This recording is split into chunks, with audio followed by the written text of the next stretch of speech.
Rep. Arbogast.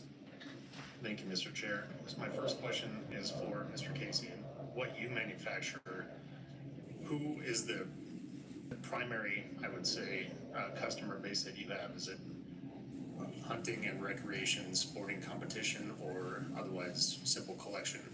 Mostly Mr. Casey. Sorry, I have to direct traffic here so the people online know who's talking. Copy.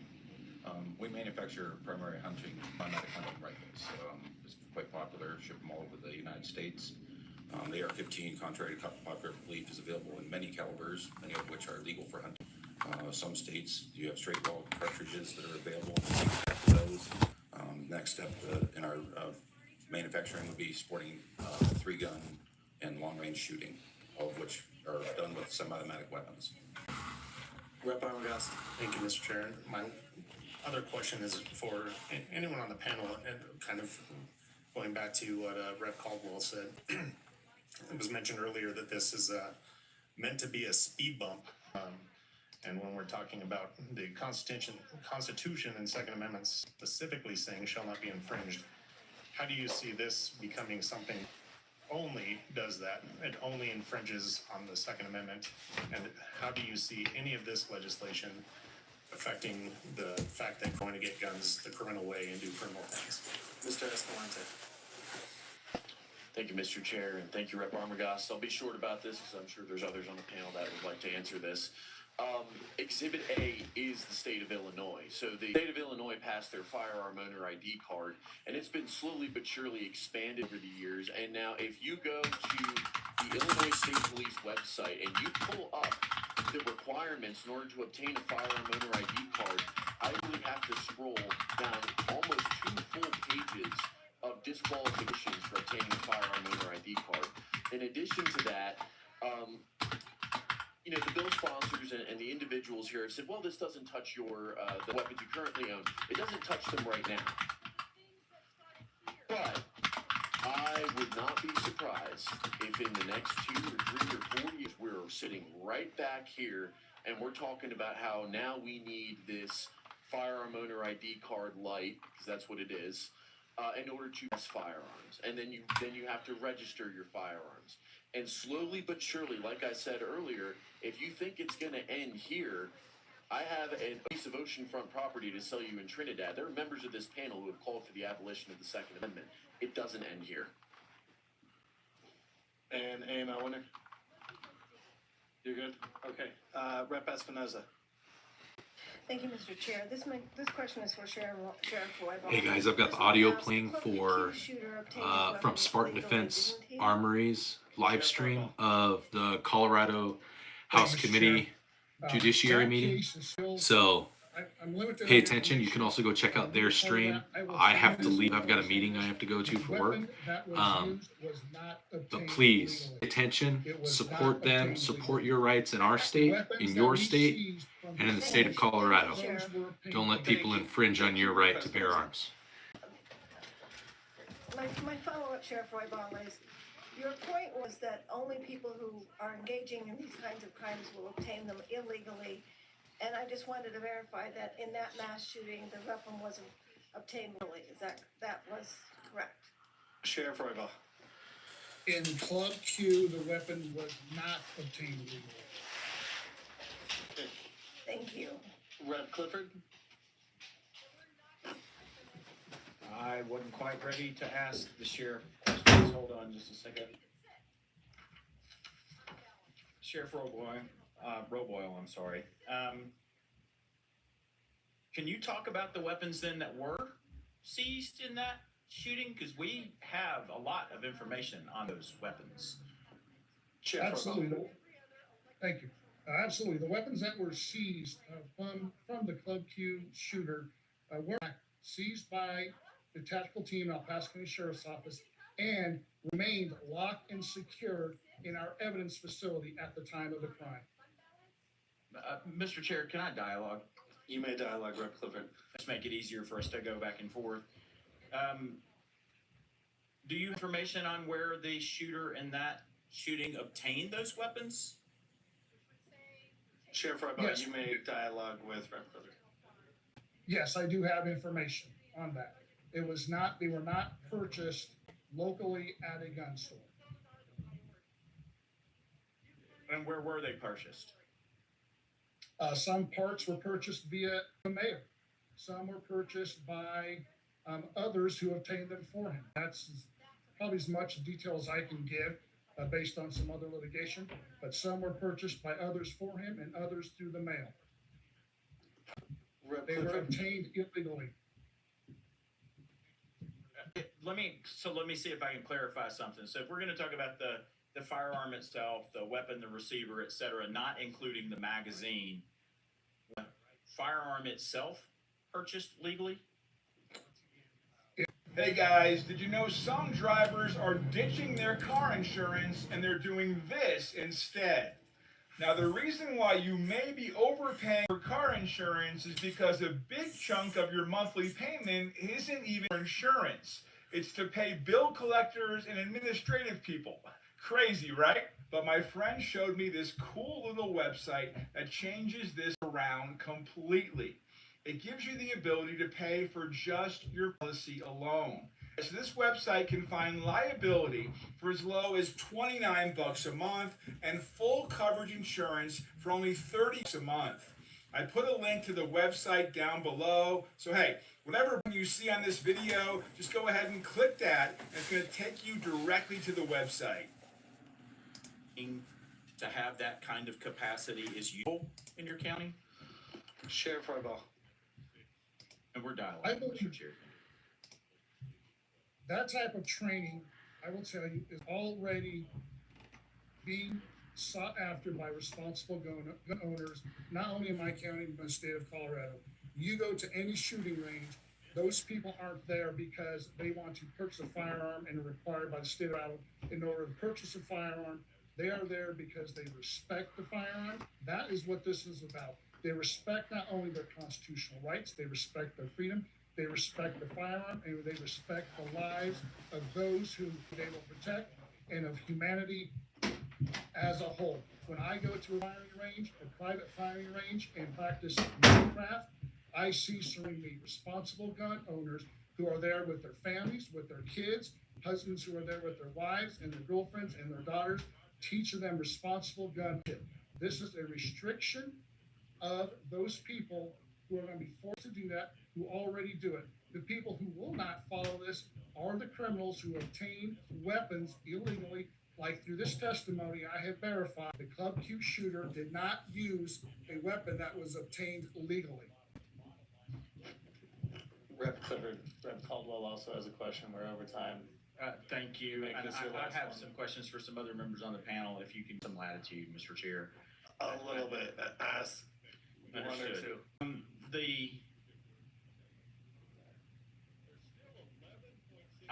I'll leave that there just because of time, Sheriff. Thank you very much. I really appreciate it. I have some questions for Mr. Escalante too, if you don't mind, Mr. Chair.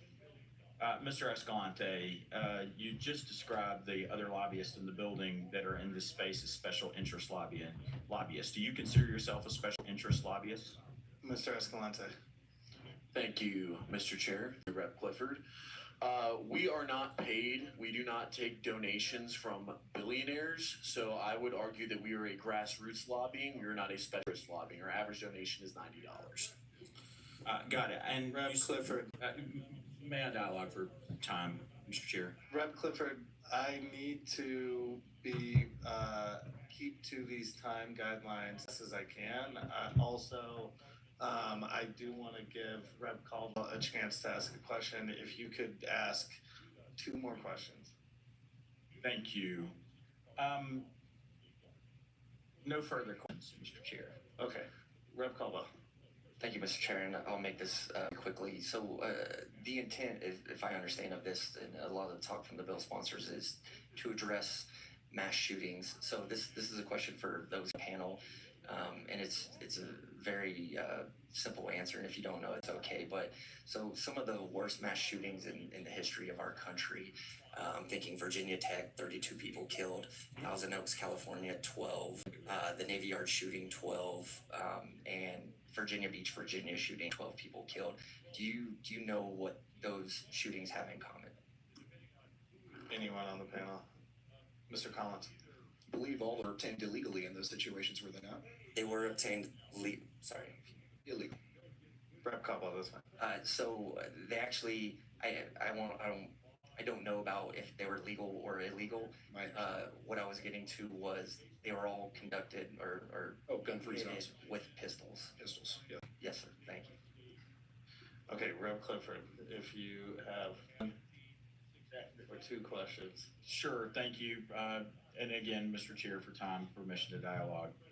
Mr. Escalante, I've got to ask you a question because this has come up both for me, my office. It came up in something that I saw even on the news the other day with one of the sponsors of this bill.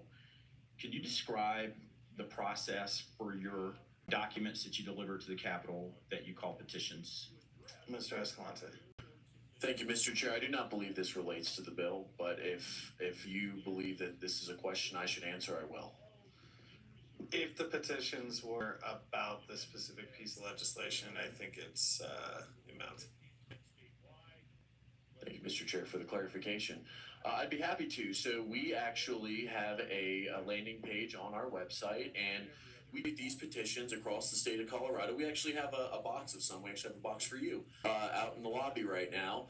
And what they are is we tell our members to sign these petitions to make their voices heard. A horrific piece of legislation by Senate Bill 3.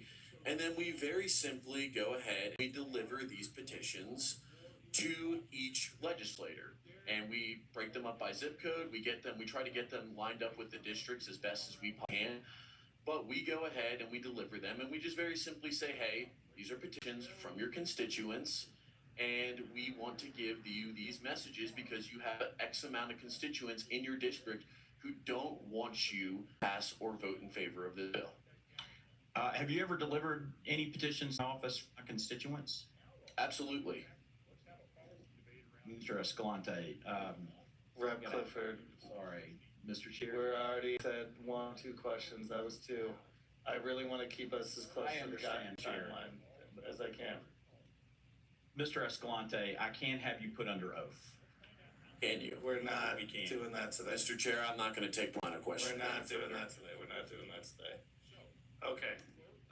So for all members, both sides, I want to make sure with these first 2 panels, I gave a little bit more latitude because we're just diving into things. I want to make sure that because of the time limit I put on this, that we're getting to as many witnesses as possible. And so for the future panels, to all members of the committee, if we like to keep our questioning within the 10 minutes. I know sometimes it's tough. If somebody has a question right at the end, and I'll try to honor that. But just want to flag that. Okay. Thank you for being here. Thank you for your testimony.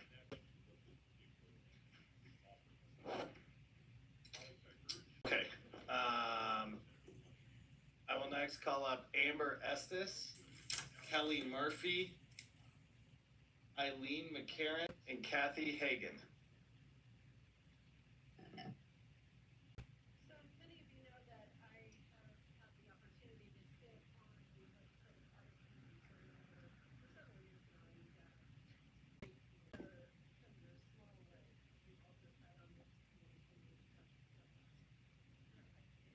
Okay, let's start with Amber. You will have 2 minutes. State the organization you represent. You may proceed. Thank you, Mr. Chairman. Good afternoon, ladies and gentlemen of the committee, and thank you for allowing me to speak here today to voice my support on SB 3. I am here as a Marine veteran, a concerned parent, and as a Virginia Tech alumnus who was a student during the tragic mass shooting on April 16, 2007, which took the lives of 32 fellow students and faculty. My military service took me from North Carolina to Haiti, Africa, the Arabian Peninsula, and the Middle East. All are places where I've used and or witnessed the death-dealing power of military-style semi-automatic weapons. As has been seen time and again, mass shootings in America are worsened by the ability of military-style semi-automatics to be reloaded quickly and with the ease of a simple button push. This even leaves the ability for an active shooter with extra mags to stay focused on their target while reloading. In 2010, I was aboard the USS Ashland when it was attacked by Somali pirates. As a member of the counter-assault team, I rushed to retrieve my rifle and ammunition, which was securely stored in the armory, in defense of the ship. It was crucial that I was using a rifle that accepted detachable magazines. Let us also be clear about these rifles and the purpose of the removable magazine: to send more rounds downrange towards the enemy, along with the ability to rapidly reload. But let us be clear about the purpose of the removable magazine: to rapidly reload and send more rounds downrange to suppress and kill the enemy. This is a level that is at Virginia Tech and was a student on the fateful morning of April 16th as Sung Wee Cho killed 32 students and professors, all within a 10 to 15 minute window covering multiple floors of North Hall. His ability to inflict so much violence was in part due to the many extra magazines in his possession, allowing for multiple reloads and the ability to fire off more rounds. As someone who has experienced firsthand the loss of my brothers and sisters in arms from these assault rifles, I'm in support of SB 003 to honor the legacy of the fallen. Thank you again for this opportunity to speak. Thank you. We'll now hear from Kelly Murphy. You will have 2 minutes stating the organization you represent. Hello, my name is Kelly Murphy, and I'm here presenting myself in support of this bill. I'm here because I have a family member who was a domestic violence shooter and shot 3 people, including another family member of mine. I'm also a mother of 2 shooting survivors of the Stemsville Highlands Ranch. Both of those shootings were committed with handguns. And I can tell you that had my older sibling who shot those 3 people had the type of weapon involved in this legislation, that there would have been many, many more casualties. And that's not an opinion, that's based on their injuries as a fact. Instead, 2 of the people that were shot walked away that day because they were shot with a handgun, not a semi-automatic rifle. As far as children in the Stemsville Highlands Ranch, I thank God every day that those 2 boys had handguns. They did not have semi-automatic weapons or a gas-powered pistol, because that would have been much more catastrophic. Sadly, we did still lose a student that day, but had there been others of weaponry involved, there would have been many more casualties. And what I've heard about a lot today is about inconvenience and money about, to take a course. I understand that times when we are dealing with safety, it is inconvenient to pay fees for training. Just like I have 2 teen drivers in my household right now. I don't love paying for their high insurance rates, but I know there's a reason that they exist. I also can tell you, while it might be inconvenient for people who love firearms to have to wait a little longer to get them and to follow safety protocols, they do save lives. Thank you. Thank you. We'll now hear from Eileen McCarron. You will have 2 minutes state the organization you represent. You may proceed. Thank you, Mr. Chair. I'm Eileen McCarron, and I'm speaking for Colorado Ceasefire in support of Senate Bill 3. In response to some questions in the preliminary question period, I wanted to note that a couple years ago, I spoke to the sheriff of El Paso County trying to find out where the Club Q shooter obtained his 60-round magazines. And I was told by him that he knew that there were no gun dealers in the county, El Paso County, selling high-capacity magazines. So we went down to check. And we looked at 32 gun stores and found nearly half of them were illegally selling high-capacity magazines. We've also gone to goes up and down the Front Range of Colorado and found thousands of high-capacity magazines for sale. The sheriffs and police are not enforcing the 2013 law. Dealers are blatantly flouting the law. Results that we see across our country from these magazines: Appalachia High School, Fortis, Arkansas, 4 dead; Lewis, 18 dead; Highland Park, Illinois; the Robb Elementary in Uvalde, Texas. And getting to myself, also Virginia Tech. I am also an alumna of Virginia Tech. Here in our state, Columbine, 13 dead; Aurora Theater, 12. King Supers, 10 dead; the Club Q, and in Colorado Springs, Planned Parenthood shooting where 3 were killed, as well as just a month later, the Halloween Eve shooting where 3 were killed. Please vote yes. Thank you. We'll now hear from Kathy Hagan. You will have 2 minutes. State the organization you represent. You may proceed. I'm Kathy Hagan, and I'm testifying on behalf of Moms Demand Action in support of this bill. As a gun safety organization, Moms Demand Action has the goal of reducing gun violence in our communities. Because of the high number of firearms, high number of firearm deaths, and increasing lethality of these weapons, our communities are not safe from gun violence. Shootings involving a firearm equipped with a high-capacity magazine resulted in nearly 5 times more people shot per incident compared to those that did not use a high-capacity magazine. Reloading a detachable magazine takes seconds. Reloading an attached magazine takes longer. This bill gives law enforcement and citizens time to disarm or disable a shooter. In 2017 at the Sutherland Springs Texas Baptist Church, within 11 minutes, about the time it takes for one of the panel here to testify, the gunman fired at least 450 rounds from his Ruger AR-556. 6 people were massacred and 22 were wounded. We are invested in making sure the people we love don't die or get hurt, which is why we are worried about the 125 Americans who are shot and killed and the more than 200 wounded by guns every day. There have been 72 mass shootings in Colorado since 2018, killing 96 and wounding 278 people. Add that to the trauma these incidences cause families and communities. I understand that firearm owners have concerns about self-protection. This bill does not take away their ability to protect themselves with a gun. This bill is a good compromise between the communities who want to feel safe from gun violence and the firearm owners who want to protect themselves. I urge you to pass this. Thank you. Thank you. Okay, committee members, questions for this panel. Rep. Soper. Thank you, Mr. Chair. I have a question on the El Paso County study on the high-capacity magazine. I certainly know that there are some individuals in Colorado who it is legal to buy high-capacity magazines, such as law enforcement, members of the military, or out of state, and wondered if your study also included those individuals. I think that was from Ms. McCarron. Thank you.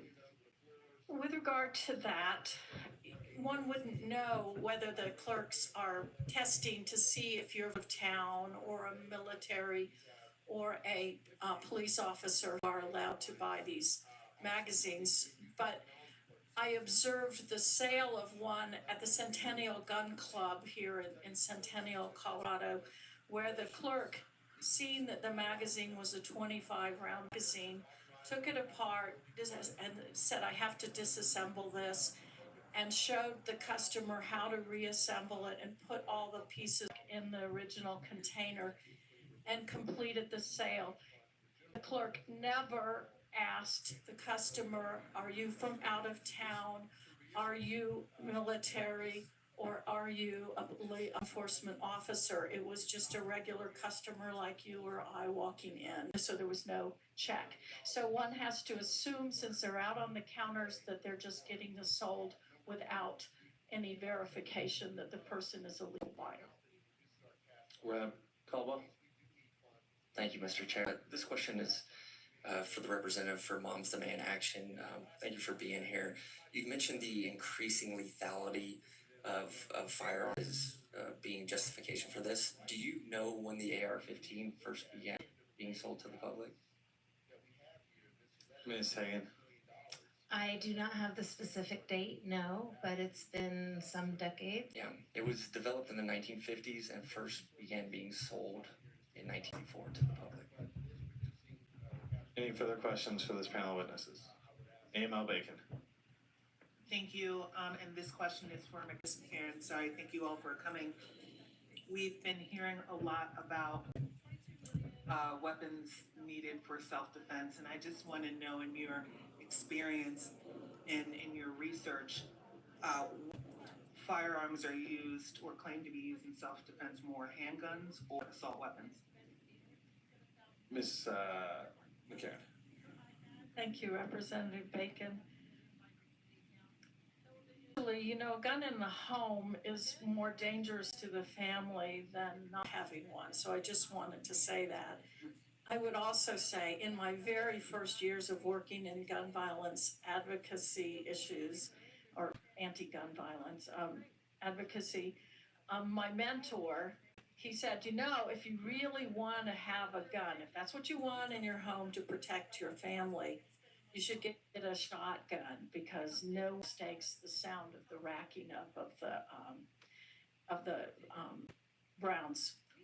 But I clearly, it would for self-defense out in the community if one felt one needed a firearm to protect oneself, it would be a handgun. It would not be an assault rifle or something with an extended magazine or any of the rifles that are under this bill. Email Bacon, you good? Further questions for this panel of witnesses? Okay, seeing none, thank you for being here, thank you for sharing your stories, thanks For your testimony. Okay, next we'll hear from David Grasso, Matt Turner, Sheriff Mikesell, and Sheriff Weekly.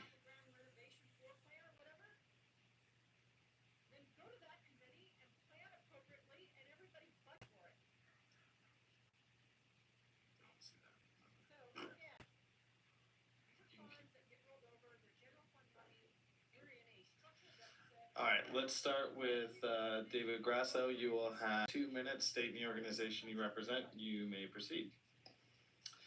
Ladies and gentlemen of the committee, my name is David Grasso. I'm one of the owners of the Gallery Sportsman's Club in Lakewood. I'm here to express our opposition to Senate Bill 3. While the intent in public safety is commendable, I can tell you firsthand and objectively that this bill will not achieve goal. Since this announcement, our firearm sales are up 60% year over year. We're seeing first-time buyers and long-time owners purchasing in anticipation of these laws. These customers are young, old, female, male, of all different races, of all different lifestyles, but they all have one common factor. Not one has failed a background check. That means that 0 of these buyers have criminal records. These facts are this bill will do nothing to stop criminals because criminals don't buy firearms legally. People are buying these firearms for protection, not because they might want to commit a crime in the future. Their motivation is the same as those in the room that are in favor. We all want a safer community. Instead of passing ineffective laws, we should be having a real conversation about common sense solutions that actually improve public safety. As a father to a 3-year-old daughter, I'm deeply concerned about safety. I urge you to vote no on Senate Bill 3 and stop proposing laws that only serve political interests, and let's start working together to make real change. Thank you.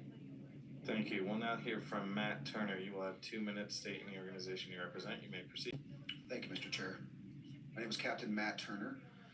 I am a Caldwell County Sheriff's Office. I am a 4-year veteran of the United States Army, a 3-year veteran of the Colorado National Guard, a 13-year veteran of the Sheriff's Office, and I'm here today representing Sheriff Steve Reams. Sheriff Steve Reams wanted to be here today. Unfortunately, because of the way this was scheduled, he's out of state and he was not able to return on time to be here. But this is very important to our office and very important to our community.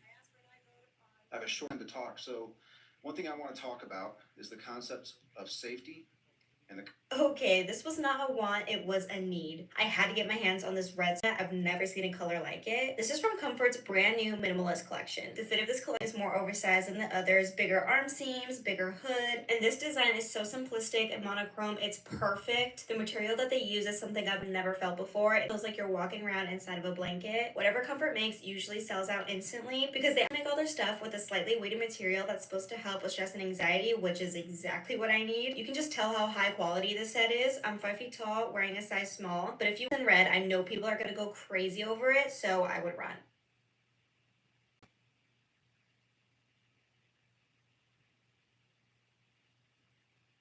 Ryan Reynolds here for Mint Mobile. Now, I first ditched big wireless using Mint Mobile way back in 2019. Back then, you could get premium wireless for only $15 a month. Today, Mint Mobile's premium wireless has gone up by... Okay, wow, that's it, 0. It's gone up 0 team. That doesn't seem fiscally responsible to me, but again, you're welcome. And an accountant. Hate math, always hated math. True story, I was in math 10A when I was in 12th grade.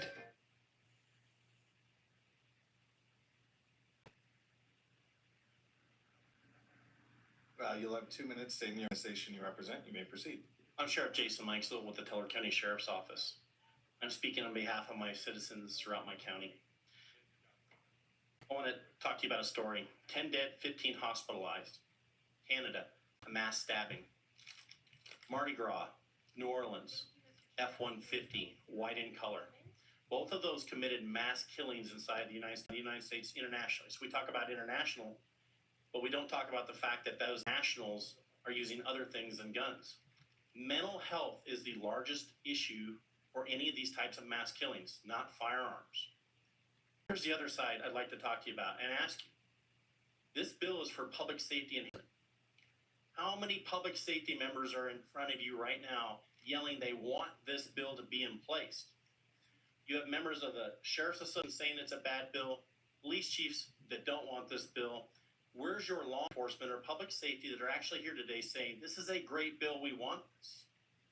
Here's the other issue, District of Columbia. They had 182% increase. They formulated this type of bill into production there.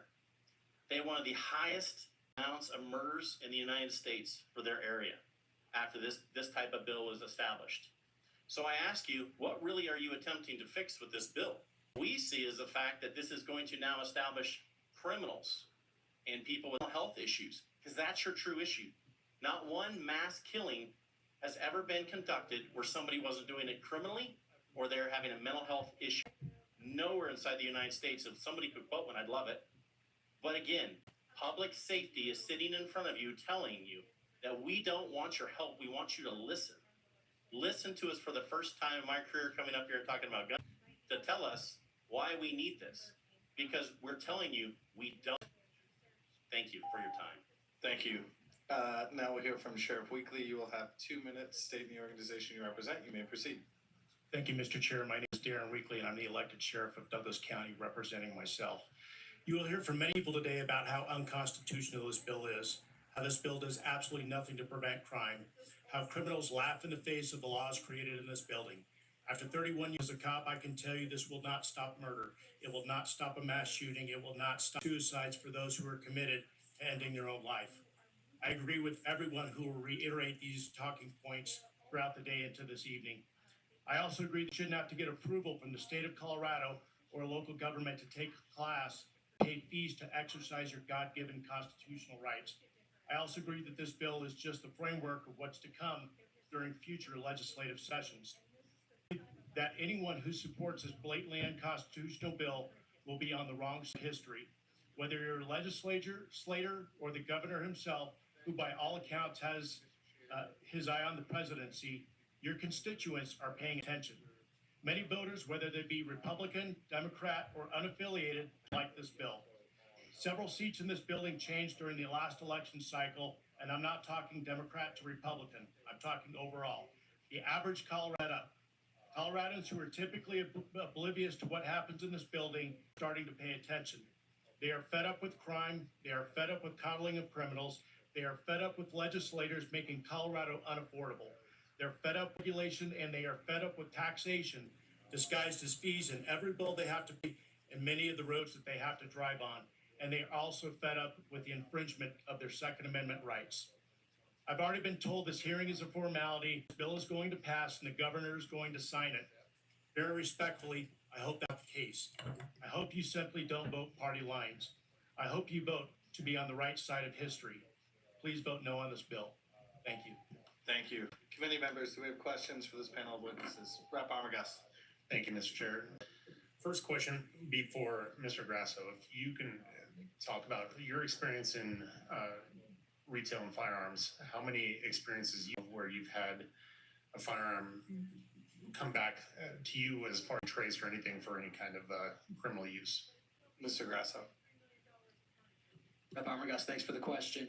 We've been in business for almost 3 years. We've sold thousands and thousands of firearms. We've had 3 come back with traces, and we know for sure that 2 of those were because they had been stolen out of our customers' vehicles. Rep. Armagas. Thank you, Mr. Chair. The other is for the law enforcement professionals and leaders in the room. I know, Sheriff Weekly, you just recently had a officer-involved shooting in your office with the individual that was armed and otherwise the crime that you're seeing, what are you seeing that's stopping those crimes, and how do you see this bill impacting that level of crime versus the level of anyone being able to stop that crime from happening? To your point, that comment that you made earlier, do criminal things. One of the weapons that was used in the main event shooting was by law an unlawful weapon. It had an expanded magazine in the weapon. Again, being a cop for 31 years, criminals don't care about the law. This law, if this passes, this will affect the law-abiding gun owner who will continue to obey the law. Criminals just don't care. And we've seen in Colorado year after year how crime has skyrocketed. I'm a Colorado native. This is not the state that I grew up in. You turn on the 10 o'clock news and it's shooting after shooting after shooting. Those are not gun owners. AML winner. Thank you, Chair. To law enforcement officials, how many of you were contacted in stakeholdering of this bill or asked to give your opinions? Whoever wants to chime in there. So that, Yeah, go ahead. I don't believe any of us were contacted on that. And I'll be quite honest. I have been in law enforcement almost 30 years, 20 years of which as a SWAT team member. A lot of that, I was actually in this very hall over years ago for the Texas 7 when I was actually asked, I was a hero, right? And all that time, and in the last 6 years that I've been a sheriff, not once have I ever been asked to the table, along with other sheriffs, to sit down and talk about any of these types of bills. AML winner. Thank you, Mr. Chair. This question is for Sheriff Weekly. I know that sheriffs, especially in my area, they take the Constitution very, very serious. Could you please maybe level set and give your opinion of what the constitutional, or I guess why we have the Second Amendment in this country, base level? Sheriff Weekly. The founders of wrote the Constitution of the United States and the Bill of Rights not to regulate citizens. It was written to regulate government, and from government to not overstep its bounds. The Second Amendment says it shall not be infringed. I'm sure to our founders that was pretty simple for people to understand, and they're like, well, who could misconstrue that? The Constitution was written to protect the rights of our citizens. Vice Chair Carter. Excuse me. Thank you, Mr. Chair. I guess this question is for the sheriffs, and I'm going to ask you to put on your political or your public safety officer hat. Explain to me why, as a public safety official, you would not be in favor of additional training for individuals who possess firearms. Whoever wants to take that. That's Matt Turner. Yes, Captain Turner. Captain Turner. I'm a firearms instructor, sir, and I believe that training makes people better in many different ways, safer, more effective, everything. And as I said earlier, I believe that people are participating in training. I believe that training is very good, but what I don't believe in is government regulation for that same training. I don't believe that that helps, and more importantly, I think it delays people from being able to exercise their God-given rights. I heard someone say earlier that this bill is meant to keep weapons out of the hands of the wrong people. I think this bill actually delays good people from having access to that same right. Because again, the criminal doesn't take part in what we're doing today. They're going to get their weapons no matter what. But good people will be impacted by this. Vice Chair Carter, you good? And I'll pose the exact same question as Sheriff Weekly. And I believe that was a political answer. I'm asking for a public safety answer. As sheriffs, you have not explained to me why additional training for firearms is a bad thing. Sheriff Weekly. If you're asking, I'm all for training. I think law-abiding gun owners training is great. I also know there were some discussions regarding this bill of requiring 2 weeks of training. And then it was decided that they didn't want to do that because it might actually make people better shots. I'm all for great training. I train my officers very well. What I don't believe is that you should have to get a permit from the state of Colorado to exercise your constitutional rights. I'm not trying to evade the question. I'm not trying to get political with you, but I think those training's great for those people that can do it and afford it. But again, if somebody's qualified to train other people, I can train. I was a SWAT member for most of my career. I can train other people as well. You shouldn't have to get a permission slip from the government. Vice Chair Carter, you good? And I pose the same question. I want to make sure Sheriff Mikeson. Yeah, so here's what I'd like to ask the state of Colorado. So we're going to give training to all citizens, right? We don't currently give a lot of training to citizens because at the end of the day, we are now liable for that person if he goes out and kills somebody with that firearm. So we're saying now that the state of Colorado is ready for the litigation of training every single person in Colorado, because what's going to happen is you are still going to have the same shootings. It's not going to stop someone, but you, the state of Colorado, has just now conducted and mandatorily made us, if you have us do it, conduct training for citizens. So I think at the end of the day, I find it very strange that we would want to do those types of trainings for folks and mandate them to where they could turn around and use those firearms against someone else. Email Bacon. Thank you. I have a few questions, and I might just ask them and see what responses we get. But one of them, I do want to kind of hear your answers on the record. So I heard you say that mental health concerns are the reasons why we have this violence. And I guess my question, are you saying that for the people who choose violence anyway, we should not try to slow them down with getting access to these weapons?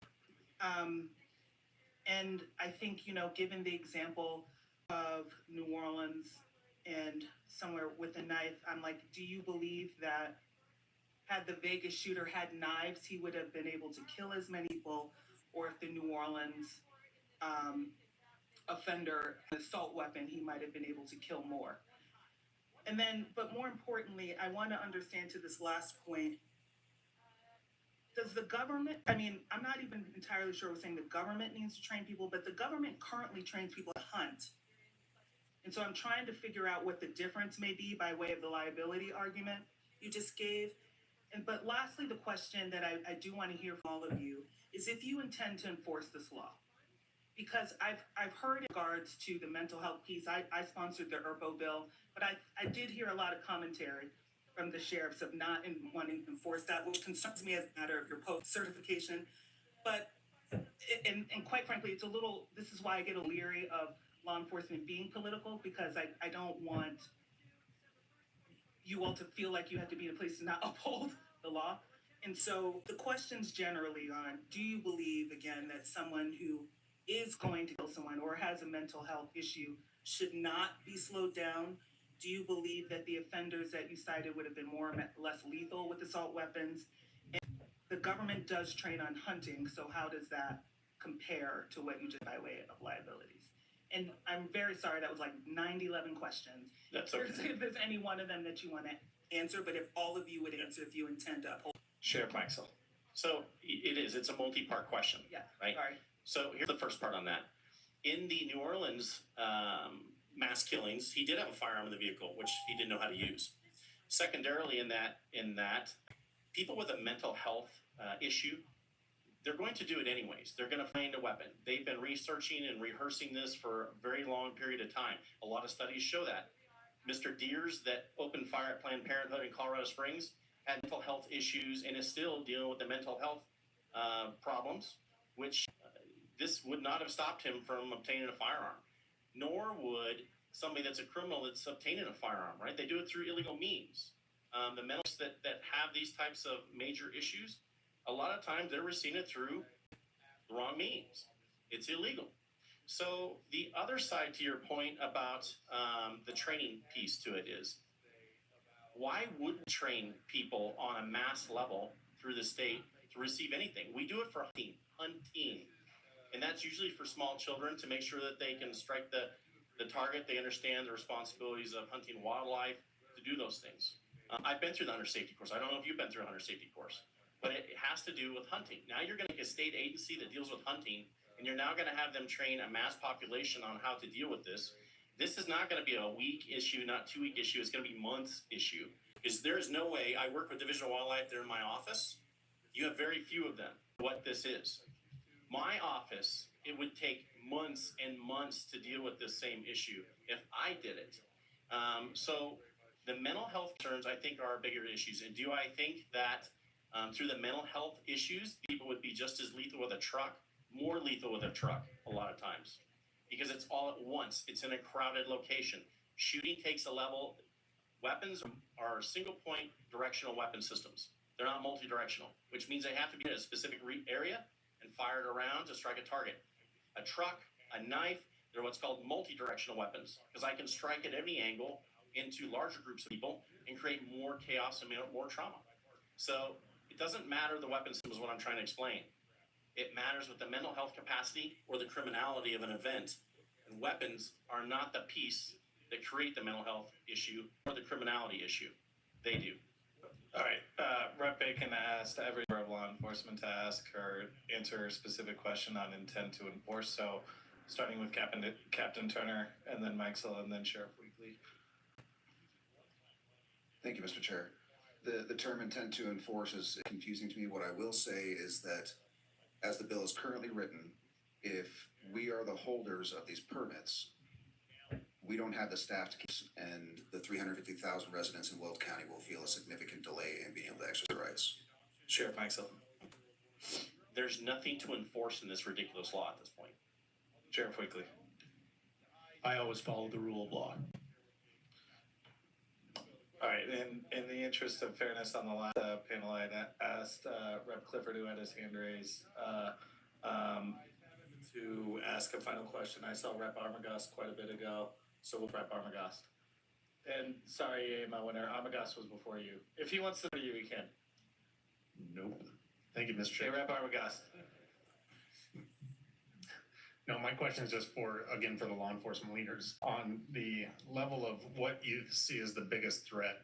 Do you see the biggest threat being the people that are going to be directly impacted by this bill, or do you see the biggest threat being the criminals that are going to get around this and every other piece of litigation and legislation that we see in this building for anti-gun? For whoever wants to. Captain Turner. Thank you, Mr. Chair. And Rep. Armagast, the single biggest threat to the state community is the lack of accountability for criminals. Okay. Thank you so much for being here. Thank you for your testimony. We'll now hear from a panel of supporters of the bill. All right. Can we call up Mark Harris, Paige Leonard, Eric Nelson, and Nick Robles?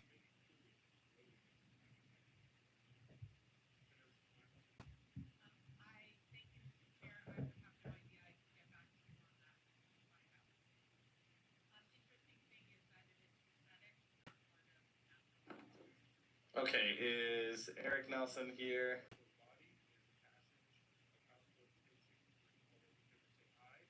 Maybe some of these witnesses are online.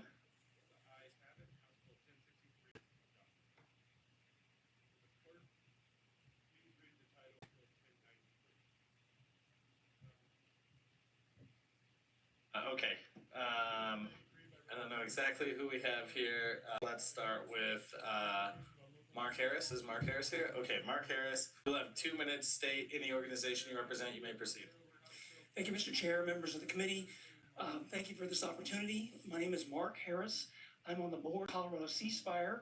I'm a civil defense lawyer and a lifelong gun owner.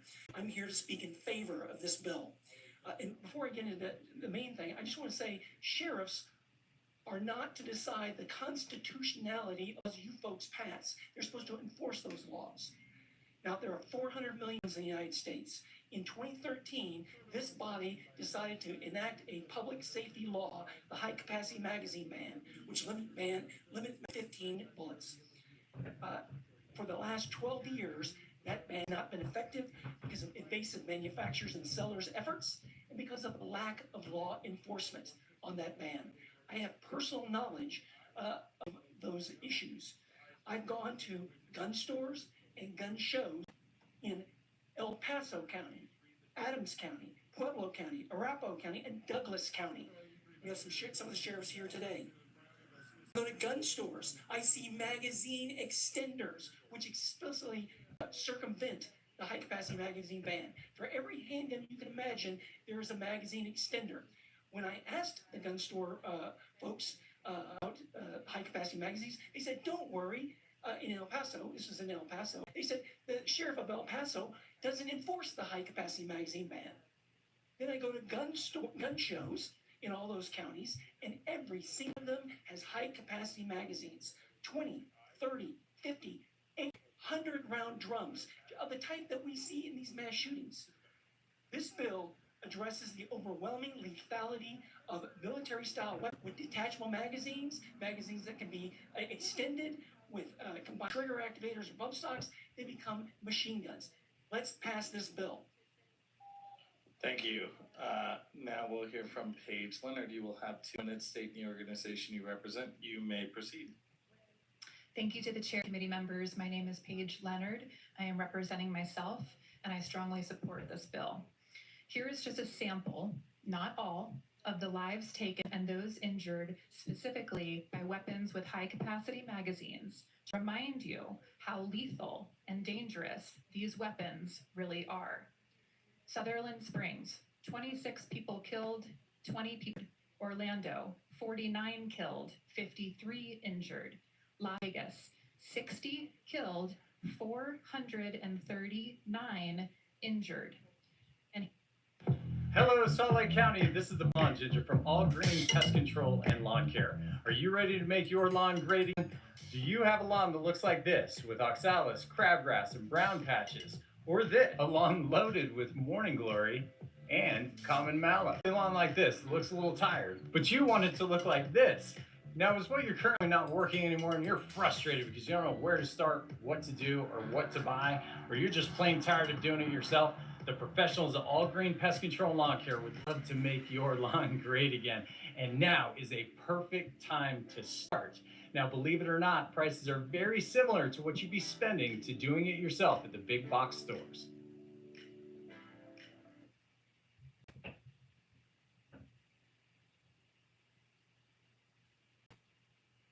IXL is helping 15 million students succeed in math and language arts. On IXL, your child can stay on track ahead by practicing with fun, interactive questions. Whether they learn that with step-by-step explanations, video tutorials, or games, IXL is here to guide them. Backed by over 75 research studies, you can trust that you're choosing the best educational technology. Hand your child the keys to success. Join IXL today.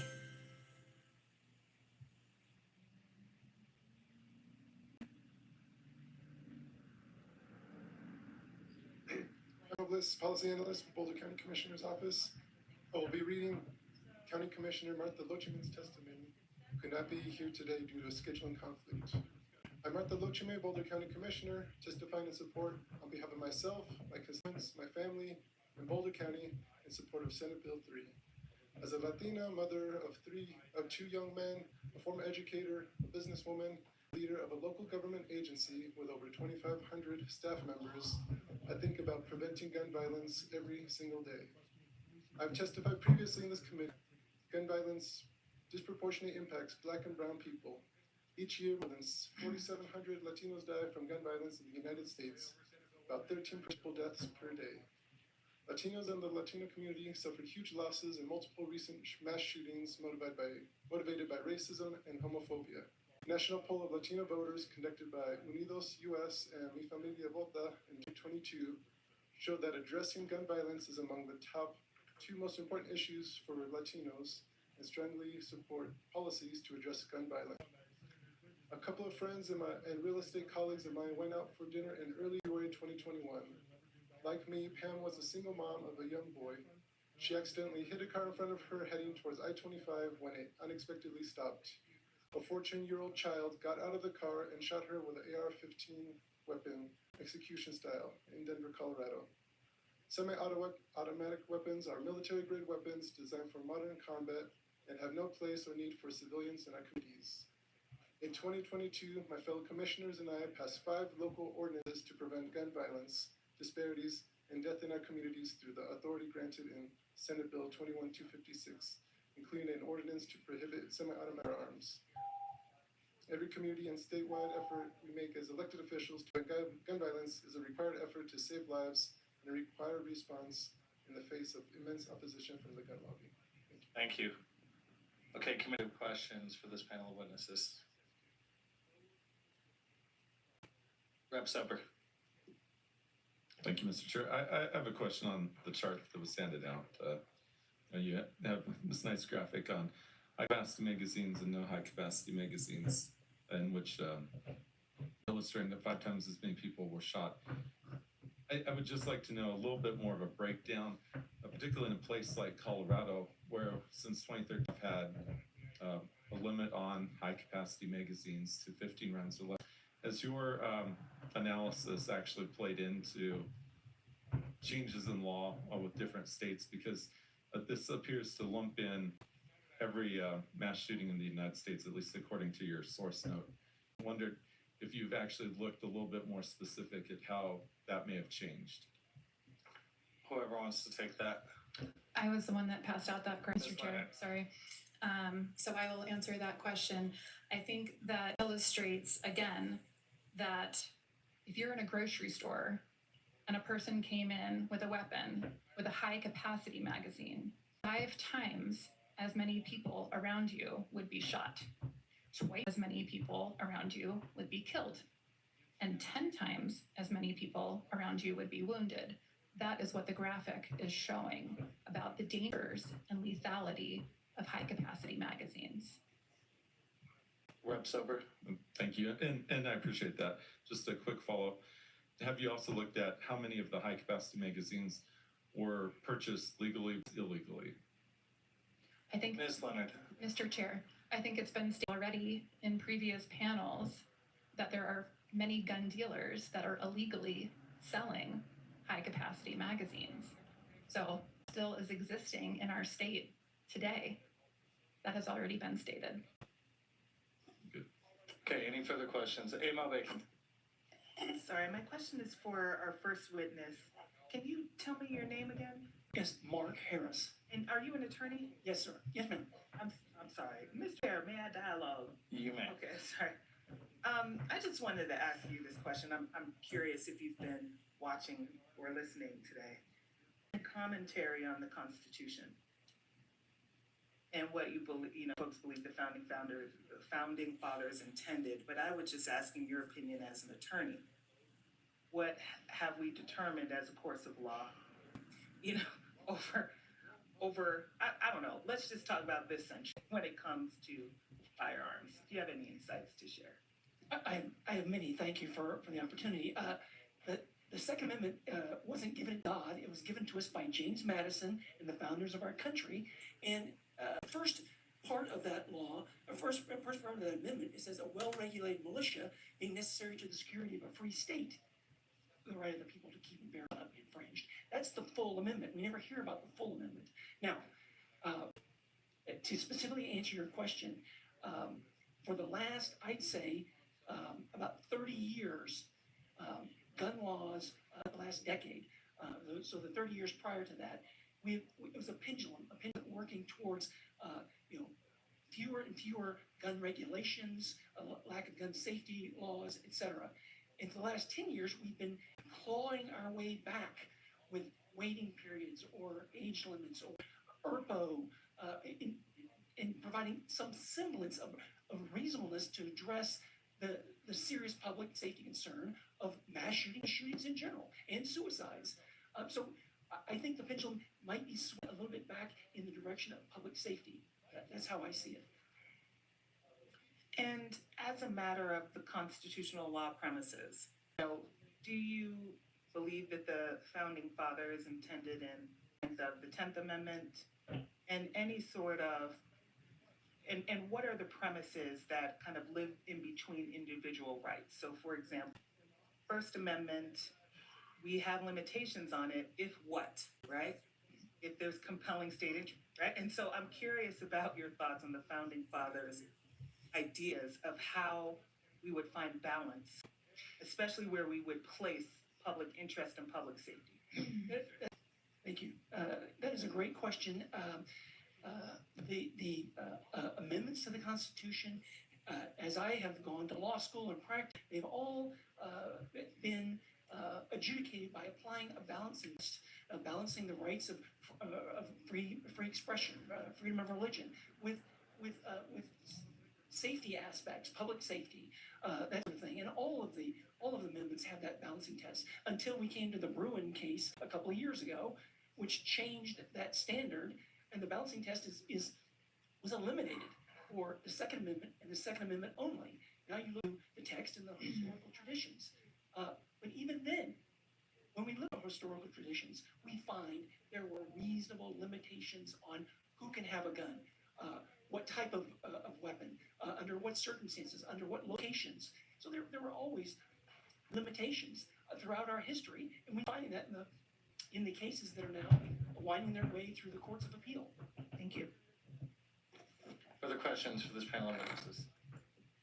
Okay. Wait, Mr. Chair, I was just gonna follow up to your question that you had before. I have a document that I printed out. If you would like a copy of it, I can give you mine. It's 17 pages long. It's from the Violence Policy Center, violencecenter.org, and it does list out every mass shooting in the United States involving large capacity ammunition magazines, including Colorado. So if you would like this copy, I can leave that with you. Okay, thank you. Seeing no further questions, thank you so much for being here. Thank you for your time and your testimony.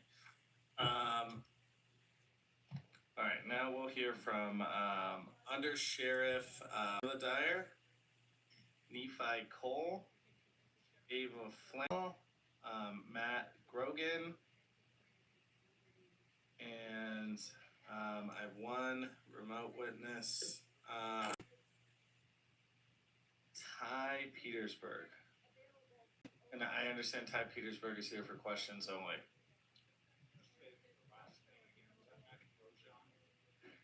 I'm sorry, what? Ty was the last name I called? Okay. And Mr. Chair, I just want to clarify, are you calling this?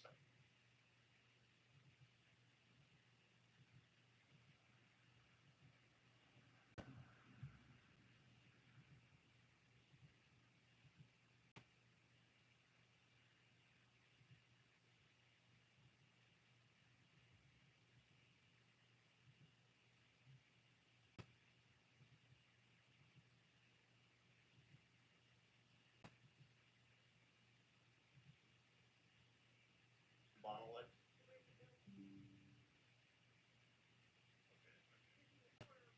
You may proceed. Mr. Chairman, members of the committee, I am Nephi Cole, Director of Government Relations and State Affairs for the National Shooting Sports Foundation. I hope that you will ask a lot of questions, because you should, about this bill. SB 3 started out as a generic largest gun ban ever proposed, but it exploded into the Senate and they used something much dirtier. It's now unrecognizable. The bill lacks consistency, it lacks precedent, or mechanisms for its success. In the Senate, one of your colleagues inaccurately, and it's been stated today, claimed that this exempts the 40 most popular hunting rifles. That is unfortunate misinformation. The exempt list cherry picks a few retail firearms, misses the most common firearms used by hunters, and please ask me about that, and curiously augments the list with a random series of historic battle rifles. One year's version of a Browning bar is lawful, every other year isn't. Why is the common Winchester SXR or the Stag Arms Pursuit 10 not also exempt as hunting rifles? I'm certain no one in this room can explain that to you. Why is the Nazi semi-automatic Gewehr 43 battle rifle exempt? What about Brazil, Congo, and Colombia's FN 49 battle rifle? There are a dozen other battle rifles apparently, for some reason, inoculated. If the goal is that hunting rifles and historic rifles be exempt, you missed the mark by over 200 unique variants, according to the experts at the largest firearms museum in the West. If you want to exempt rifles suitable for hunting, sport shooting, and historic rifles, then please say that. This list is by definition arbitrary. The bill ignores that you have an agency capable of doing background checks on firearms, and that's a problem. Instead, this bill creates a pre-check by a third party that doesn't do as good a job as you do. The bill's a quagmire. It comically misses the mark on exemptions. This bill sets aside agencies that do a good job and inserts people in their place where they shouldn't be. Please reject it. Thank you. All right, we'll now hear from Chair Bonalik. You will have 2 minutes stating the organization you represent. You may proceed. Thank you, Mr. Chair, members of the committee. For clarification, I am a commander of operations with the Teller County Sheriff's Office, who I'm representing. I'm coming from the perspective of a person that has 3 years in law enforcement. I also currently serve as a firearms expert with the Post SMB Committee, and also a person who also holds an FFL. Some of the concerns that I have specifically with this bill, which I'm opposed to, really deals with the training and the actual registry aspect of the bill. The bill does inherently create a registry of all owners in the state of Colorado. It is neither my business as a government official or the business of this body or Senate or representatives to know who owns a gun or who wants to purchase a gun.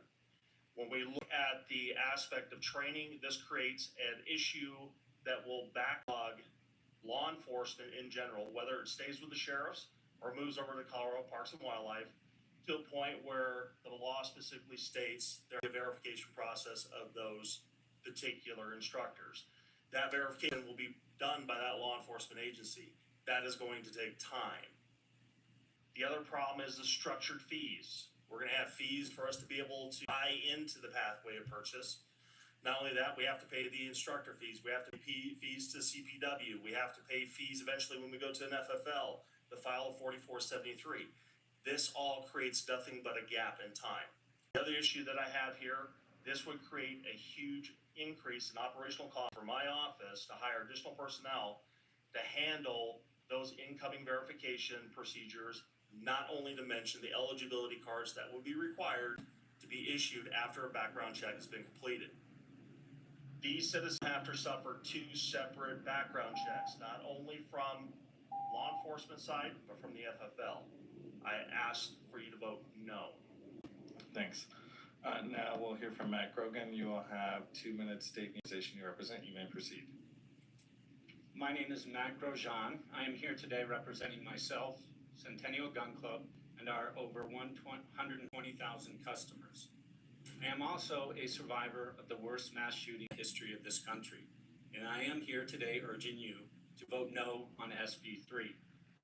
Over the last 3 years, Colorado Democrats have brought a litany of anti-Second Amendment bills to the floor. Some have succeeded, some have not, but all come with a clear intention of undermining the rights of law-abiding citizens and hampering those that empower them.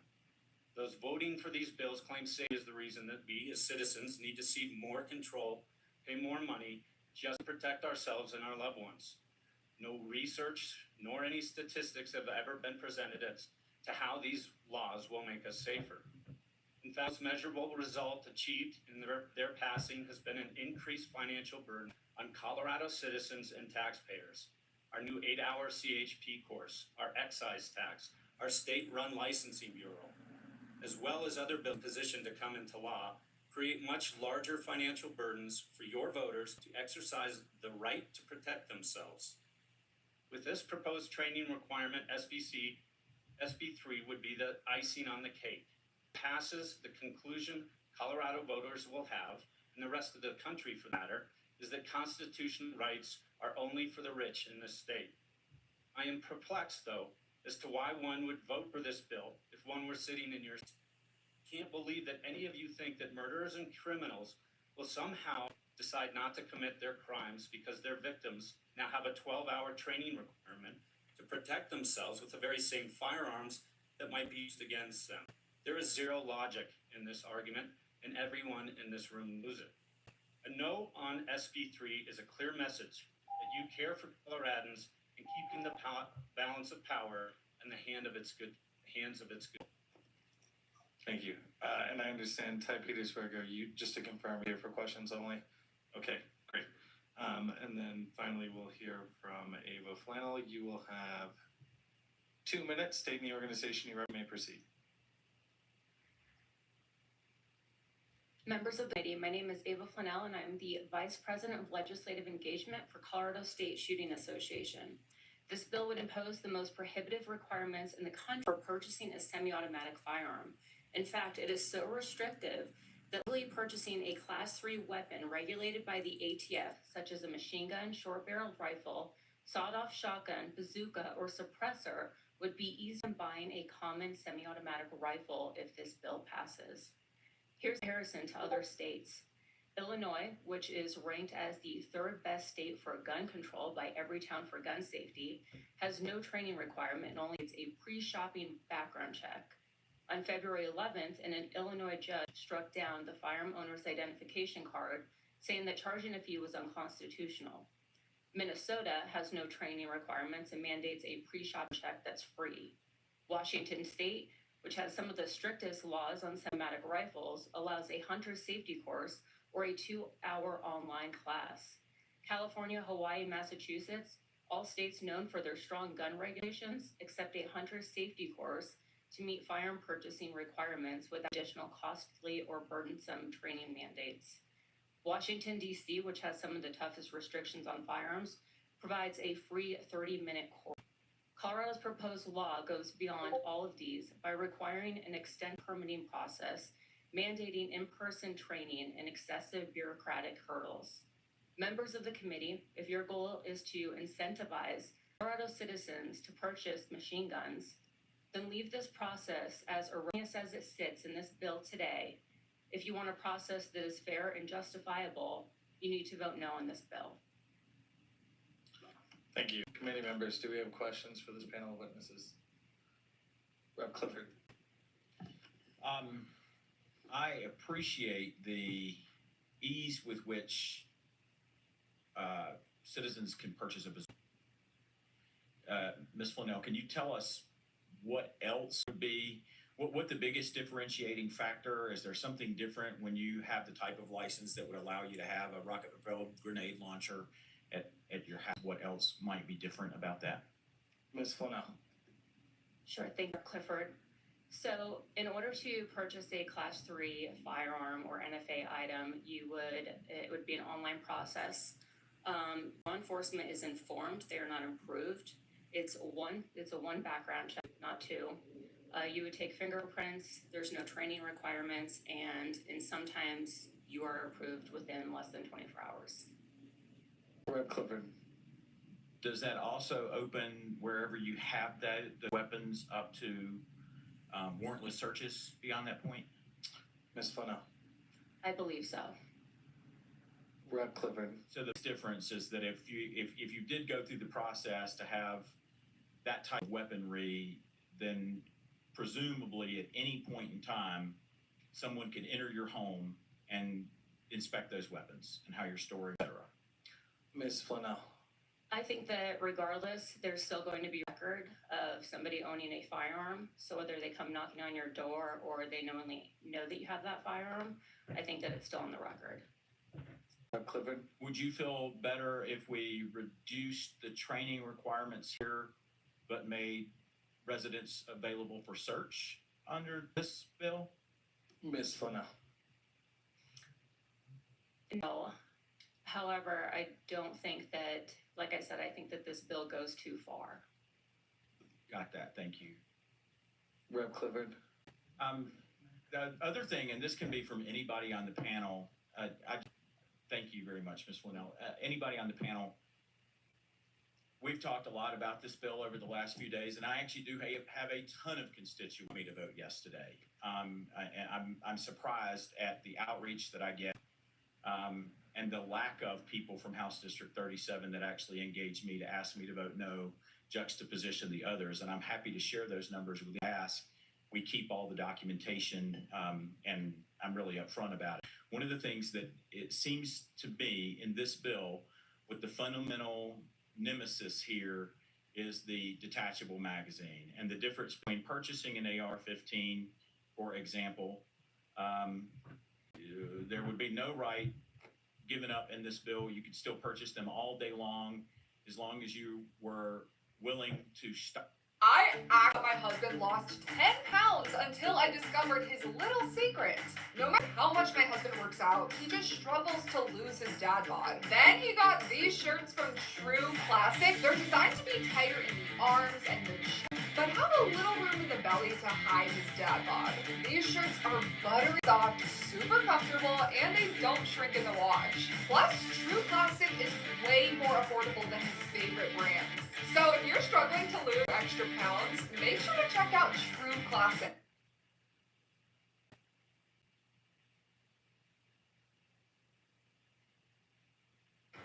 Taxes was waiting and wondering and worrying. Now Taxes is matching with a TurboTax expert who does everything for you.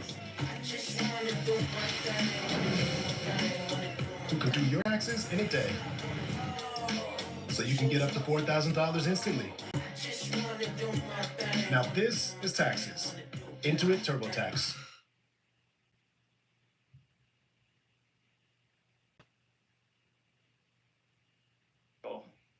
And so that's a really interesting question. So first of all, nobody makes the firearms that you're speaking about. You're talking about an aftermarket modification to an existing firearm. So that's not something that's in production. And so what you're saying is somebody could have something changed at a dealership, permanently altered, and then they could be in possession of it. That's correct. But on the licensing piece, I think the question, I think this has been dodged around a little bit, is it to make sure you can legally own it, or is it a speed bump?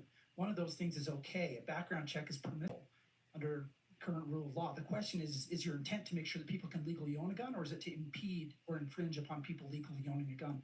And those are different things. One legally suspect, the other one is. Rep Clifford. Aren't the magazines that would be able to attach to an AR-15 pretty commonplace? I mean, are you expecting something different? Are you saying that you can't purchase magazines that would be compliant with this, so that once you snap the magazines in, they would then be affixed to the weapon? Mr. Cole. Mr. Chairman, members of the committee, I can think of a lot of very interesting ways that somebody might seek to come into compliance, but I think it's wrong to think of an AR-15, because this doesn't apply to just an AR-15. This applies to hundreds of firearms. And so the question is, what do you do with hundreds of firearms, having to figure out what to do on the go? And then the question then becomes, how difficult is it to do it? How difficult is it to undo it? That's why, yes, you're going to be able to find an aftermarket company that's going to have developed some kind of a workaround for Colorado, start selling it. But that doesn't represent a major market. That doesn't represent a major manufacturer being willing to produce an unsafe gun, a gun that you can't unload easily. Rep Caldwell. Thank you, Mr. Chair. And I have just two really brief questions. And the first one is to Mr. on the end there. You had mentioned in your opening testimony about you would like to be asked about hunting, and you were speaking to the arbitrary of these guns on this list, which is something I spoke at the beginning about, functionality in the M1A being a military style rifle, if you want to use that term, compared to a traditional AR-15. Can you speak to the hunting aspect of it? Rep Cole, or Mr. Cole.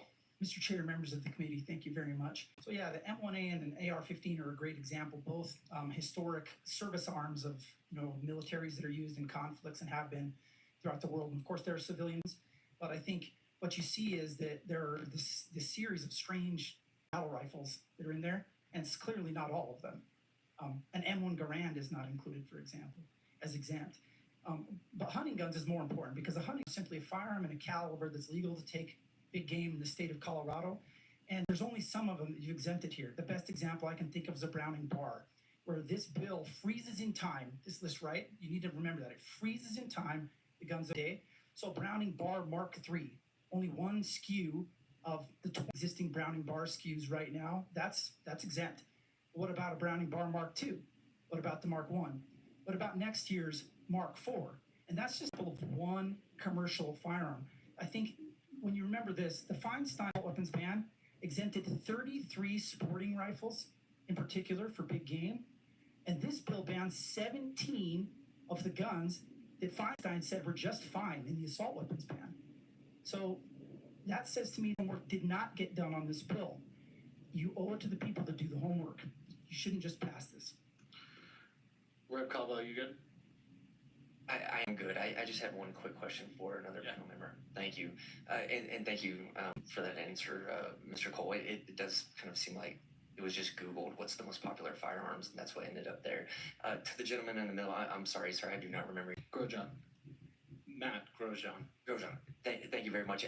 You hit on something that I was going to ask anyway, which is about the waiting time to purchase a firearm is not going to stop mass shooting. I just wanted you to expand on that because I think a common theme here is if a mass shooter is planning to commit a mass shooting and to kill as many people as they can, whether they have to take a 12-hour safety course or not, is that going to change their opinion, change their heart? You know what? Now I know how to use a gun safely. Now I'm not commit mass murder. I just wanted your thoughts to expand on that, sir. Well, Mr. Grosjean. Thank you, Chairman. Thank you, Representative Caldwell.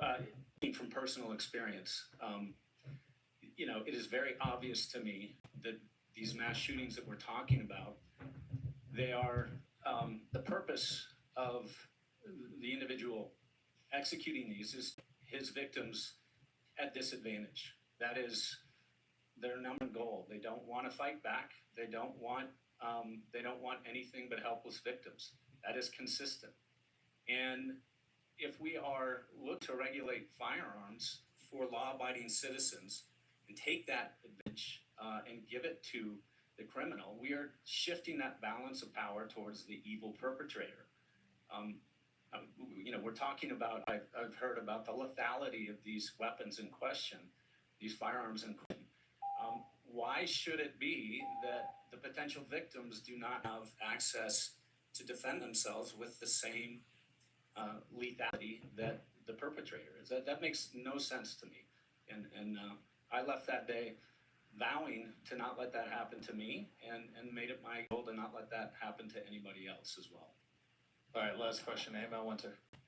Thank you, Mr. Chair. And this is for the commander. Sir, I don't want to speak for you, but I heard you speaking and alluding to that this will clog up the system. You've talked about all the bills that have been passed in this building previous to this year.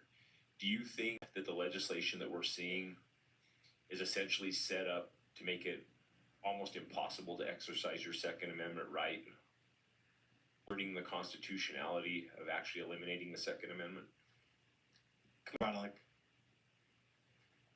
Thank you, Representative, for the question. I think what it does do is it strips your Second Amendment right, period. There's a lot of different ways that we speak of and try to justify these types of legislation coming forward. But what it does do is it increases the timeline. It puts a burden on a local government entity. We report to, if we talk about the sheriff's office, my sheriff has to report to county commissioners. County commissioners come up with the money to be able to fund this in order for us to go through the process on verifying instructors, putting them on our website as the bill under 241174 requires us to do.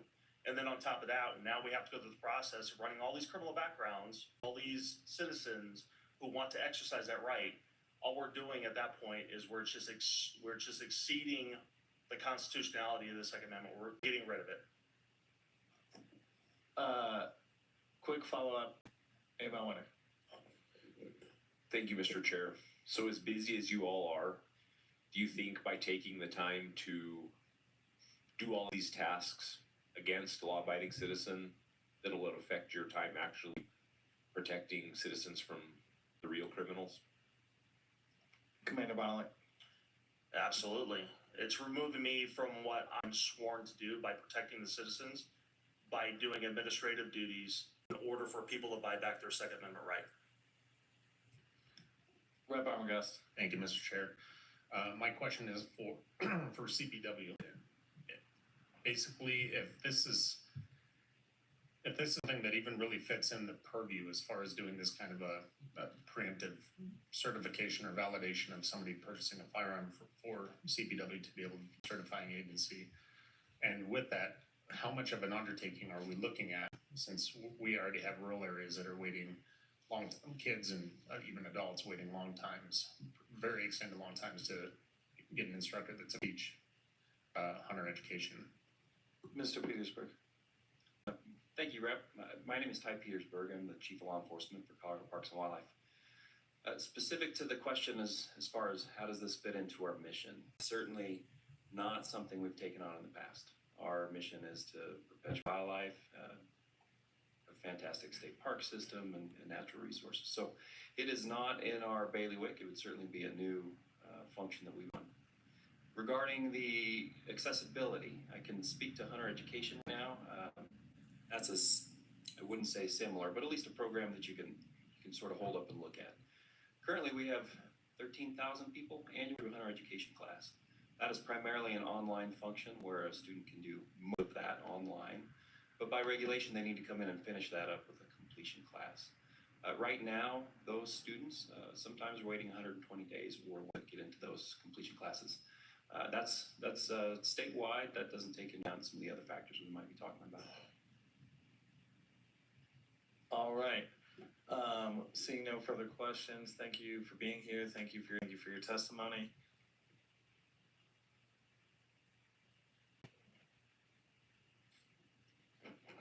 Okay, now Olivia Carter Ferris, Fiona McDonald, and Iris Molsky, or Iris.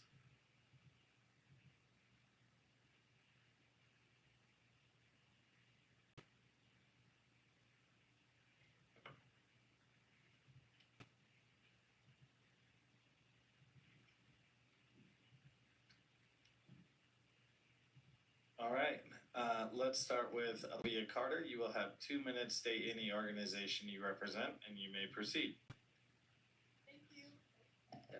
Thank you. Good afternoon. My name is Olivia Carter, and I'm the founder of the Denver South Students Demand Action Chapter. I'm in full support for SB 003. Preventing gun violence is common sense. I'll never forget how terrified I was to school in 5th grade because of active shooter drills or the threat of being gunned down in class. 5th graders should not have to worry about learning. That is not normal. My mom is a kindergarten teacher, and I'm constantly worried about her safety, knowing she would have to be the person to take a bullet for 29 innocent 5-year-olds. Children shouldn't have to worry about their parents' safety. That is not normal. Gun violence is the #1 killer of young people in America. At least 9 out of the 10 highest casualty mass shootings since 2000 involved semi-automatic military-style firearms, and at least one firearm equipped with a high-capacity magazine. At a concert in Las Vegas, a nightclub in Orlando, a Walmart in Texas, a church in Sutherland Springs, Texas, an elementary school in New Texas, business in Lewiston, Maine, a staff training in San Bernardino, California, a high school in Parkland, Florida, and a public street in Dayton, Ohio.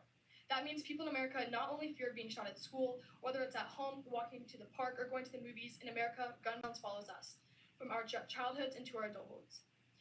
But despite bearing the prices, we have the power to end it. This can stop with us. It can stop with my generation, and we can be the last. Allowing people to easily purchase devices and weapons that are specifically designed to slaughter people as possible without additional training is irresponsible and a threat to public safety. This isn't hunting, it's not about self-protection, it's about preventing someone from being able to carry out the next Columbine, the next Aurora, the next Club Q. Lives could have been saved if the gunmen from these shootings had to stop, ammo, and reload the gun. Lives could have been saved if there was some safeguards in place before a person can fire a semi-automatic firearm that accepts a detachable magazine. So we've said it before and we'll say it again, this is common sense. Lawmakers must pass Senate Bill 25003. Thank you. Thank you. We'll now hear from Carter Ferris. You will have 2 minutes. State the organization you represent. You may proceed.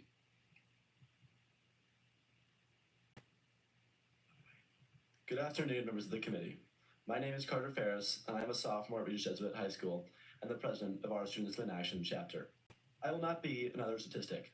That is why I'm here today. I guarantee you here can name at least 3 school shootings. I can name 3 that have happened in Colorado. 77% of mass shooters obtain their guns legally, and 50% of them use high-capacity magazines. I know that many feel this bill is a direct attack on their Second Amendment rights. I also know that many of you will see this bill as unconstitutional and taking away responsible gun owners' freedom. I completely recognize and agree that the Second Amendment matters and is crucial to who we are as a nation. But I genuinely want you to pause and think about this bill for a second. I understand that you may see it as wrong, it will just be challenged in the courts. But I beg you, for me, for my family, for my friends, do something for us. You cannot sit here in the position you were elected to and do nothing. This is your chance to save lives. Your job here is to represent your people. This is your chance to potentially save my life. I do not want to be another statistic. I cannot be another statistic. Do something. You cannot sit here and watch thousands die every year from these guns. This is not an overstep of anyone's rights. This is common sense reform that would add safeguards to help keep guns designed only for killing as many people as possible out of evil people's hands. Keeping dangerous weapons out of people's hands is not an overstep of anyone's rights. It is about saving lives. My life, your children's lives, and my fellow students' lives. Thank you, and I urge you to vote yes on this bill. Thank you. We'll now hear from Fiona McDonald. You will have 2 minutes. State the organization you represent. You may proceed. Hi, my name is Fiona MacDonald, and I'm a senior at East High School and a member of Students Demand Action, and I'm here to express my strong support. I have faced gun violence in my school. It's the reason why I text my parents I love them every time we have a lockdown. It's the reason I plan right hide if there was a shooter in every room I'm in. It's the reason why kids across America no longer feel safe in their schools. The reason classmates and I are here is to show you that gun violence is an issue that affects and has affected schools like mine and students like me. This bill is about recognizing the deadly reality of modern-day mass shootings and doing everything in our power to prevent them. In what world does a hunter need to fire 50 bullets in the blink of an eye? In what world does self-defense, meaning having the ability to fire round after round without ever taking your finger off the trigger? Now, some people here have stated that this bill isn't effective because criminals don't follow laws. Continuing this disingenuous train of thought, should we lift laws against murder? Murderers don't care that they're breaking the law. Sure, criminals don't follow the law. That's why they're criminals. But that doesn't mean we shouldn't have laws to protect public safety. Now, many people here will also sit here and tell you that this bill violates the Second Amendment. It doesn't. 3 federal circuit courts, including the Fourth Circuit in the 2024 case Bianchi v. Brown, using the methodology from New York State Rifle and Pistol Association v. Bruin, have held that laws that restrict semi-automatic weapons, and that's what this law is, a restriction using permits, do not violate the Second Amendment. In Bianchi v. Brown, the Fourth Circuit provided 2 main reasons why. First, military-style weapons are ill-suited and disproportionate to be used for self-defense. And secondly, the nation's historical tradition supports the regulation of exceptionally dangerous weapons.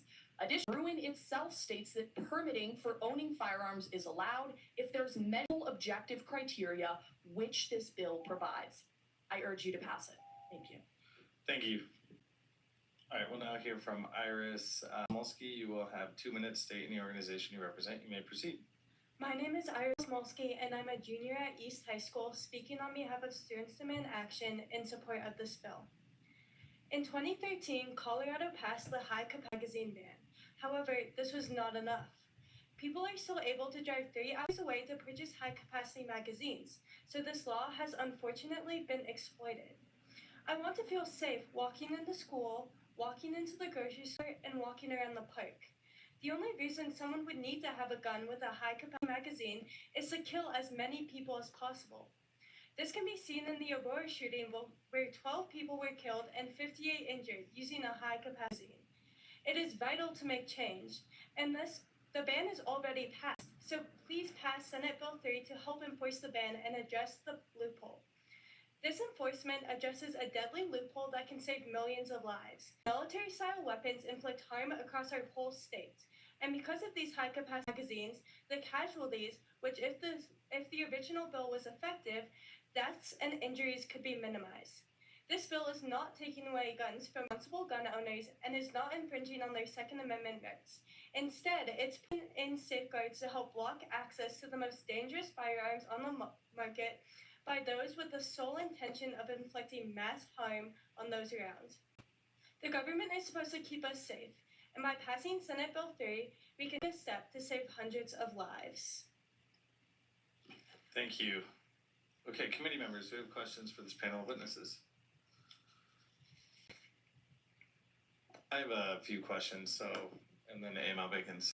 First question I want to ask is, we often hear in these debates, well, in France they have mass stabbing events, we'll hear a picked example of somebody maybe committing an event of mass violence. with a truck. As far as all of you are aware, are there mass stabbing drills in France or in other parts of the world? Whoever wants to answer. No, there is not. And I think it's disingenuous to state, mass stabbings are the same thing as mass shootings. You can't throw 50 knives at someone in the blink of an eye without reloading. It's just simply not the same level of destruction. And if you've read these articles, you see what one bullet does to a human body. And I think it's by no means a fair comparison.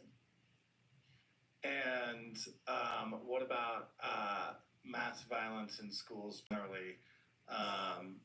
All of your testimony was really thoughtful. I am sure you all are well researched on this issue. Does anybody want to speak to, is there any research on instances of mass violence that are systematic in schools anywhere else in the world? Whoever wants to answer that. There's also not. I mean, gun violence is a uniquely American problem. We own the most guns per capita, I believe, than any other country, and have the most mass shootings by a wide margin, especially compared to other developed countries. And that is because we do not regulate guns the same way that other countries do. Okay, and last question from me. You all have school today, and are you planning on going back to school today?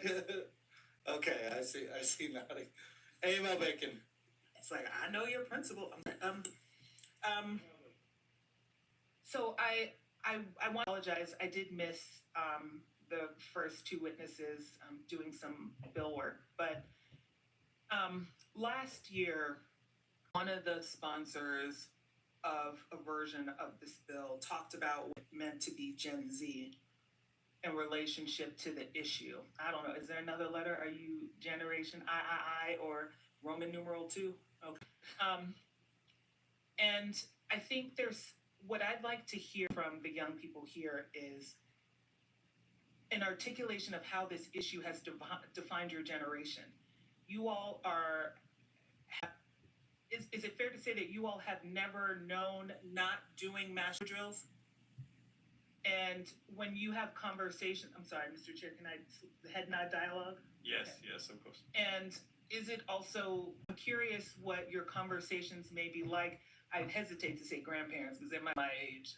I'm not that old. But I'm curious what your conversations might be like with older generations that have come before you and how you talk about school with this issue. And if you had an opportunity, perhaps in one or two sentences, or to whatever you see fit, to really try to put words to it, like a phrase or like a saying about it, how would the experience of seeing mass shootings with assault weapons be articulated by your generation in regards to it impacting your generation?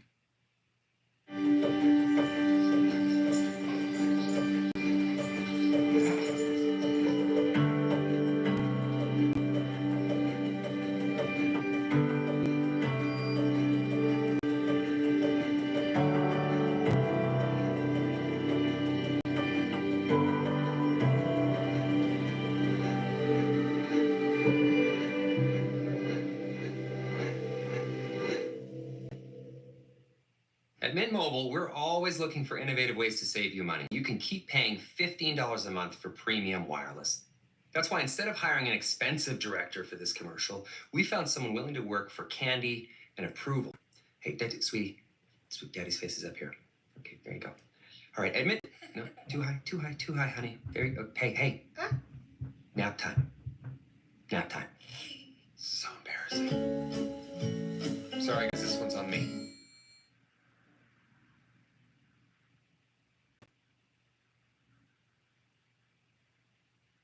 Bacon? Good? Yeah, thank you. Okay. Any other questions for this panel? Okay. Seeing none, thank you so much for your testimony and your time today.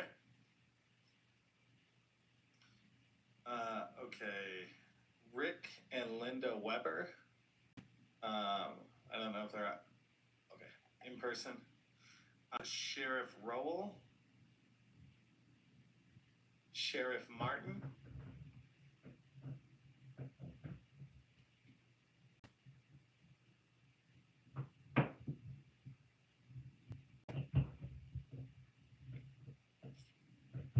okay. Let's start with Rick Weber.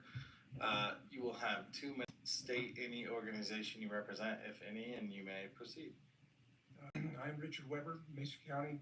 I represent myself, and I'm against this bill. Let me introduce you to Andrew Pollack.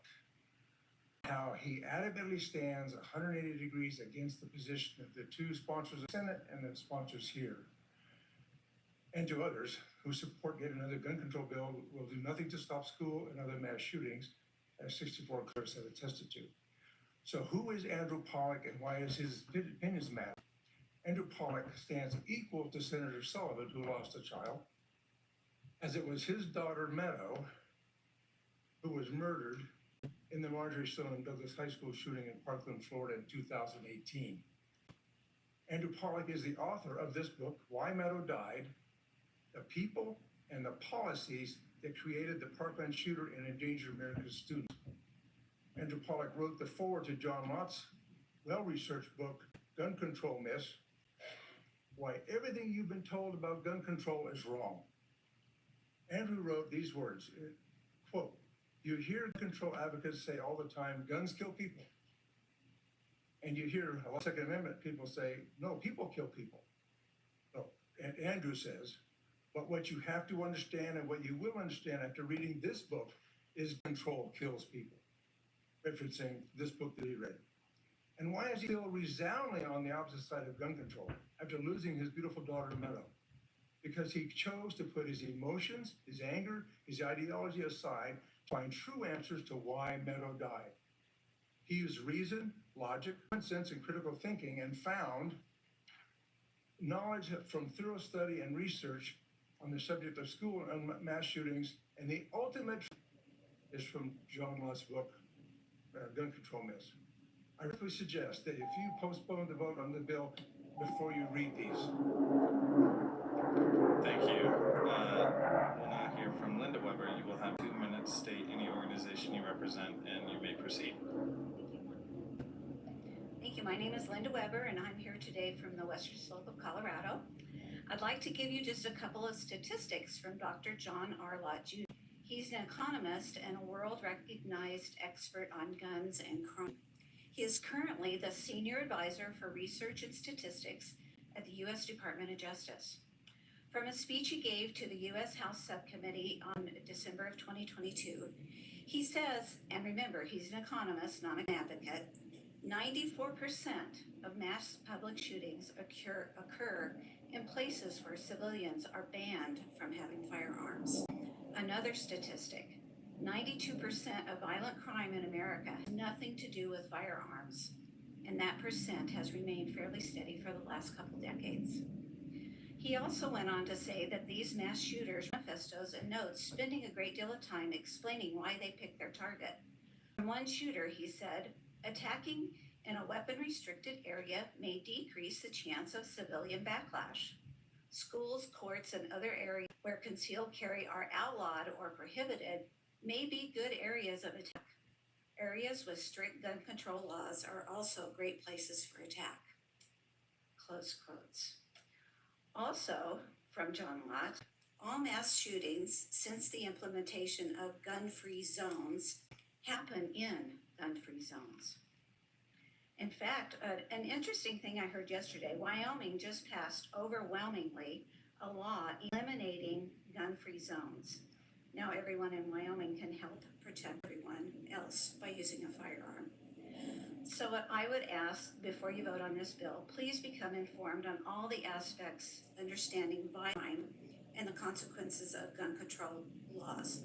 A good place to start is the Crime Prevention Research Center at crimeresearch.org. Thank you. Thank you. All right, we'll now hear from Sheriff Rowell. You will have 2 minutes. The organization you represent, you may proceed.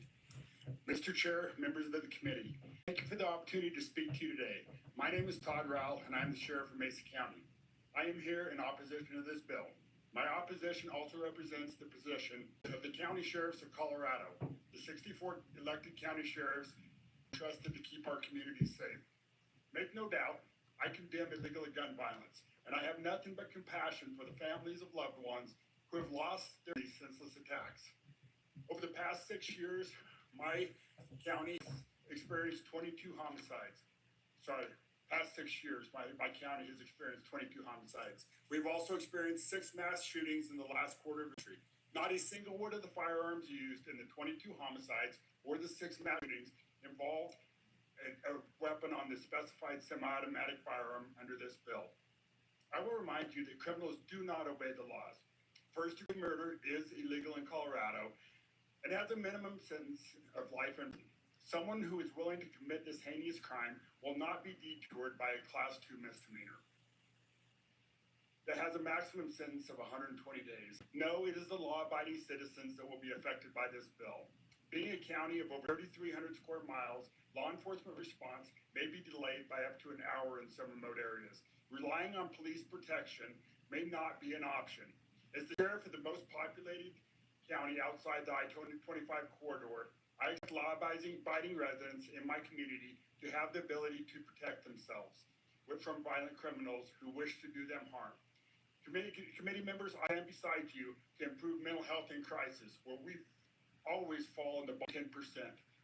I will support stronger sentences for violent criminals to keep them out of our communities, and I will support increasing law enforcement presence in our schools, places of work, and any large gathering.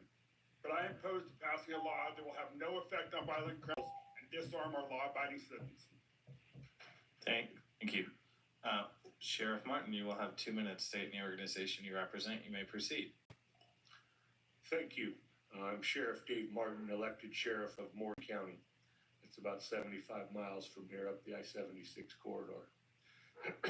As a sheriff, I took an oath to uphold the Constitution and the laws of the state of Colorado.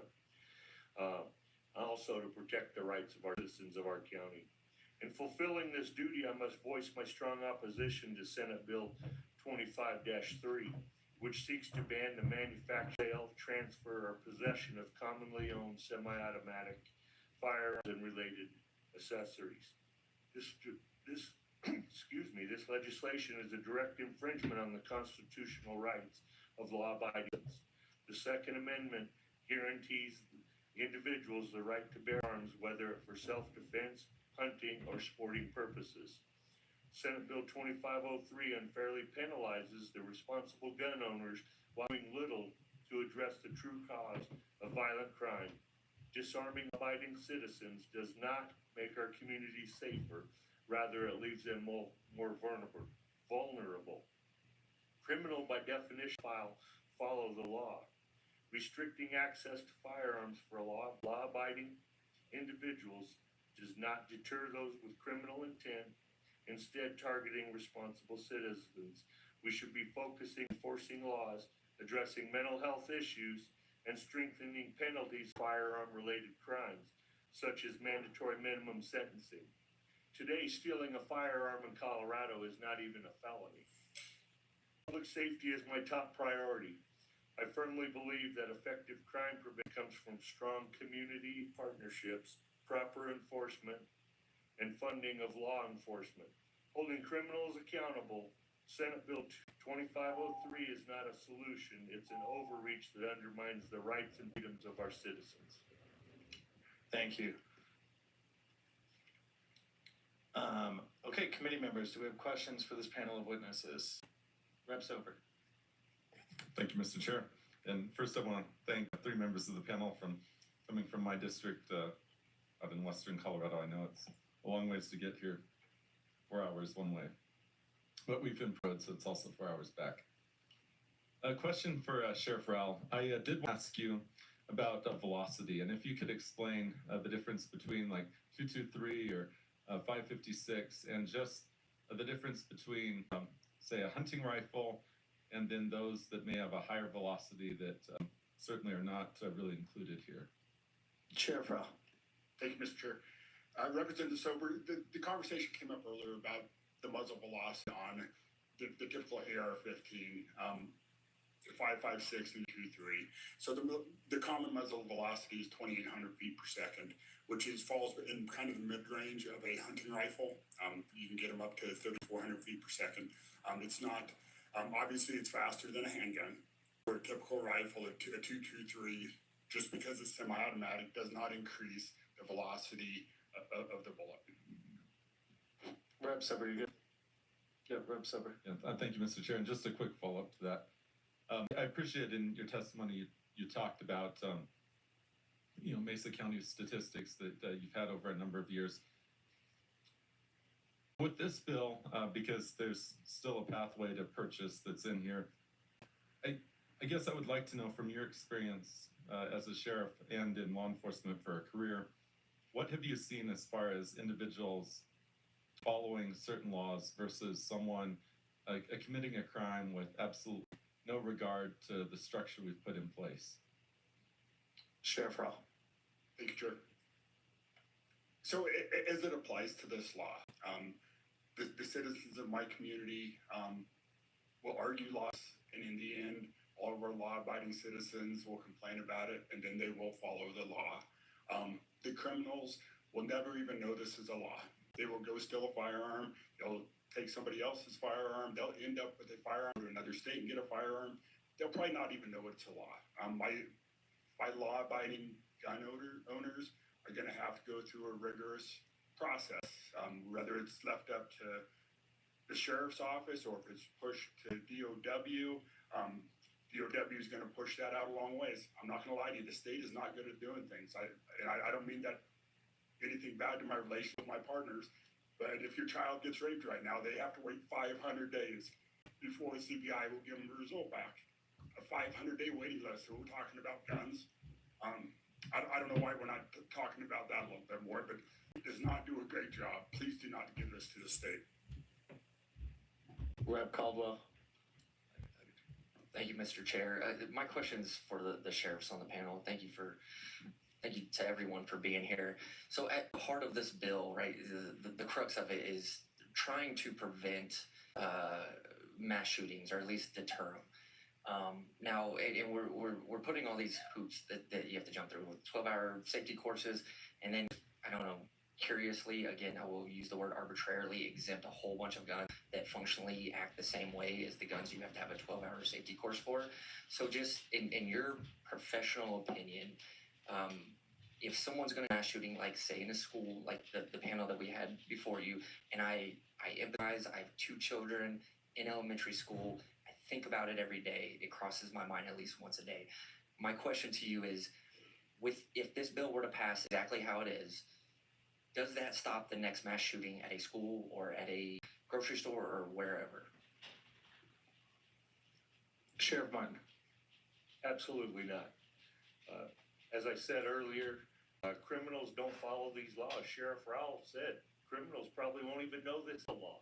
They're going to obtain a weapon that they want to do the work that they want to do. And this law is not going to deter that. AML winner. Thank you, Mr. Chair. And this question is for both of the sheriffs. Sheriff from Morgan County kind of touched on it. In your oath, it says, I will support the Constitution of the United States, the Constitution of the state of, and the laws of the state of Colorado. In that oath, do you think there's an intentional order to the way that oath's laid out? Sheriff Martin. Absolutely. The Constitution of our nation comes first.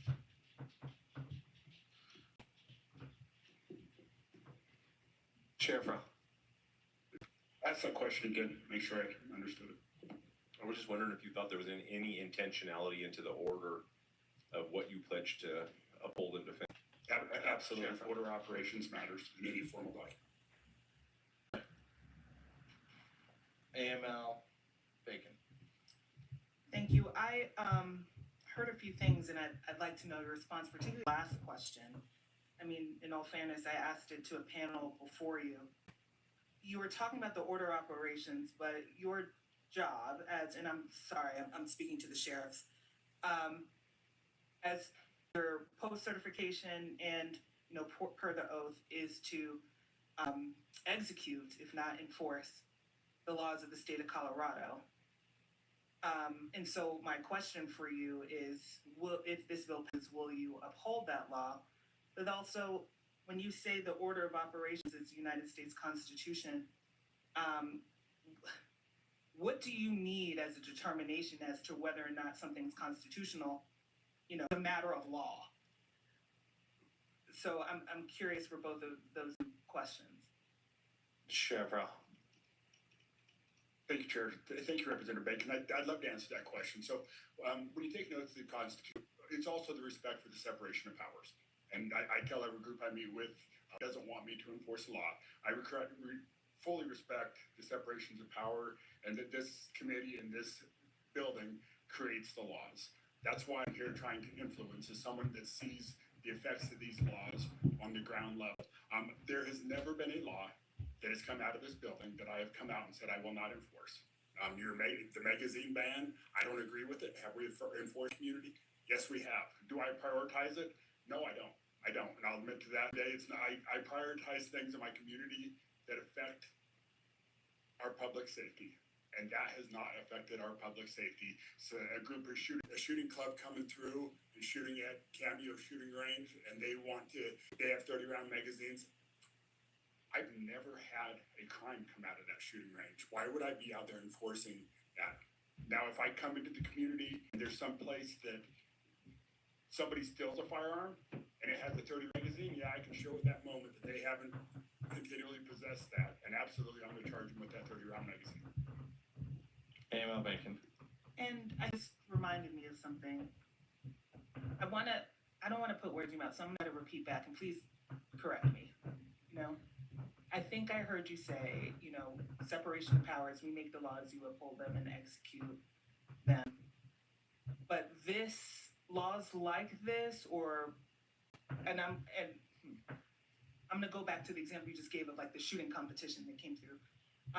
You would say, for example, they are not priorities. So even if it did come through and they weren't following the law, you would not, what? I would say I'm not going Sheriff Rao. I apologize, Chair.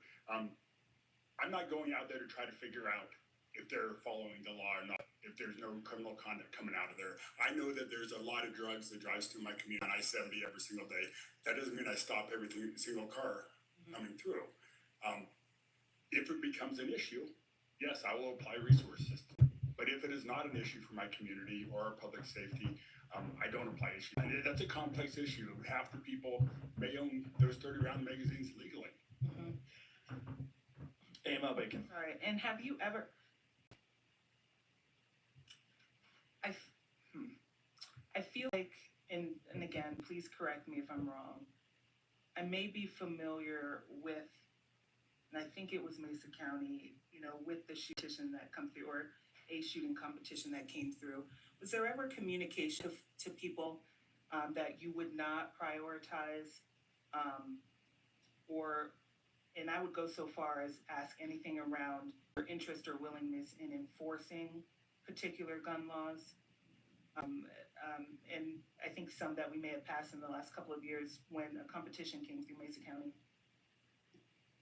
Mr. Chair. Sheriff Rao. Representative Bacon, absolutely. There was a letter that I had given, a blanket letter to our shooting facility, a shooting facility where people travel throughout the United States and stop at different locations, 30-round magazines. I did give them a letter that they could give to people. I haven't retracted that letter. I know the state has stepped in and says they can't do it anymore, even though the CPW's website says that they don't prioritize it themselves. Okay, thank you. Rep. Baumgast. Thank you, Mr. Chair. My question for the sheriffs as well. And my understanding of the bill as written currently, and even as it's looking to be amended, correct me if I'm wrong, is this something that is even enforceable or regulated by counties, or is this something that looks to you like it does to me that's regulated under state government? Sheriff Martin. Ask me your question. There's a lot of question about, Mr. Chair, there's a lot of question about this being enforced by county sheriffs. Is this even something that is enforceable on county sheriffs, or is this something that, as it appears to me, is going to be regulated and enforced under state government? Thank you. Are you referring to the part of the training element that we will cut the training and manage that? Are you talking about the procurement of illegal weapons by an individual? Rabbi Margas, you're probably talking about the scope of the bill, is that accusation? Yes. Okay, so the scope of the bill. Sheriff Martin. Managing the training portion of this for an agency my size will be very arduous. I'm just estimating I have probably 3,600 to 4,000 concealed handgun permits and about 38,000 population countywide. I would guess that those numbers would double, if not triple, on people to be able to purchase firearms. Sheriff Rowell, you want to chime in? Yes, for my organization, it's about $360,000 to do the verification and the background. First year and ongoing years would be about $300,000 a year. Okay. We are over time, but yeah, we'll follow up. And just with the amendment, it's going to be pushed to Colorado Parks and Wildlife, so it wouldn't even be in your purview, would it? Sheriff Rowell. I'm just questioning the enforceability. So I'll take a yes or no on that. Would it be in your purview? If it gets moved over to CPW, will it be in my purview? The enforcement, I apologize, the training and verification won't be, but there's still a crime associated with this. If you sell a firearm or if you purchase a firearm outside of these bounds, it does fall under our purview to some extent, yes. Thank you so much for being here. Thank you for your time and testimony. Panel of witnesses. Hey guys, did you know some drivers are ditching their car insurance and they're doing this instead? Now the reason why you may be overpaying for car insurance is because a big of your monthly payment isn't even for insurance. It's to pay bill collectors and administrative people. Crazy, right? But my friend showed me this cool little website that changes this around completely. It gives you the ability to pay for just your policy alone. So this website can liability for as low as $29 a month and full coverage insurance for only $38 a month. I put a link to the website down below. So hey, whatever button you see on this video, just go ahead and click that and it's going to take you directly to the website.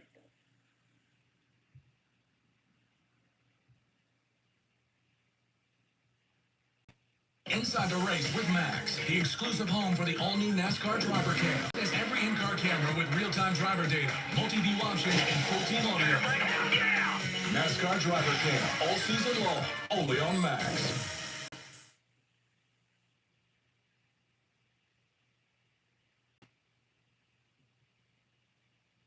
Unless the individual has undergone significant training and background checks in order to purchase these weapons moving forward. All rights of our Constitution have been regulated and nuanced for the benefit of the public good, including the Second Amendment. The right to bear arms is equally as important to our nation and equally viable to being thoughtfully implemented for the safety of all citizens. With guns being the #1 killer of kids, it seems to many of my peers that this epidemic justifies reasonable and thoughtful nuance while upholding the principles of gun ownership rooted in our nation's history. Colorado has experienced devastating mass shootings, many involving semi-automatic weapons with high-capacity magazines. While the state has already banned high-capacity magazines, individuals can still easily obtain these magazines in neighboring states and attach them to dangerous firearms that remain legal in Colorado. Courts have upheld permitting requirements for firearm purchases, and such measures are consistent with constitutional law. The Supreme Court has recognized that states may regulate to promote public safety. This bill is such a regulation. Please vote yes. Thank you, ma'am. If you could just state your name, I don't believe you stated it for the record for me. Reese Worrell. Thank you. Ma'am, you have 2 minutes, and if you could also state your name. Thank you. My name is Pat Rothschafer, and my words today are my own. 21 years ago, my 26-year-old daughter, Christy, was shot and killed by an angry young man with a gun. I tell you this to highlight my faith that we need to reduce gun violence in our society. SB 25003 is a bill designed to close a loophole in a bill that was passed in 2013. HB 131224. This bill was designed to prohibit the sale, transfer, or possession of high-capacity magazines, thereby reducing the impact of mass-capacity magazines in mass shootings that have become all more common in our society. The bill before you today would eliminate the current practice of driving across the border into a neighboring state to purchase these high-capacity magazines, thus making HB 131224 useless. There are many firearms that will not be affected by this bill. I had a handout given to you. It is not an exhaustive list, but it does give you a good idea of some of the guns that are exempt from this bill and the others that can be modified to live within this bill. Of those that will be affected, there are fixes for them to make them comply with this bill. The gun manufacturers won't be making these. Well, they could if they wanted to. They have the ability to refigure and rejigger the weapons that they make so that they could, work within this bill. And they're certainly not going to go out of business. I ask you all to vote yes, SB 25003 today, to reduce the impact of gun violence in our society and to save lives. There is not a day that goes by where I don't miss my daughter. Thank you, ma'am. If you could also state your name, and you have 2 minutes. Yes, thank you, Chairman and members of the committee. My name is Ken Ruda, representing myself. I wish to speak to the issue of fentanyl in Colorado, driven by criminal cartels in Mexico, armed with U.S.-sourced firearms, including from Colorado. The stats I'm using are from the ATF, from the General Accounting Office, and from the CBS documentary Arming Cartels. Laws in Mexico are strict, and there is only one gun store in the entire country, and that is on a military base. In 2023, 70% of the guns used in crime in Mexico were traced back to the United States. Colorado is one of the top 10 source states for over-the-counter straw purchases that go into the Iron River of 2,000 firearms per day that are smuggled across the U.S. southern border into Mexico. The top source cities for traffickers are Denver and Colorado Springs. In 2023, the DEA in our region seized a record 425 kilograms of fentanyl, enough to kill one of every 3 Coloradans, while Fremont, Adams, and Denver counties recently recorded the most overdose deaths. Beyond the primary border source states, the Colorado to El Paso, Texas route is considered a prime gun trafficking route, with double the guns traced here compared to neighboring states like Kansas, Idaho. Notably, there has been 600% overall increase in rapid fire devices recovered. Passage of this bill would curb trafficking from Colorado, the most lethal firearms, rapid fire devices, and will raise safety protections both here in the U.S. and in Mexico. Please vote to pass this bill. Thank you. Thank you. And now we'll hear from Julie Ort. You will have 2 minutes stating the organization you represent. You may proceed. Thank you. My name is Julie Ort, and I support this bill. There were no wounded survivors in the King Soopers shooting. Every victim, 10 in total, died with multiple wounds. This was intentional. In the weeks preceding, the killer practiced firing his Ruger AR-556 pistol, equipped with a 30-round detachable magazine. We know this because the DA was able to trace his multiple firearm-related purchases. The only untraceable piece of equipment is 30-round detachable magazine. As a child victim of gun violence, I know firsthand the carnage that any bullet exacts upon a fragile, growing body. Whatever I suspect my suffering to have been, I can assure you it was far worse. This bill is a compromise that allows uniquely lethal weapons to be sold with a caveat. That caveat is accountability, education, training, and competency. A ridiculously minor inconvenience in the face of a ring mass murder, especially of our kids. As you listen to testimony today about the urgent, unrestricted need for these easier to load, more efficient weapons that are a mainstay of gun shop sales, allegedly better for women and people with disabilities, consider this. I am both a disabled and a woman. I don't have the luxury of worrying about taking a 4-hour course to get a 4-hour class to get a course. I worry about a mass shooting that I know I don't stand a chance of escaping. All today we hear about the burden of a 4 to 12 training class, and yet nary a word about the burden we have put on our kids to active shooting drills for countless hours every year for every year of their time in school. Do the right thing. Show respect for leading with accountability. Pass this bill, please.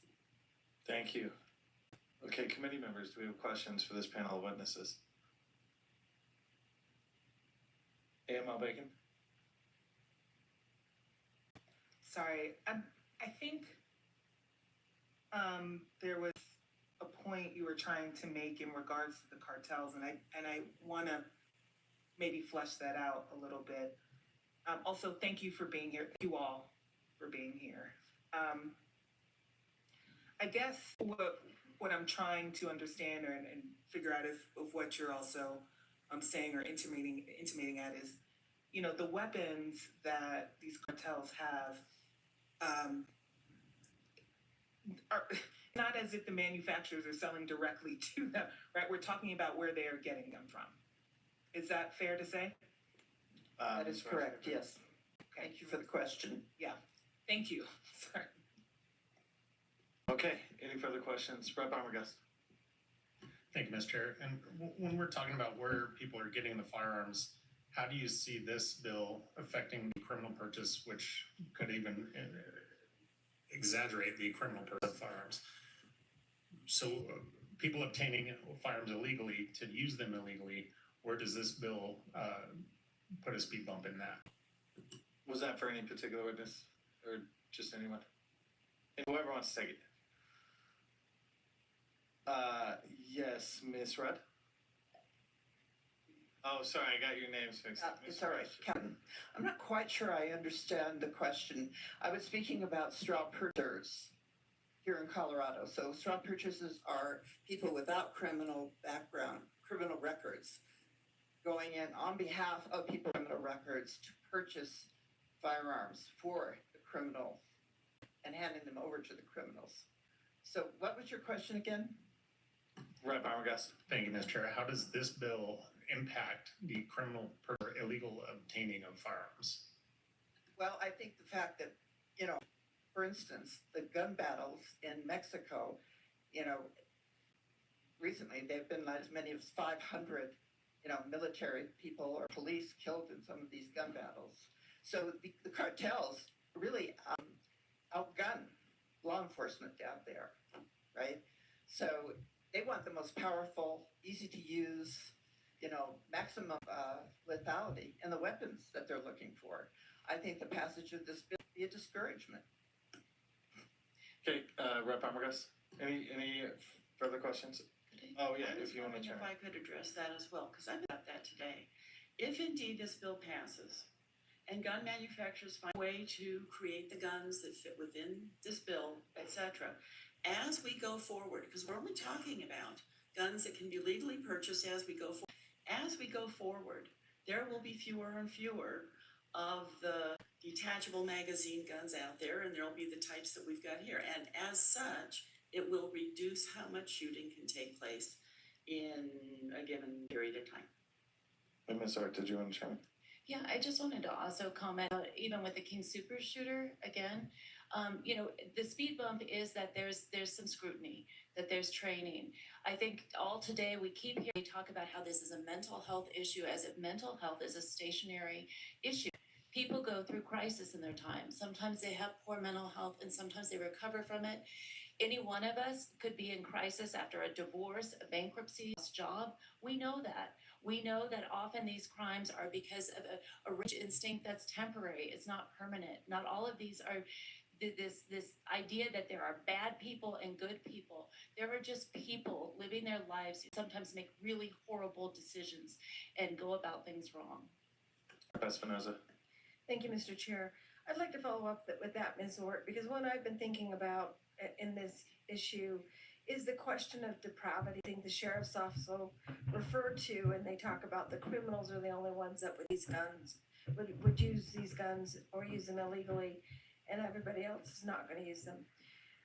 To me, one of the issues is training, knowing if you've been trained with this gun, what the lethality of the weapon is. Can you speak to your thoughts with regard to how that might help people, if they're in crisis, understand the level of danger they might be inflicting by owning that weapon? Yeah. Was that Ms. Hart? Yeah, absolutely. I mean, I think everyone here in this room would agree that these weapons are a different level of lethality. And if there's training about it and how you need to use it and what to do, I mean, the training can include some of these issues of crisis and safe storage and ERPA laws. That's part of the training, right? Is part of the training is talking about these different aspects we have to help people with mental health and an understanding of it. Also often here listening to testimony, we hear, the gun shop owners talk about how they've turned away people who they felt were not safe to sell a gun to, or they should not get that gun. So we know this happens. So there are steps that even gun shop owners are taking those steps to say, hey, we need a speed bump. We need to slow this down. The more scrutiny for these weapons, which cause so much more trauma than the average weapon, is warranted in this case, I believe. Vice Chair Carter. Thank you, Mr. Chair. And this question is for Ms. Pearl. Can you speak to the attitude or the mental health or the mental state of students in this space? And you seeing any type of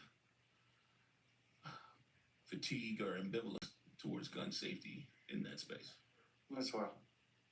Yes, I can absolutely speak to that. My school was a direct community that was affected by gun violence. We lost a student a couple years ago, and that loss stays with us. We paint portions of the school every day. There is a communal feeling of angst when we go into our school. The DPS is trying to build a vestibule in the front of our school to hypothetically protect us from danger. However, this would have not stopped any of the 2023 shootings. Is that people who have access to guns that should not have access to guns. And obviously this is a very nuanced legal issue that I'm 17 and I'm missing my math class to be here, and I don't know exactly how to solve. I don't think any of us have the answers, but I do see my classmates go through traumatic events during our lockdown drills. People start crying, people that don't cry in school. I have a friend who's in trauma therapy for her shooting, for the way the shooting affected her. This is not fair. And we are asking our legislators to do anything to help mitigate crisis in a way that respects the laws, the rights and laws of all citizens of our nation. Vice Chair Carter. Thank you. Thank you, Mr. Chair, and thank you, ma'am. And I guess this question is for the whole panel. When you hear law enforcement stating that either they do not have the ability or the willingness to enforce some of these laws, what is your reaction? Whoever would like to chime in. I want them fired. That's my reaction. If they're not willing to enforce our laws that all of you pass, they should be fired. They should in those positions. Whoever wants to chime in, you all can feel free. I'd just like to say it has a chilling effect. I testified to this just last week that, I wanted to speak with our sheriff about this. When we feel like sheriffs are not going to enforce a law, we're afraid to go forward and talk about this. So I think it also has a chilling effect in reaching out to your law enforcement. If you think there's a problem, there's someone you're concerned about, but your law enforcement is saying that they're not prioritizing this, they don't care about it, they're not going to enforce it. That gives people who might have some knowledge about maybe able to prevent a mass shooting, that tells them that they don't have a place to go. So I think it has a really chilling effect. I would like to add on to that. I believe that it's slightly disheartening to hear certain law enforcement officials who are due extreme respect for what the Utah communities do think that they have the jurisdiction to decide the constitutionality of laws. I as someone who cannot vote, cannot own a gun, we are asking our law enforcement to protect us and to do the right thing. And when they say, until there's an issue, it's not my priority, who has to die for that to be a priority? Mr. Runter? Yes, I just feel very, very, very sad because I understand the mindset that they're coming from and the information sources that they gather their information from. But to me, as an American citizen, I've lived in 5 different countries. We have lost the sense of our greater good and our common public life. That we have erased the sense of wonderful, wonderful freedom that comes with public trust. It saddens much when I'm. Hey everybody, I don't know who all's on. If it's just me, if you happen to come on, I'm going to keep watching this. Drop a kid off at kindergarten, armed guy there, here, there, everywhere. Thank you. And Rep. Armagost, quickly, and also just for all members on the committee, I do appreciate that we all have a lot of questions for our witnesses. I want to try as we move forward to get a little closer to time so we can hear from everybody. But Rep. Armagost. Thank you, Mr. Chair. My question comes back into the public safety side of this. This took a turn for the worse as far as our law enforcement that has come here to testify in framing questions in a way that impugns our law enforcement of not being willing to enforce something, and then actions of having fired. And for our sheriffs here and the other leaders that were here, I would encourage everyone to do a ride along with your local agency to kind of see the public safety or priority of life is concerned as far as public safety enforcement. Is there a way we can send messages directly to any of these supporters of the Second Amendment and defenders or people that will be testifying? And undermanned at the current time. If there's a call log where you have violent crimes being committed that they are being required to respond to, or the potential that somebody might have sold somebody a 30-round magazine, standard capacity magazine, where does that priority fit in as far as what you think they should be responding to on a call log during their shift? Whoever would like to respond. Ms. Orr. I'll just say one thing, that I think that words matter a lot, and so as a public-facing person to say that again, not impugning their ideas behind this. The idea is that when they say publicly that they're not going to do this, it tells people that their voices are not going to be heard, that they're not going to be represented. Whether that's true or not, in my case, I went to my sheriff. He absolutely heard what I had to say. But it took me a long time to find the courage to do it because I felt that I wasn't going to be heard. So what we say and how we talk about guns matters. And so when we have sheriffs come in a public, this is going to be on the news, I'm sure, tonight, and we have our multiple sheriffs saying that they're not thinking of enforcing this, that's a problem. Okay, Ms. Rudd. No, I just want to say one of the sheriffs who disagreed with the bill when asked this question, about what it implied about his abilities, answered very simply and clearly, I follow the rule of the law. And I thought that was so impressive. That said to me so much about that individual's character and that individual's respect. And that is a sheriff that I would admire, regardless of his viewpoint. Okay, thank you so much for being here. Thank you for sharing your stories and for your time. With that, we'll move on to the next panel witness. Okay, Huey Langston, Commissioner Corey Applegate, Sheriff Speckman, and Kylie Howard.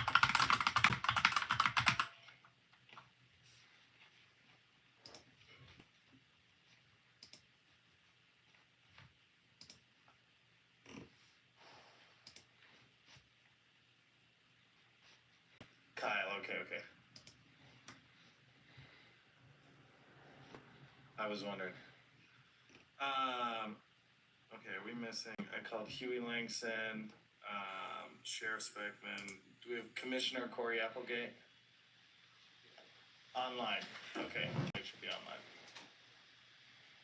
Okay, while we wait on Commissioner Applegate, why don't we start with Huey Langston? You will have 2 minutes. State any organization you represent. You may proceed.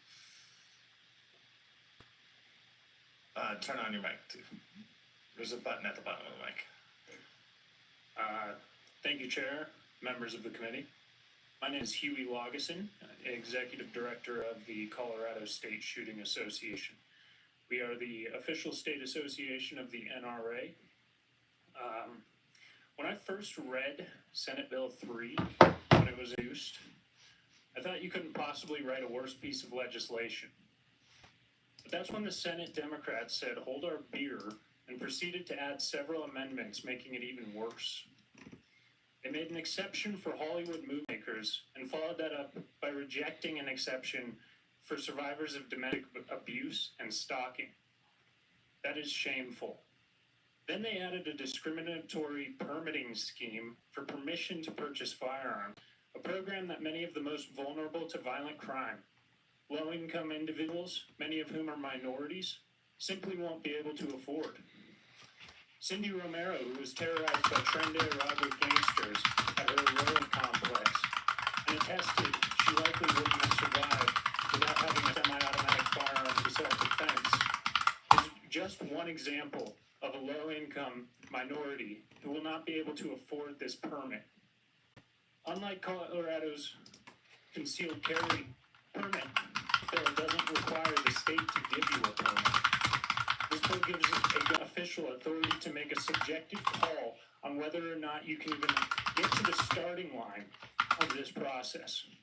If you do get a permit, it can be revoked at any time based on a subjective judgment call as well. It is wrong to require American citizens to purchase their rights from the state, and it is in fact unconstitutional. And my organization will seek to demonstrate that in the courts if this passes. Oppose this bill. Thank you. Thank you. Before I get to the next witness, since we have an extra chair up here, can I also call up Kellen Lanier?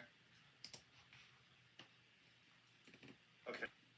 And we'll now hear from Sheriff Speckman. You will have 2 minutes. State any organization you represent. You may proceed. Good afternoon, Mr. Chair, members of the committee. My name is Heath Speckman. I am the Sheriff of Lake County, and I appreciate this opportunity to voice my concerns with Senate Bill 003. I stand today to oppose Senate Bill 003. And I want to speak to an experience that I've had in Lake County, Colorado. It's a small county. We've struggled with staffing. I started approximately 3 years ago where we had only 3 deputies. Type of situation, that's a situation where we have to focus on increasing our staffing levels. We can provide public safety to our community. It also provides a situation where we do rely on our constituents to protect themselves in those situations where we have anybody available to respond to calls. And in our jurisdiction, we have the Leadville Police Department, which is also understaffed, and the Colorado State Patrol, which is also understaffed. I took 3 oaths in my life. The first was with the United States Air Force. I served approximately 10 years with the Air Force. Then I went to the Colorado State Patrol, which assigned me to Leadville. And then I resigned from the State Patrol so I can focus on our local community that was in dire need of public safety. This bill presents the issue that addresses our staffing needs.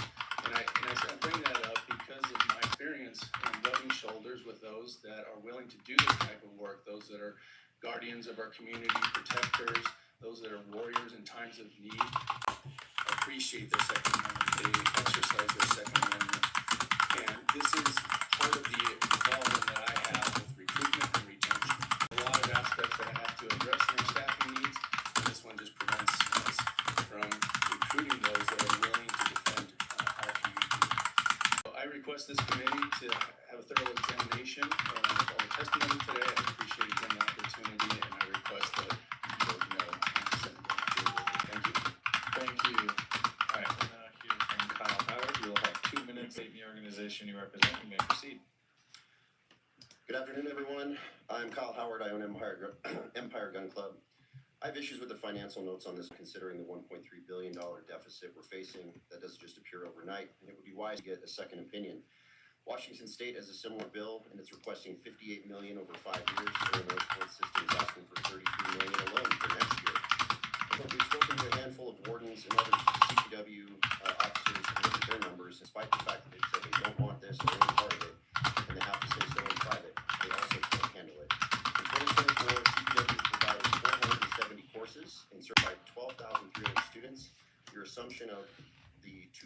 million gun owners in the state only doing 50,000 a year to apply for this card is laughable. That's only 2%. And somehow an underfunded agency is going to handle a 5x increase by September 1st, right at the start of hunting season. But let's say it was 10%. That's 240,000 applications submitted on day one before funding has even been paid in the system. So who's going to fund it at the start? The system crashes immediately. Most will have hunter safety cards older than 5 years that need to be renewed. Now having to service 2,000 applications plus the normal annual, your 470 courses just became a month, or 4,800 a year with an average class size of 50. Each course requires 2 instructors. The average pay is 60 to 80 a year full before benefits. That's 60 million a year in salary alone. Full-time instructors that do absolutely nothing, yes, even having to take vacations or paperwork or any of it. Additionally, CPW only has 700 people on staff at the moment that are certified to do this, and it takes 2 years to get the process to even be able to do it. What happens in 2030 when the 240,000 originals now need to renew? It's not manageable. It's not feasible. The fiscal note's a joke. From Tabor to force a conservation agency to shoulder it just to get it to pass, to wait for it to bankrupt, and destroy the department that manages the state's beauty as pure people, and will destroy a 9-figure industry. Thank you. All right, now we'll hear from the mayor. You will have 2 minutes stating the organization you represent. You may proceed. My name is Colin Lanier. Dealing with myself. There are times when a law may seem just on its face and be unjust in its application. This is one of those times. So, at its core, this bill will create a class system. And maybe you've seen this playbook before. Dred Scott, Jim Crow, Black Codes, Bill O'Connor. It goes on. This bill contains that heritage. Increasing police interaction, creating arbitrary crime, allowing no points. Our society rejected generations ago to reemerge. We've been here before. In speaking with many of you, I've heard so many times that the effective solutions are too hard to tackle. So I've lost a lot of hope in that. This isn't the representation I was promised. There's bickering and just waging war on each place out of spite, and we are the casualties. I often look to Harriet Tubman, born a slave, illiterate. She orchestrated an interstate clandestine scheme protecting her charges with a sword and a pistol, all while suffering from chronic debilitating seizures. 13 consecutive times she did this. What she did was hard. What I see here is money and influence with scarce and conviction or circumspect without fear and money, unable to think past the power that they wield. Not all of us have forgotten the cost of reality. Why should I and people like me have faith in this body? So I say to my people instead, the world is more full of bleeding than they choose to understand. No, we won't lease back our rights because they can't do our things. We won't be participating in reenacting history. We're not backwards. Thank you. We'll now hear from Commissioner Corey Applegate. You have 2 minutes. State any organization you represent. You may proceed. Corey Applegate, and I'm with El Paso County. Chairman and members of this committee, I am representing District Hi, 4 of Ava. El Paso County, and I'm here today to speak in opposition of Senate Bill 2503. No, 100% dog woman. Constitutional rights of law enforcement.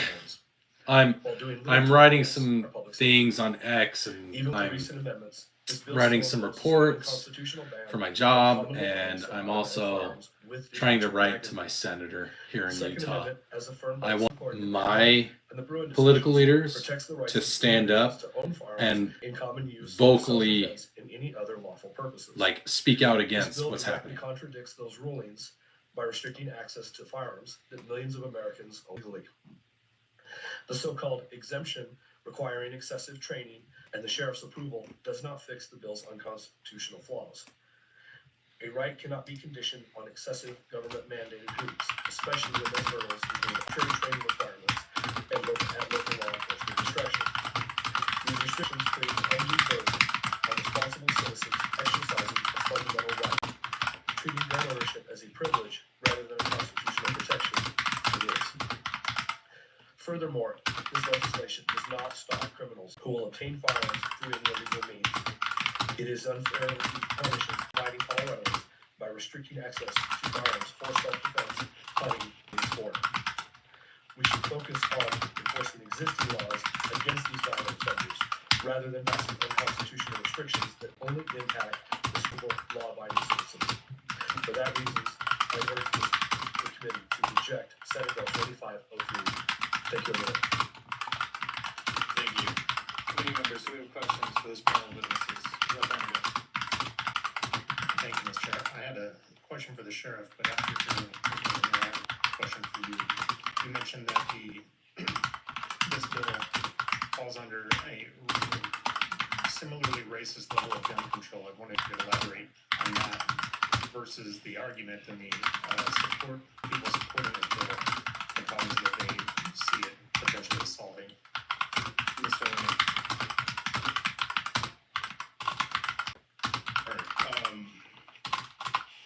Sorry, can you repeat that first one? I thought that was to the sheriff. No, sorry, after I heard your testimony, I redirected to you. Just you mentioned the racist overtone of the gun control, this bill falling into that, and versus the testimony from the supporters and how they think this is going to solve problems. Mr. Lemay. Thank you.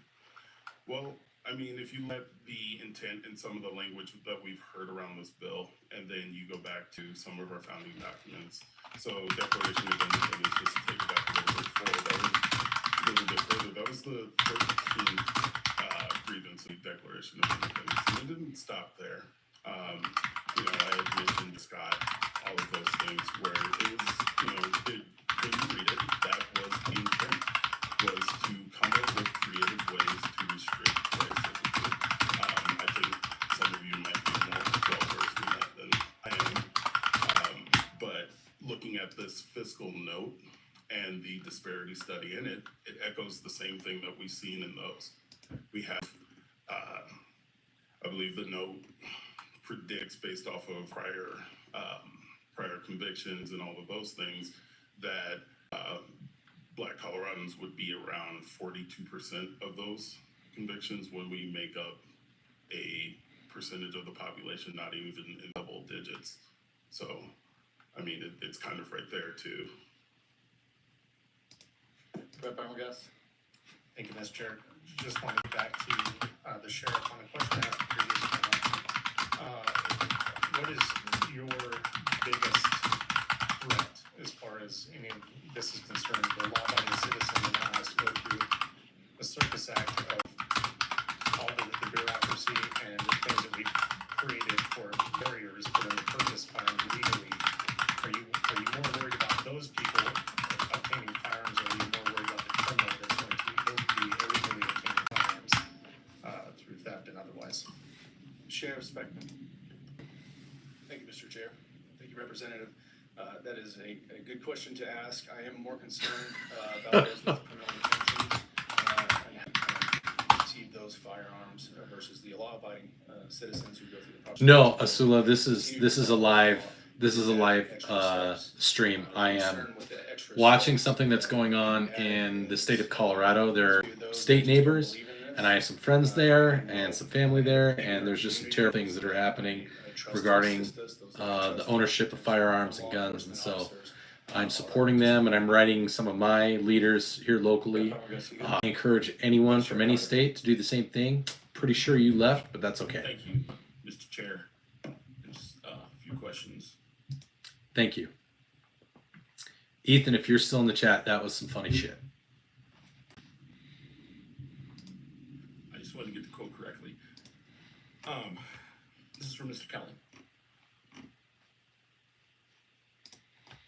I want to make sure I heard you indicate that you were equating this bill to Harriet Tubman, the Dred Scott decision, and the atrocities committed by Bull Connor, and that you understand that this bill, if you are not trying to purchase a specified semi-automatic firearm, changes nothing. Are you aware of that? Mr. Lemay. Is this a yes or no question only? You could expound, but it starts out with a yes or no, my chair. Mr. Lemay, yes or no, and then you may. Yeah. Thank you, sir. I will take that. Then I have a question for the sheriff. A couple of sheriffs, some individuals have indicated that they may be unable or unwilling to enforce these laws, or some laws. And I just wanted to, since we have you, understand if that is your perspective or concept of any of the laws that are put forth by this legislature. Chair Speckman. Mr. Chair, thank you. Representative, thank you. Yes, I believe that this is a complex question related to the constitutionality of laws, and that's why we're here to speak against this, as we don't believe it's constitutional. However, I did take an oath to support, defend, and all call laws. Hey Timber, did you get my email that I sent last night? It was long, sorry. And just to clarify from the prior panel, I didn't hear any sheriffs state that they would not enforce the law. We do have to go through an actions of prioritizing our actions, but that doesn't mean we don't address these issues. Thank you. Vice Chair Carter. Last question, and this is for the panel. Anyone can answer. I once again, I have to ask the question. Explain to me why a gun safety will not lead to fewer gun deaths or gun injuries. And that's for anyone. Mr. Lanier. Well, I think, and to follow up on your question too, because they kind of fit together. So there is a high degree of subjectivity in this. So when you ask me about Bull O'Connor and all of those, that's the other side of the coin, that when you have people that may have differing views on who is worthy or not, those horses then become a weapon instead of what you might intend them to be. So there's way too much subjectivity in these courses to guarantee that this is something that fully applied. There are also logistical issues with this that might just, again, you may miss the mark on what you're trying No to one do. is I don't trying think to that use these classes are going the to actually teach safety. They seem quote facts more like a quote screening device, anything else to select that and dole out rights. the which is supporters of where I this was bill getting have before brought the up. yes or no question. If these firearms Yeah, if I are can so expand on that as dangerous well. and so The first thing I fast, think of as an instructor is how I can regular teach citizens what would be involved in this. rely I on think on the basis of LEOs your question, to it's protect them very shallow in that, sure, we all want people to have training. We want people when to seconds matter? those Why around should them. regular citizens But in every have conservative to class wait that I've ever minutes taught, there for has help? been somebody who was recently assaulted or victimized in some way, and when I have to break the news to that individual that it's Halloween before that they are Why are legislators legally, they're left in with choice. support of putting more Right, pressure why and not? constraints on our The LEOs? overwhelming part of this Use falls their on own their data firearms against them, resources someone, is please. not manageable. We can't handle the influx of it. And neither can Parks and Wildlife. So this person not only has to wait 5 months to get a permit, it's going to push things out to the better part of a year plus before they'll even be able to buy their first firearm. So asking the question, don't you want training? Isn't that better? Sure. Everybody wants training to be for everybody, but that should not be the barrier for entry to have these things. For the record, that was Kyle Howard. Did you have a follow-up, Vice Chair Carter? Okay. Any other questions for this panel of witnesses? Rep. Caldwell. Thank you, Mr. Chair. My question is for Mr. Longison from CSS. You kind of touched on something that I haven't heard a lot of. I do have an talk AK, about so today, sorry. And I'm very familiar, obviously, with your organization. You represent a wide range of people of all different economic backgrounds. Can you speak to? I'm from America. The classes and the additional fees, which I don't even think it's clear what those fees are going to be, how that's going to hurt like members of yours or just Coloradans in general who are of a lower socioeconomic background. Mr. Larson. It's because they'd have to fight against the American Thank you, people Rep. as well. Caldwell, for that question. At least half of the American people, Yeah, since so of the 450 million firearms that are owned in the U.S., about 125 million of the 350 million Americans own it, which means that just about every household has 3.5 firearms. If there are firearms in the household, there's probably 3.5 firearms. That's what the average comes out. And I own at least 10 of those, so that ought to give you an idea. Instructor a fee, you have to pay for the instructor's time. You then also have to take time out of your schedule where, you know, a lot of these people. Yeah, there's starting to be fewer and fewer firearm owners, but more and more firearms, which is just supports even more the fact that firearm owners, legal firearm owners and lawful firearm owners are not the problem. Fees that they will have to pay. So it's going to be really expensive. There are going to be a lot of people that can't afford it, and those people are the people who are most vulnerable already. I mentioned the example of Cindy Romero, and if you want to learn more about her story, if anybody does, I would direct you to cssa.org/polis. You can learn a lot more about her story as an example. And I want to just reiterate, as others have said, this bill does nothing to keep guns out of the hands of. When you're ready, just move away from Illinois, come out here. Cost of living's a little bit high, but it's not bad. Or go to Texas or Oklahoma if there's the work that you do for your career. There's a whole gun trafficking ring, taken a Trinidad gun trafficking ring indicted in New York. And so these people who are terrorizing people in our state that are low income and would never be able to afford this permitting program, the Trinidad, they aren't getting their guns. Hey, if you guys are watching this this video on my channel or somebody else's, please make sure to like.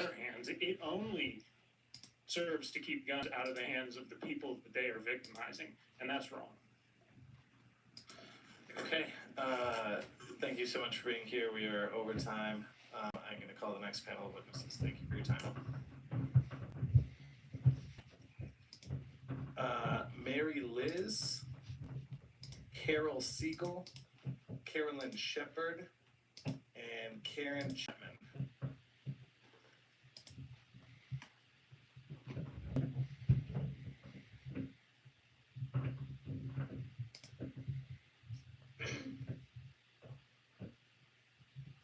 Yeah. I know.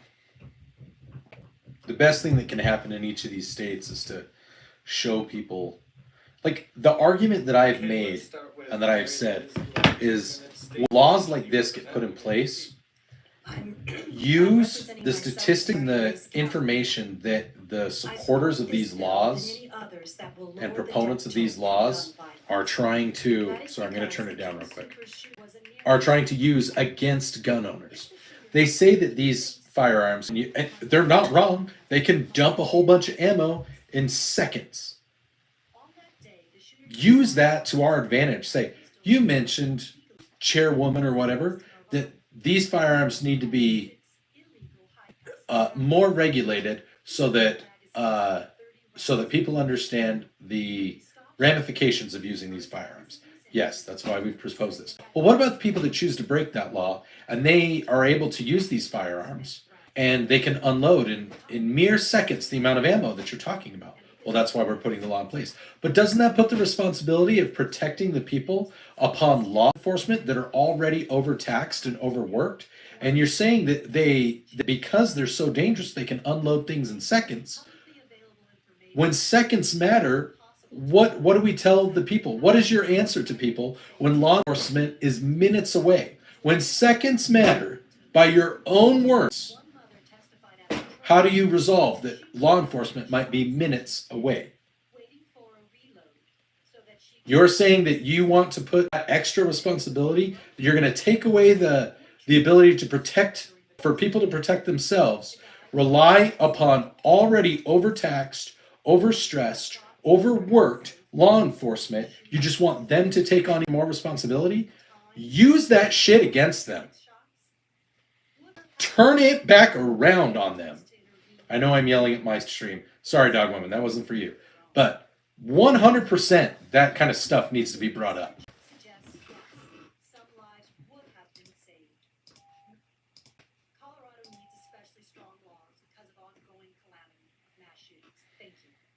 Thank you. We'll now hear from Carol. We will have 2 minutes, state and the organization you represent. You may proceed. I'm Carol Siegel and I'm representing myself. Thank you. I'm in favor of another, a wife and retired pediatrician setting for two different roles in communities and the devastation that gun violence has had on many of our communities. Colorado wisely passed a ban on magazines in 2014. However, that ban allows for the sale of high-power military firearms, such as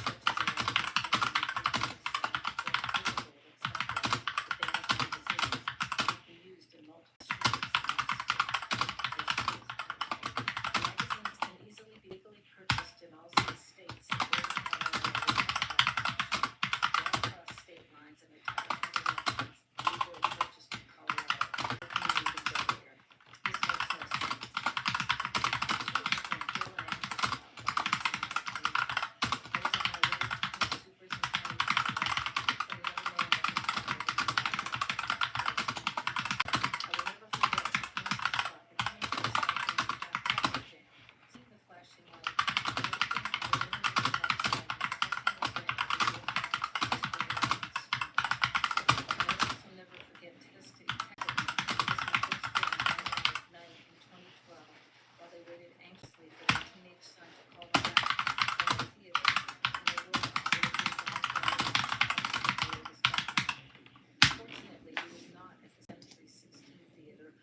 Where, as you know, 12 people died and 50 people were injured. Although mass shootings account for fewer deaths than other types of gun violence, the impact on our communities is devastating. I support the passage of SB 03. I firmly believe this law will help keep our communities safer.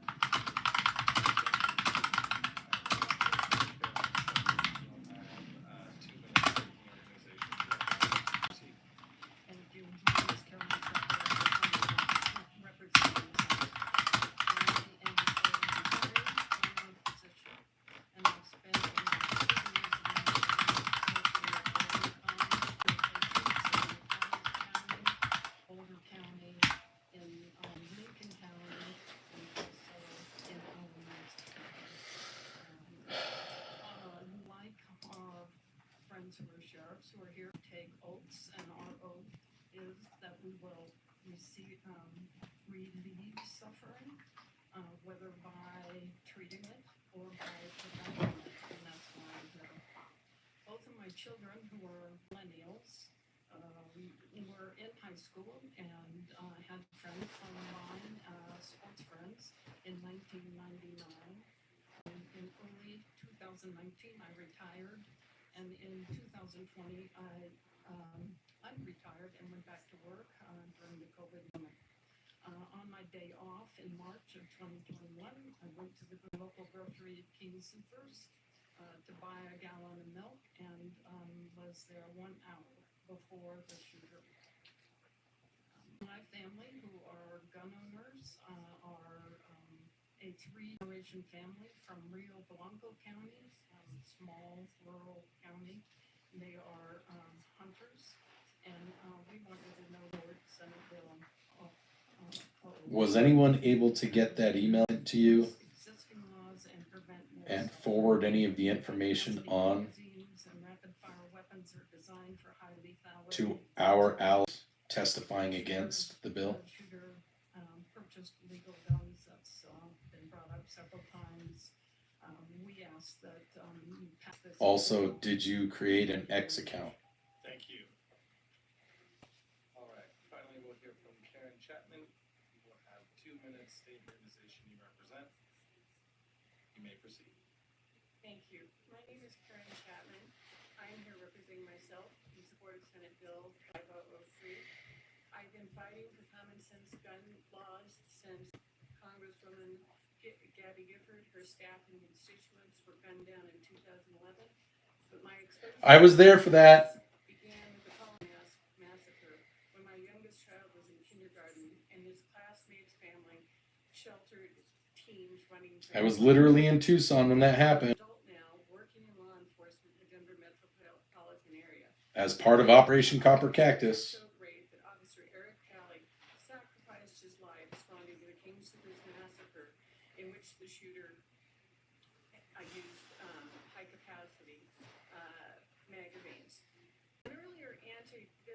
witness stated the lack of accountability for criminals is its risk.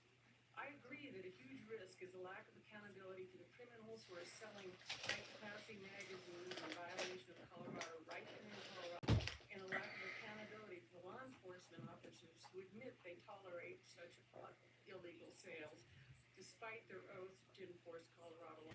Senate Bill 25003 is a critical protection for our law enforcement officers and all the rest of us from the equivalent of weapons of war. These protections against weapons more than satisfy constitutional requirements. Please protect our most fundamental constitutional right, the right to live instead of being massacred by those who should not have access. That's not a constitutional right. Thank you. It's part of the Declaration of Independence. Fucking retard. I can't believe I said that. I shouldn't have said that. Sorry. Okay, seeing none. Thank you so much for being here. Thank you for your time and for your testimony. Okay, Joe de Blasio.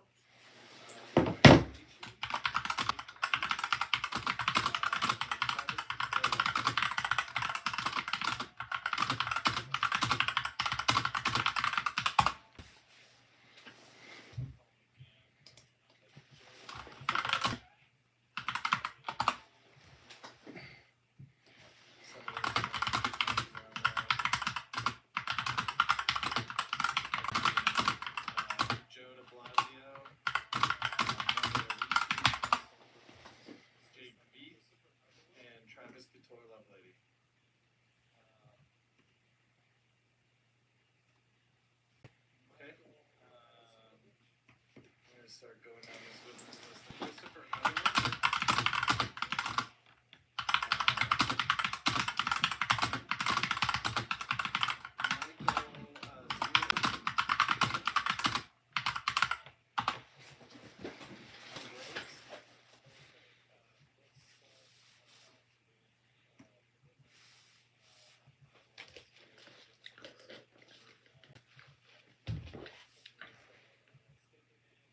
Is that Angry Cop? Let's start with the witness on my left here, the gentleman in the suit. I can't read your name tag, so state your name, any organization you represent, and proceed. Thank you, Mr. Chairman. Except they aren't defenseless because they're surrounded by law enforcement. Our members here in Colorado, we stand here today As legislators and elected political officials. which even after the Senate amendments posed significant concerns for the citizens of Colorado. While the intent to promote public safety is commendable, the amended bill still presents several issues. Unnecessary burdens on law-abiding citizens, mandating additional training and courses imposes time and financial burdens on responsible gun owners who already comply with existing laws and regulations. Hi, Mindy. If you're still here, welcome to the stream. We're watching what's left of the Constitution in Colorado regarding firearms and firearm ownership be burned to the ground. Excise taxes for firearm and ammunition sales, additional barriers to ownership could lead to decreased sales, subsequently reducing funding for vital wildlife. Sorry guys, I'm like going back and forth between multiple Quite a bit about the proposed amendment. There's certainly potential legal challenges to face. Despite the amendments, the bill will face legal challenges concerning its constitutionality. Similar legislation in other states has been contested, leading to costly legal battles that divert resources from more effective public safety. While promoting safety is a shared goal, Senate Bill 25003 imposes undue burdens on law-abiding citizens. We urge you to consider more targeted and effective measures that address the root cause of violence, compromising the rights and livelihoods of responsible Coloradans. So, certainly stand for Thank you. Okay, we'll now hear from Christopher Underwood. You will have 2 minutes stating the organization you represent. You may proceed. Oh, turn on your mic, please.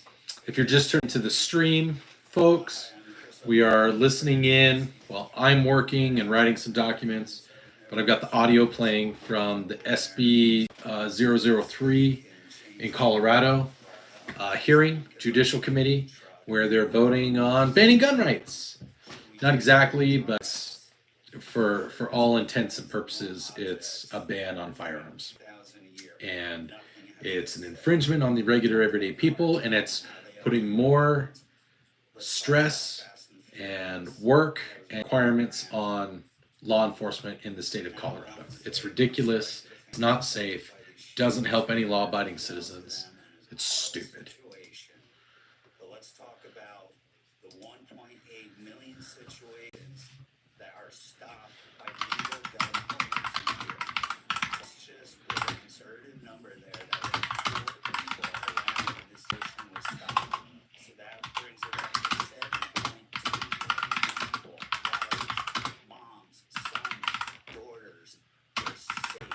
Dads' lives were saved. Why don't we talk about that? Why don't their lives matter?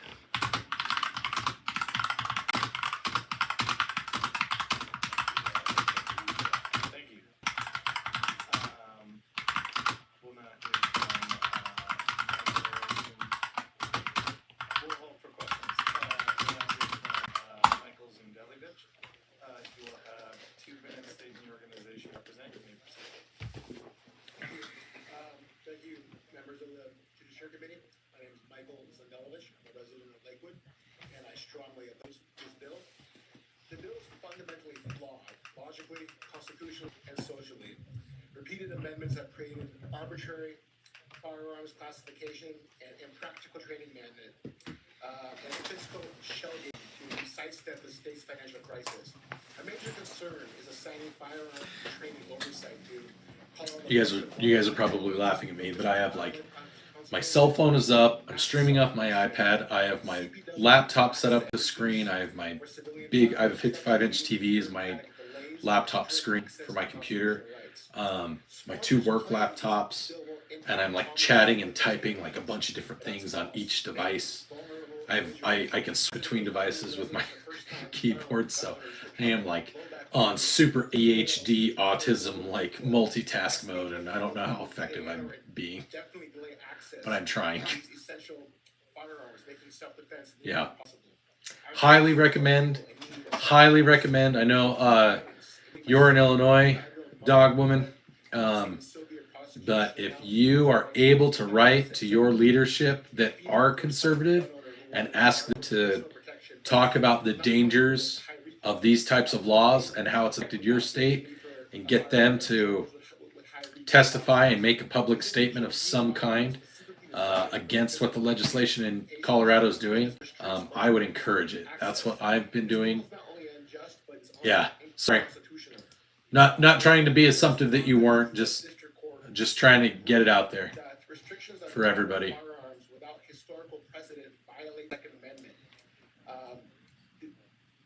This includes not just the weapons that I mentioned, but also the fixed magazine weapons as well. I ask you to vote no. Thank you.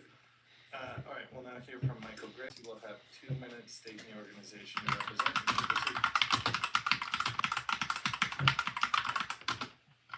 My name is Michael Graves. I represent myself. I'm against this bill. And I will start with Title 18 U.S.C. Section 241, Conspiracy Against Rights. The statute makes it unlawful for 2 or more persons to conspire, injure, oppress, threaten, or intimidate any person of any state, territory, or district in the free exercise or enjoyment of any right or privilege, security, and or the Constitution or the laws of the United States. This is part of the Civil Rights Code that exists to protect blacks due to the atrocities committed against them after the end of slavery and the Civil Rights era. The Ku Klux Klan worked vigilantly to keep blacks from having constitutional right protections and civil rights. They perfected the term public safety to keep the legal from owning firearms by individuals. This is my birth certificate. I was born in Selma, Alabama in 1962. Martin Luther King marched there. My race on this document states color. Can any chamber state the same? The state of Colorado has a dark past in regards to civil rights. You are nobody in politics unless you're part of the Klan. Lots of streets in the airport were named after Klan members not very long ago in this city. The Second Amendment is a civil right, and my heritage had to earn that civil right, along with every minority in this room. I'm retired law enforcement with 32 years of service. My last position at the Denver District Attorney's Office as a senior investigator to help establish the firearms relinquishment program which follows the Constitution and not the version as written and passed by this House, which is a civil rights violation. I also did the first red flag case in the state. All current gun laws are unconstitutional in the state as written, and that's why the sheriffs refuse to enforce them. There are no Negroes anymore. It's just we the people where race is not considered, and civil rights for all, as Martin Luther King dreamed. This House has failed the citizens of Colorado in regards to crime, punishment, and mental health. The threat is not the Klan anymore. It's those individuals and organizations who work diligently to restrict or eliminate the Second Amendment. Law abiding is not really punishment. Questions. Thank you. Committee members who have questions for this panel of witnesses. This is to the gentleman from the NRA. I do want to know, how much does an AR-15 cost? Mr. Couture. Thank you, Mr. Chair. Well, there's a range you could find. They're probably about $600, maybe a little cheaper. Got too many on the shelves, but the sky's the limit as far as the top end of that.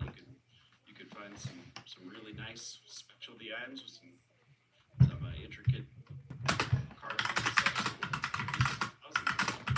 It's hard to get down to here. Thank you. I guess so.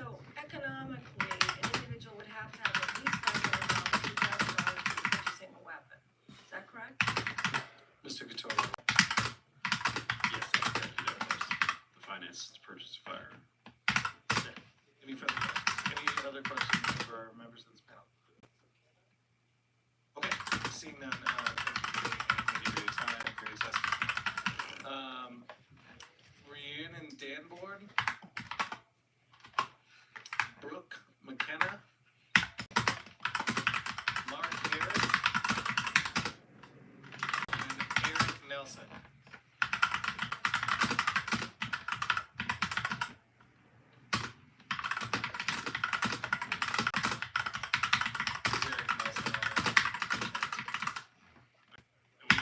Mark Harris.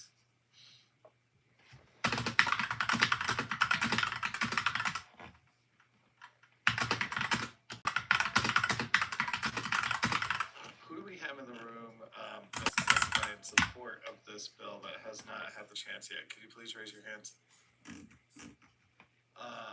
Okay. In support.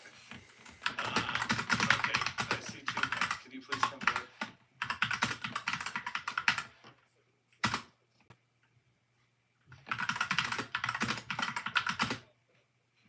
And so to be clear, I said in support of the bill.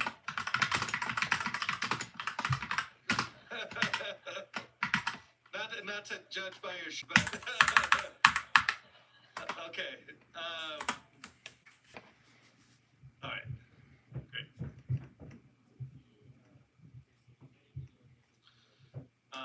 Okay. We will start with our witness to my left. If you will please state your name and the organization you represent, and you may proceed. Good afternoon, Chair and members of the committee. My name is Rhiannon Danborn, and I'm speaking on behalf of the Denver chapter of Team Enough. I'm a student at the University of Colorado Boulder and have Colorado for my entire life.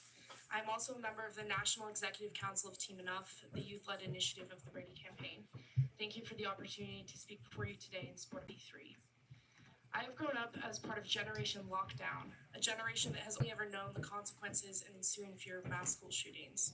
All too often, these tragedies have involved a semi-automatic weapon and high-capacity magazine, such as was the high school in Memphis, Florida, and an elementary school in Uvalde, Texas. The fear brought on by these weapons is not unique to my experience as a student.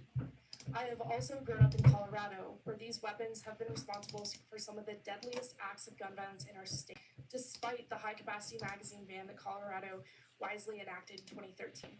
There are multiple tragic examples of this ban being evaded in Colorado, in the Boulder King Supers shooting in 2021 and the Club Q shooting in 2022.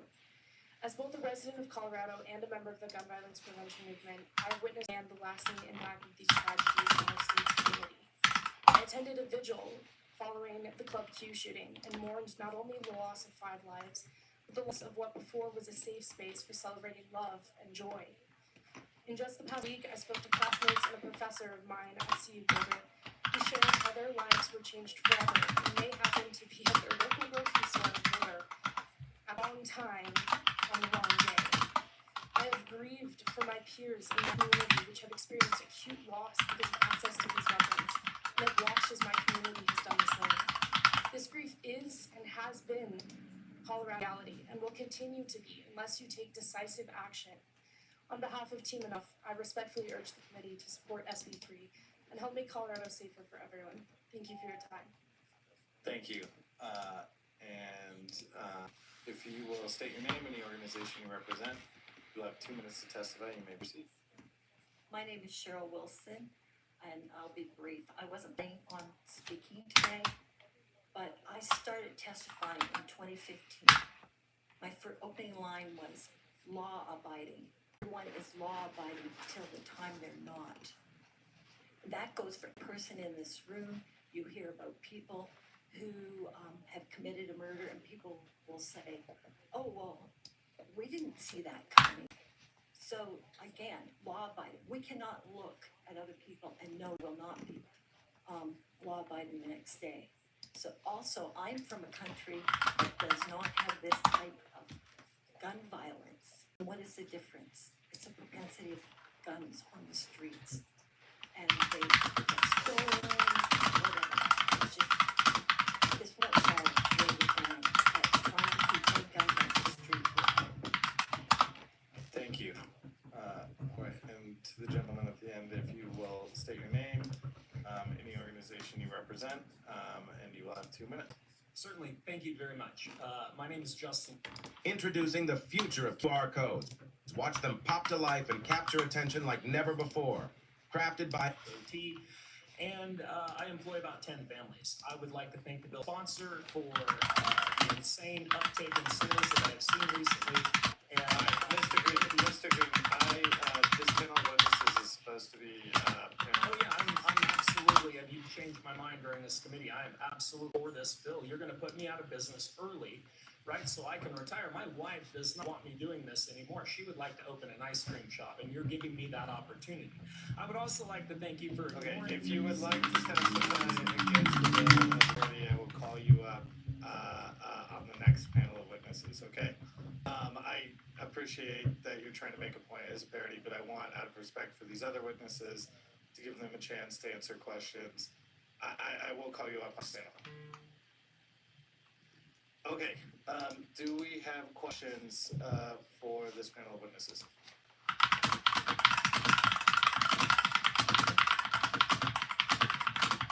Okay. Seeing that, thank you so much for being here. Thank you for your testimony. Okay, Mr. Green, if you would like to come back up. And Alicia Garcia, Scott Shamblin, and Hunter Kalo.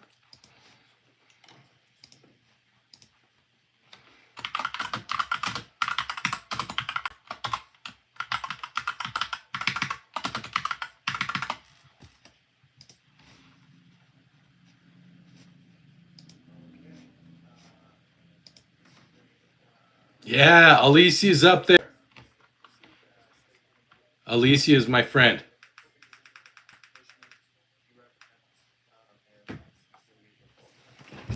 Just happened. I got.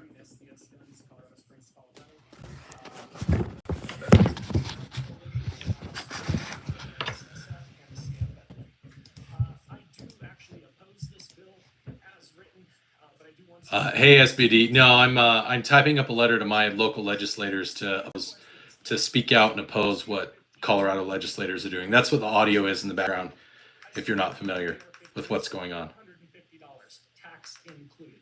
This is a tax on the poor. These people can barely afford these firearms to protect themselves, and now you're going to force them to pay a fee for their Second Amendment right.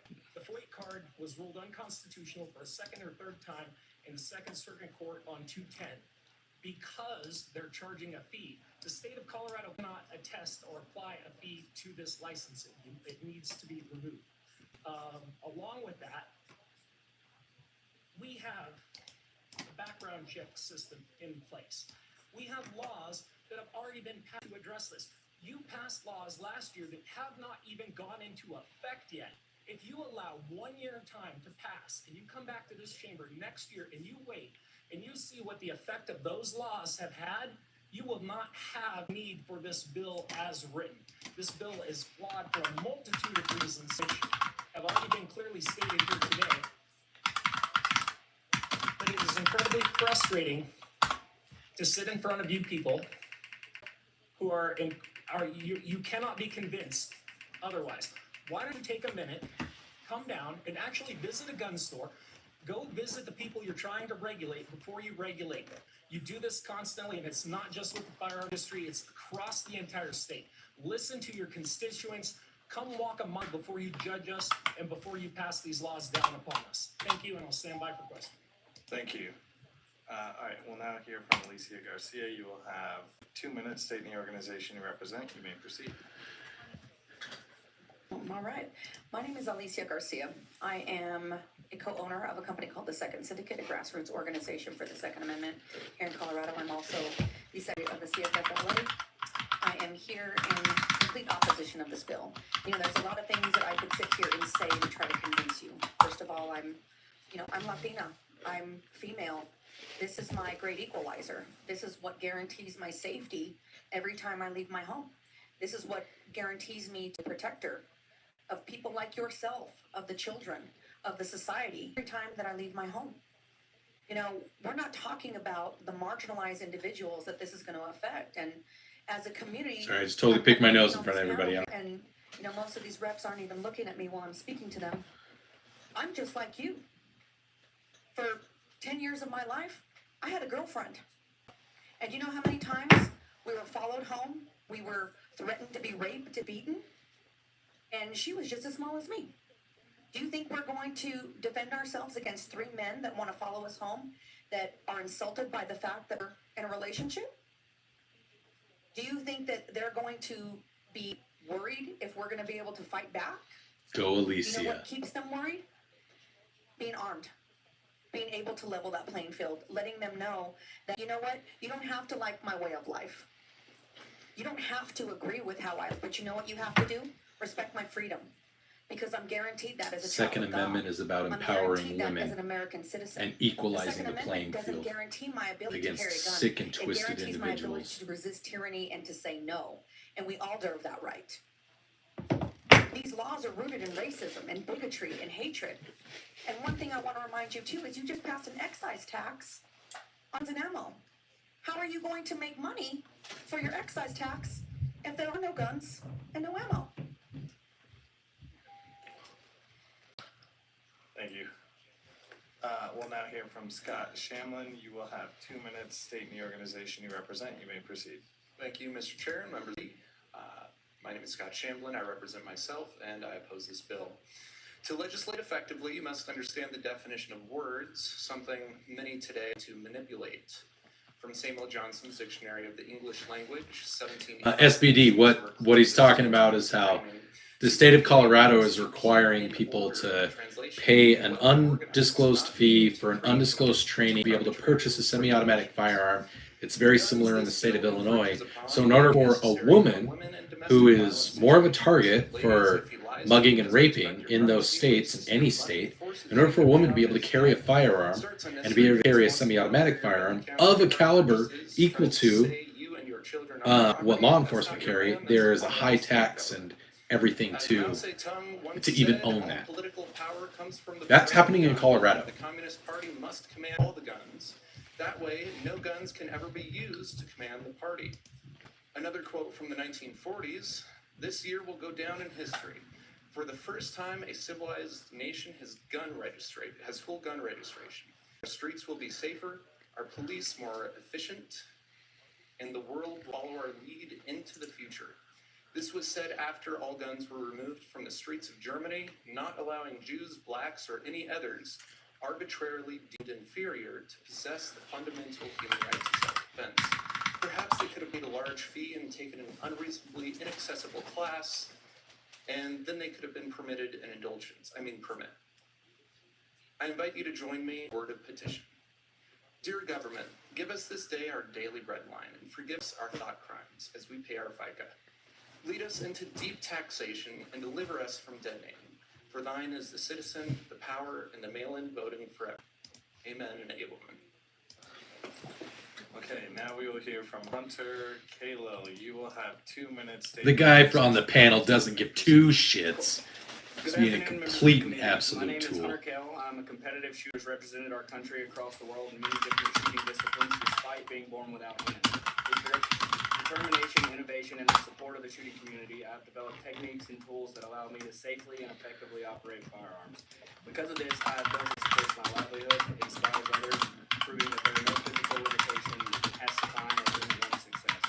I strongly oppose Senate Bill 003 because it creates unnecessary barriers that harm individuals like me, adaptive shooters who rely on freedom to train and innovate with firearms. More importantly, requiring a permit to own a firearm is both illogical and unconstitutional.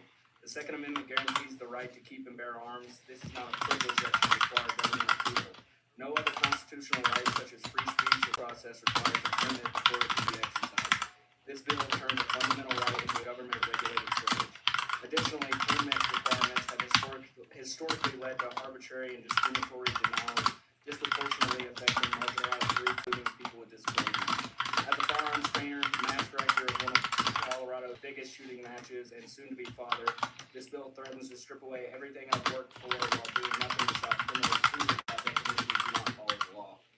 Firearms have given me confidence, opportunity, and a level playing field. This bill will restrict my ability to access the specialized equipment I rely on to compete, provide for my family, and even defend myself.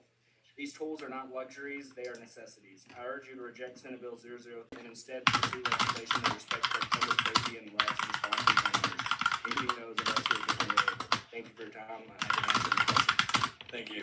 Committee members, do we have questions for this panel of witnesses? Rep. Garcia. Thank you, Mr. This isn't a question, I just wanted to thank the gentleman at the end that who just testified for your thoughtful and respectful testimony. Thank you. Thank you. Committee members, other questions? Seeing none, thank you for being here. Thank you for your testimony. Okay, the next set of witnesses I'm going to call are online. Susan Long, Christy Burton, Emily Golding, Stella Kay, and Alexander Sistros.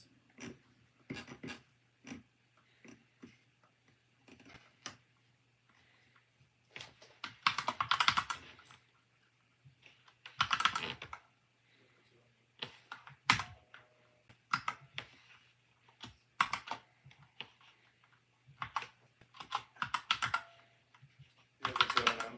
Okay. Let's see.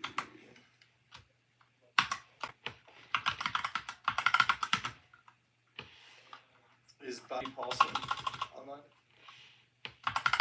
Okay, come on, Bobby Paulson. And Depesh Bhatia. Depesh Bhatia.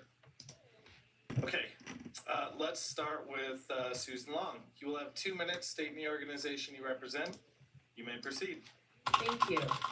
Hello, my name is Susan Long. I live on the Front Range and I'm representing myself, and I ask you to support SB 25003. Abusers, incels, and future murderers should not have immediate access to terribly lethal weapons of war. Coloradans who have a warped desire, sorry, I have a sick kid at home. Coloradans who have a warped desire to fire deadly weapons for fun should first learn how to fire those weapons. Detachable magazines that rapidly fire dozens of people, can kill dozens of people quickly. And at least 8 out of the 10 highest casualty mass shootings involve semi-automatic weapons and a high-capacity magazine. This is why I'm urging you to support this bill. Unlike one of the committee members suggested earlier, I do not want to train my children to use weapons to kill. Children should not be asked to prevent their classmates' deaths. Instead, prevent mass shootings by limiting access to these weapons to responsible gun owners who securely store their firearms. Gun owners' rights to deadly weapons do not count more than students' rights to a peaceful education, concert goers' rights to a fun night out, parade goers' rights to a 4th of July celebration, nor the public's right to a peace of mind. Please support this bill. Thank you. All right, we'll now hear from Christy Burton. You will have 2 minutes stating the organization you represent. You may proceed. We can't hear you. It's still muted. Thank you. Thank you, Mr. Chairman and members of the Judiciary Committee. My name is Christy Burton.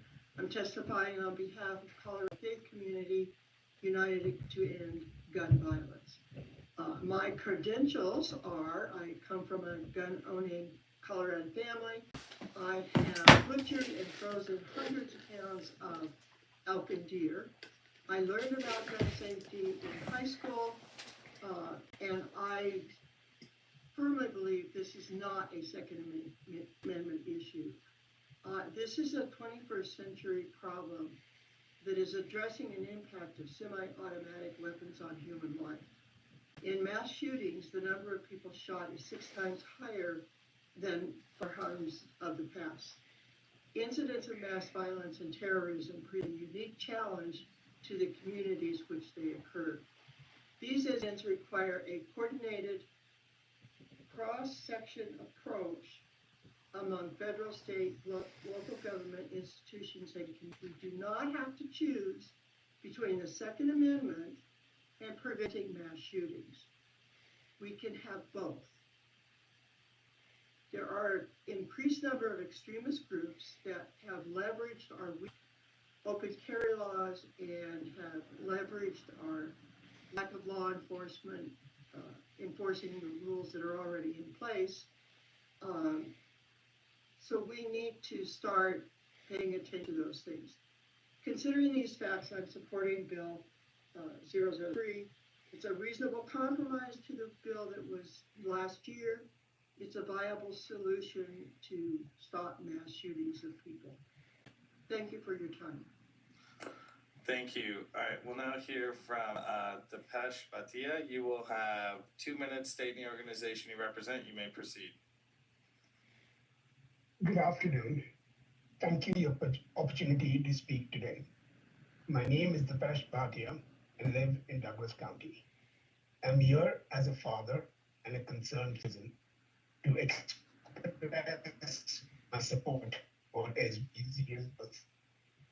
In 2019, when my daughter was in first grade, her school, STEM at Highlands Ranch, became the site of an horrific shooting. I will never forget the image of her on the footpath, arms raised, waiting for the bus to bring her back to us. That day, I was terrified she wouldn't make it home. While my daughter survived, the fear I felt that day has never left me. Now, as she grows older and gains independence in a couple of years, I worry every time she goes out on her own. It is to the movies, the grocery store, or a concert. I fear the possibility of someone armed with the same weapons used in tragedies like the Boulder grocery store, Club Q, the Aurora Theater, and the last weekend concert being there too. This is not the world I want for my daughter. No parent should live with this constant fear. High-capacity magazines and rapid-fire devices are not for self-defense. Rapid fire isn't based on the device, it's based on skill, you idiot. For the safety of our children and communities, we must act now. And I urge you to vote yes for this bill. Thank you for the time. Thank you. All right, finally, we'll hear from Alexander Cisneros. You will have 2 minutes stating the organization you represent. You may proceed.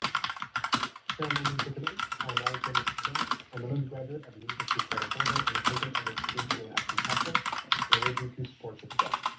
Many of the weapons with natural magazines covered by this bill are frequently used in school times that run this. A 2017 study in the Journal of Mental Health found that high-capacity of crime guns, with this rising as high as 40% for more serious crimes, such as murders of police. It makes sense to use weapons for more serious crimes because of the ability to accept high-capacity magazines. These magazines amplify destructive potential these weapons already have. That's why of 115 published mass shootings from 1982 to October 2022, where the magazine's capacity is known, high-capacity magazines used in 63% of them. When high-capacity magazines were not used, the average number of fatalities was 6, and the average number of injuries 3. With high-capacity magazines, the average number of fatalities is 10, and the average number of injuries is 16. While Colorado recognizes the danger and holding magazines deployed in the 15 rounds, Colorado only partly protected some victims, while working such as 50 magazines are easily finishable. This bill sets a safeguard to make sure that people who purchase these firearms are responsible and well-trained, to make sure that the public is protected from these weapons being abused, while not posing a significant burden to purchasers. Please support this bill. Thank you. Committee members, do we have questions for this panel of witnesses? Okay, seeing none, thank you for your time, thank you for your testimony. Okay, next, let's call up Melissa Flanell, Mark Olson, Jason Spedding, Tyler Smith. Hey everyone, if you're watching this, I can't stream through my live stream, but I can stream the audio. I've gotten permission from Spartan Defense Armory to do that. We're listening to the testimonies being given during the Judiciary Committee of SB 5-003 in Colorado, which is the gun control gun ban that they're currently trying to get put in place. Eric Worst. The liberal legislation in Colorado is trying to get put in place. Sorry. Wanted to make sure I was very specific. Frank Leonards. Adam DeCamp.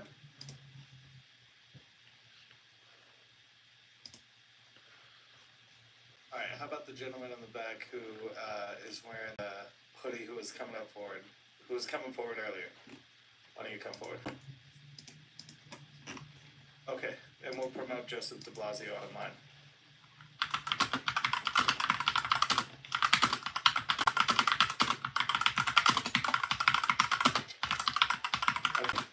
Let's start with the gentleman on my left. If you'll name any organization you represent, you have 2 minutes, and you may proceed. Good afternoon. My name is Tyler Smith, and I'm a Placer County resident. I'm representing myself. Since 2013, lawmakers in Colorado have implemented gun law after gun law. The state of Colorado becoming safer has become more dangerous.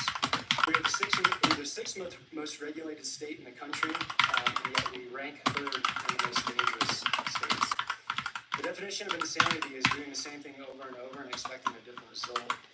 There are better ways to go about handling gun violence in our schools than the general public. SB 25-003 is not going to stop violence from happening to kids or adults. This will only impede nobody's knocked on the door. purchasing life-saving tools. Criminals will still gain possession of firearms. They will still commit crimes and atrocities. Simply put, if someone wants a gun bad enough, they will find No, nobody's knocked on the door yet. My mother is a retired social worker. She worked for Child Protective Services for over 20 years. And nobody Raising called me. children is not only horrific, but also illegal. Her life has been threatened, and she was even stalked by one of her Kind of parents. slow. She was I had a lunch meeting with At this Vanessa and point in my her life, she team, had never and heard- plans in This law place would have to made try it and where a single find mother some of work 3 for all of would us need to come because up with the money, not only the for the offices training, are the slowly classes, but also the shutting government down the contracts permission slip and fees. It would then in an leave her effort to defenseless for the salvage the months government until her employees that aren't paperwork doing anything. was approved in order to purchase a firearm. If you vote yes on SB 25-003, you are putting people like my mother in direct danger. This bill will ultimately millions of taxpayer dollars in court filings. Its constitutionality. Chicago is a perfect example of why this law will do nothing to prevent gun violence. Voting no on this bill should be common sense. Just be aware that there are plenty of organizations represented here, including RNGO, COFFLA, We the Second, 2A Syndicate, and many others that are ready to set up primaries and make sure that this mark will follow you if you vote yes on this bill for the rest of your careers, how short they may be. Thank you. I'm here to answer any questions. Thank you. Okay, we'll go down the line. State any name, state any organization you represent and your name, and you'll have 2 minutes. Yeah. Casey, Good point, dog woman. Yeah, let's eliminate any safes that are not at least $1,000. I'm a father of three. One of my children has severe autism. It is something that scares me thinking about situations about how we'd be able to protect him in a situation where we need to defend ourselves. My middle child is a girl. She also, likewise, is going to grow up and possibly have to live in a world where she's going to have to fight to defend for herself. My wife, I feel the same for. This is a very important thing to me. I hope you take into account that protecting the Constitution and the rights of the citizens that you represent is your only job. In my opinion, American citizens have undue stress on their legislators to protect their sense of safety rather than their rights, and it's unfair to you that we have done that. It's not the job of government to ensure acute safety or comfort of its citizens. That's the responsibility of the citizens themselves, and it's a part of the price of being a free human being. Please understand that I want you to vote based on the law of our land and the job you were charged to do, which is to protect the sanctity and the structure of our government and its citizens' rights. I do not want you to vote based on emotions or the weight of irresponsible citizens attempting to charge you with a job that you are not charged with. Protect our rights and please protect our nation. Thank you. The gentleman in the blue shirt, if you'll state your name and any organization you represent, you'll have 2 minutes. Hi, Kevin McPeak. Showing out supporters of this bill. Always neglect the fact that of all firearm homicide circumstances preceding death in Colorado between 2016 and 2020, 25% was justifiable self-defense. Means that 343 Coloradans lawfully with a gun used a firearm to save themselves and or others. There have been 20 new gun control laws in the last 5 years, and we now have an A- victim score. Yet, according to the latest FBI data, violent crime rates are down 8.1% nationally since 2017, except in 12 states. Coloradans have experienced the second fastest increase in violent crime rates in the nation, up 26.2% since 2017. 20 new gun controls are up 26% in violent crime. If this bill passes, it would also be a massive sink of time and resources on CPW, while Colorado faces a $1 billion budget deficit.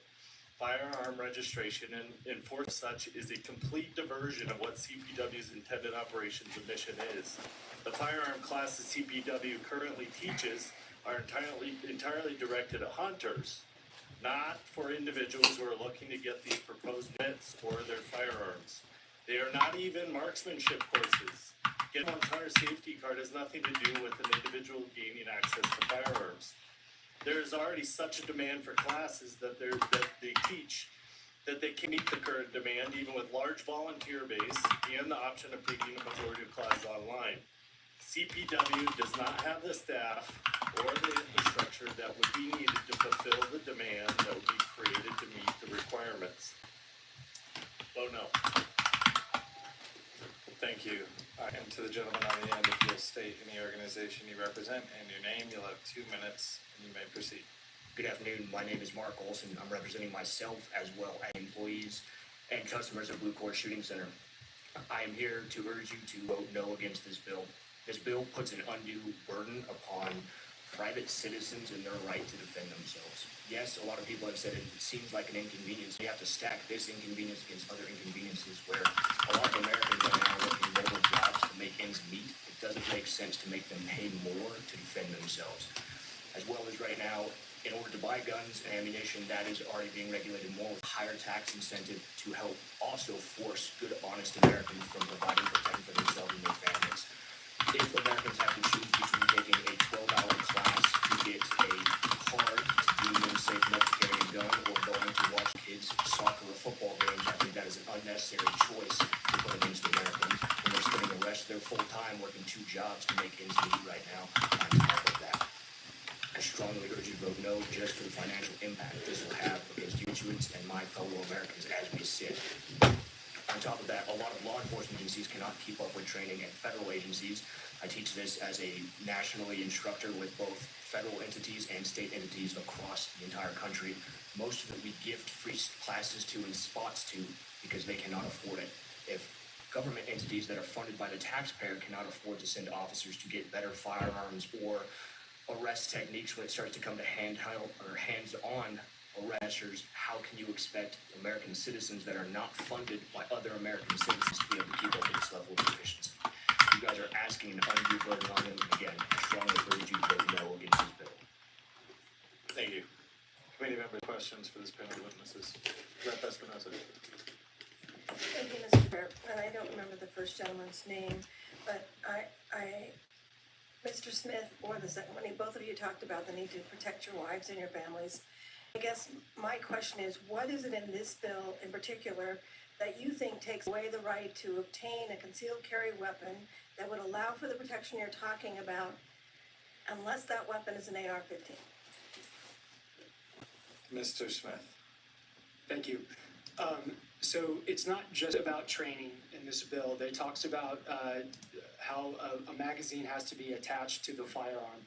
If you've ever had to try... If none of your friends have told you about the forever button, those aren't your friends. This is Pi, and if it sounds familiar to you, it's probably... The magazine. Is that what you're asking?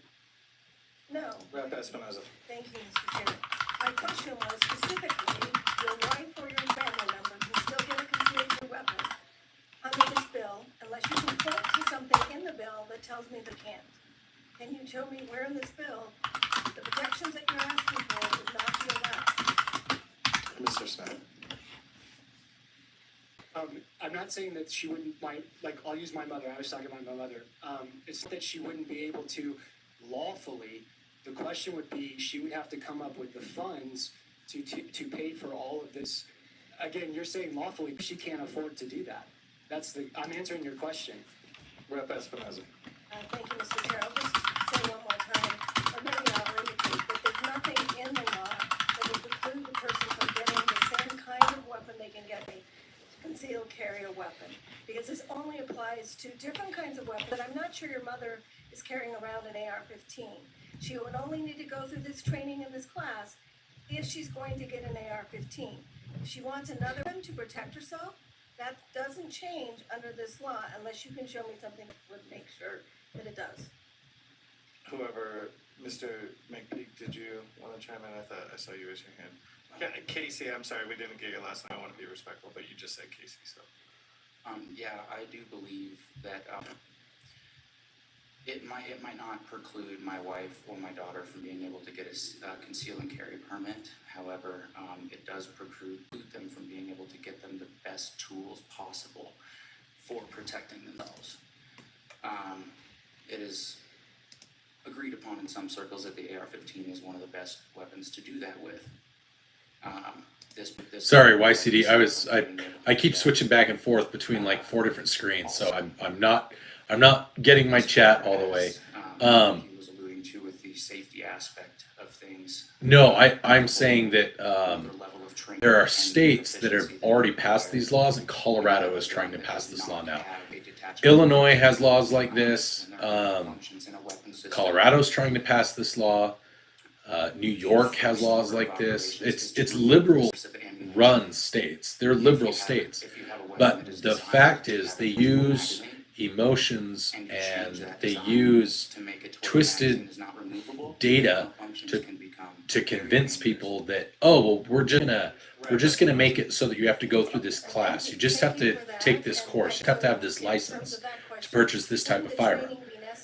But that doesn't stop the bad guys from... To ensure that people properly know how to load and unload. Yeah, it doesn't stop bad guys from getting those weapons because they don't care. It only stops law-abiding citizens who may or may not be able to afford that license because of how much it costs. It's undisclosed. Those weapons also don't exist. Okay, any Hey, further Ezra? questions for this panel of witnesses? Hey, while I'm on, did anybody come by and knock on the door? Seeing none, Okay. Thank you for being here. Thank you for your testimony.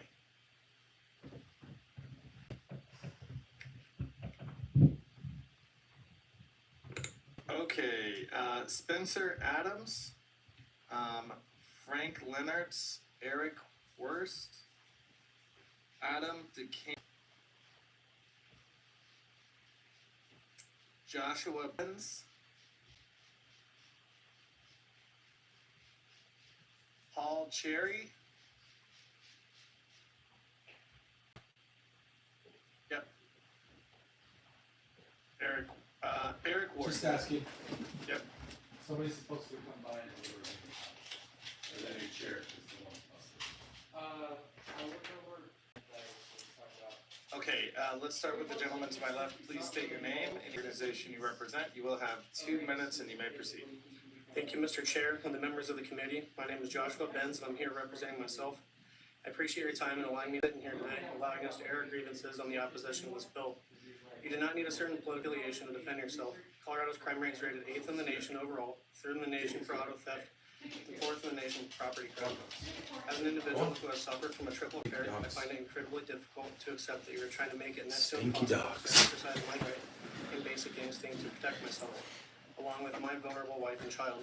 For that matter, my wife is a recovering mother from a cesarean surgery. As a first witness, I've seen what such things can do to a woman.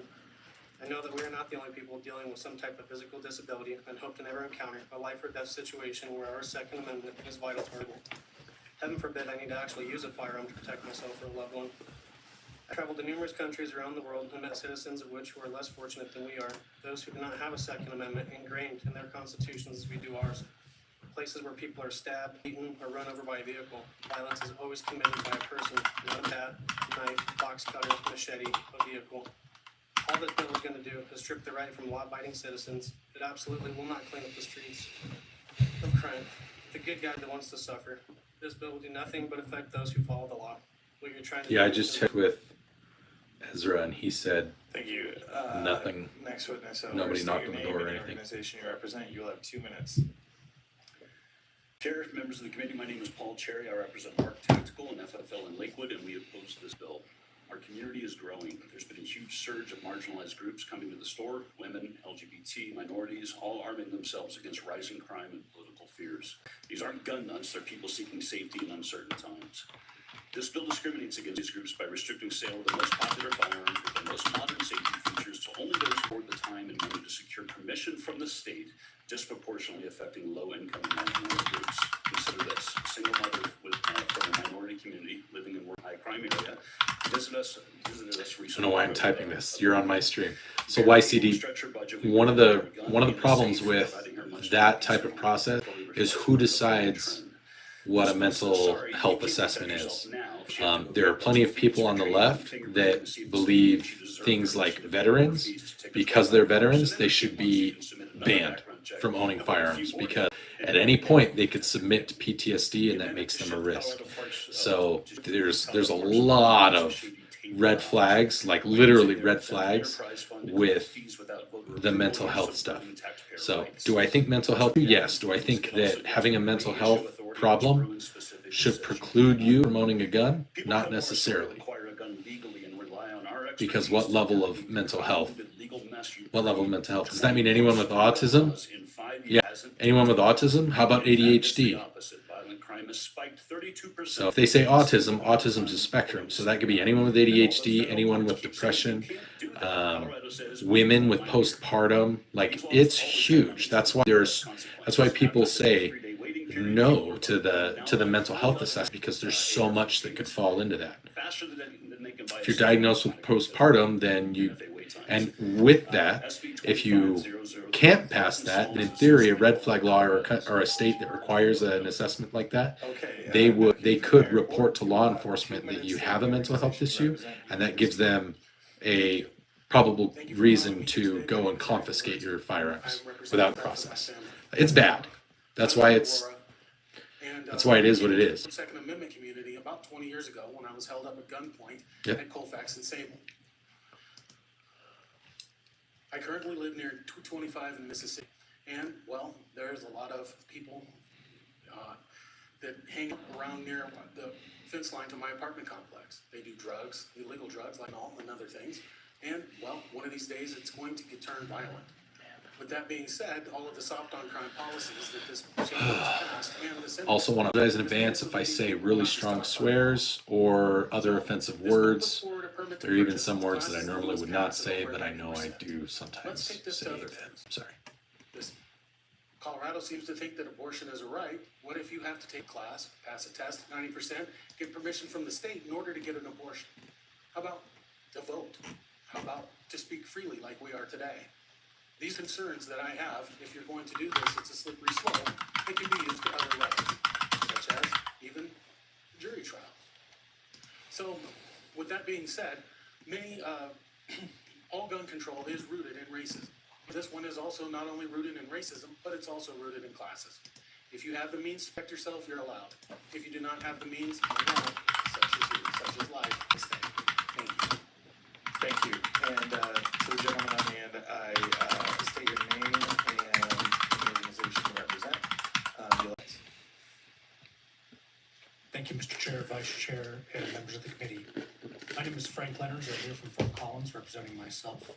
I'm here because I believe a yes vote today betrays the very values you promised to your constituents.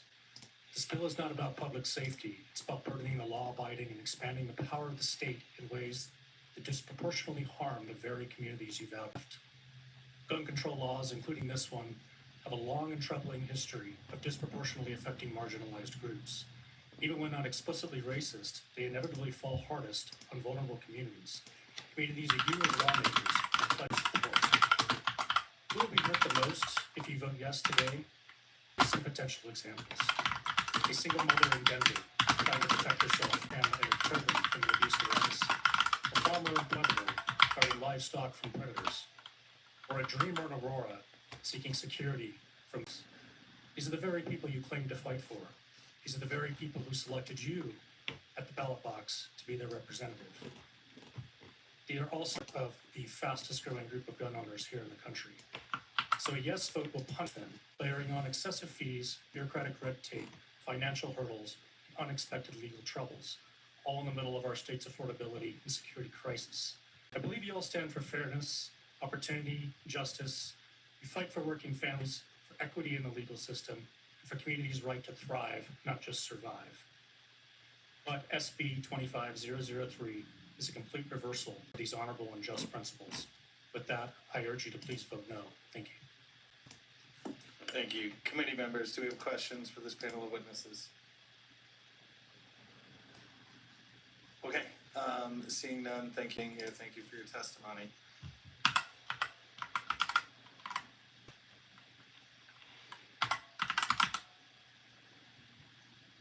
Okay, I think we've tried a few times to get Joe DeBlasio online, if Joe DeBlasio is online. And then, oh, okay.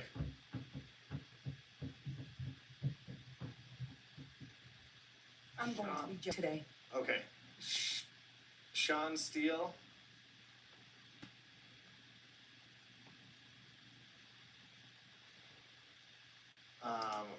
Raka Collins.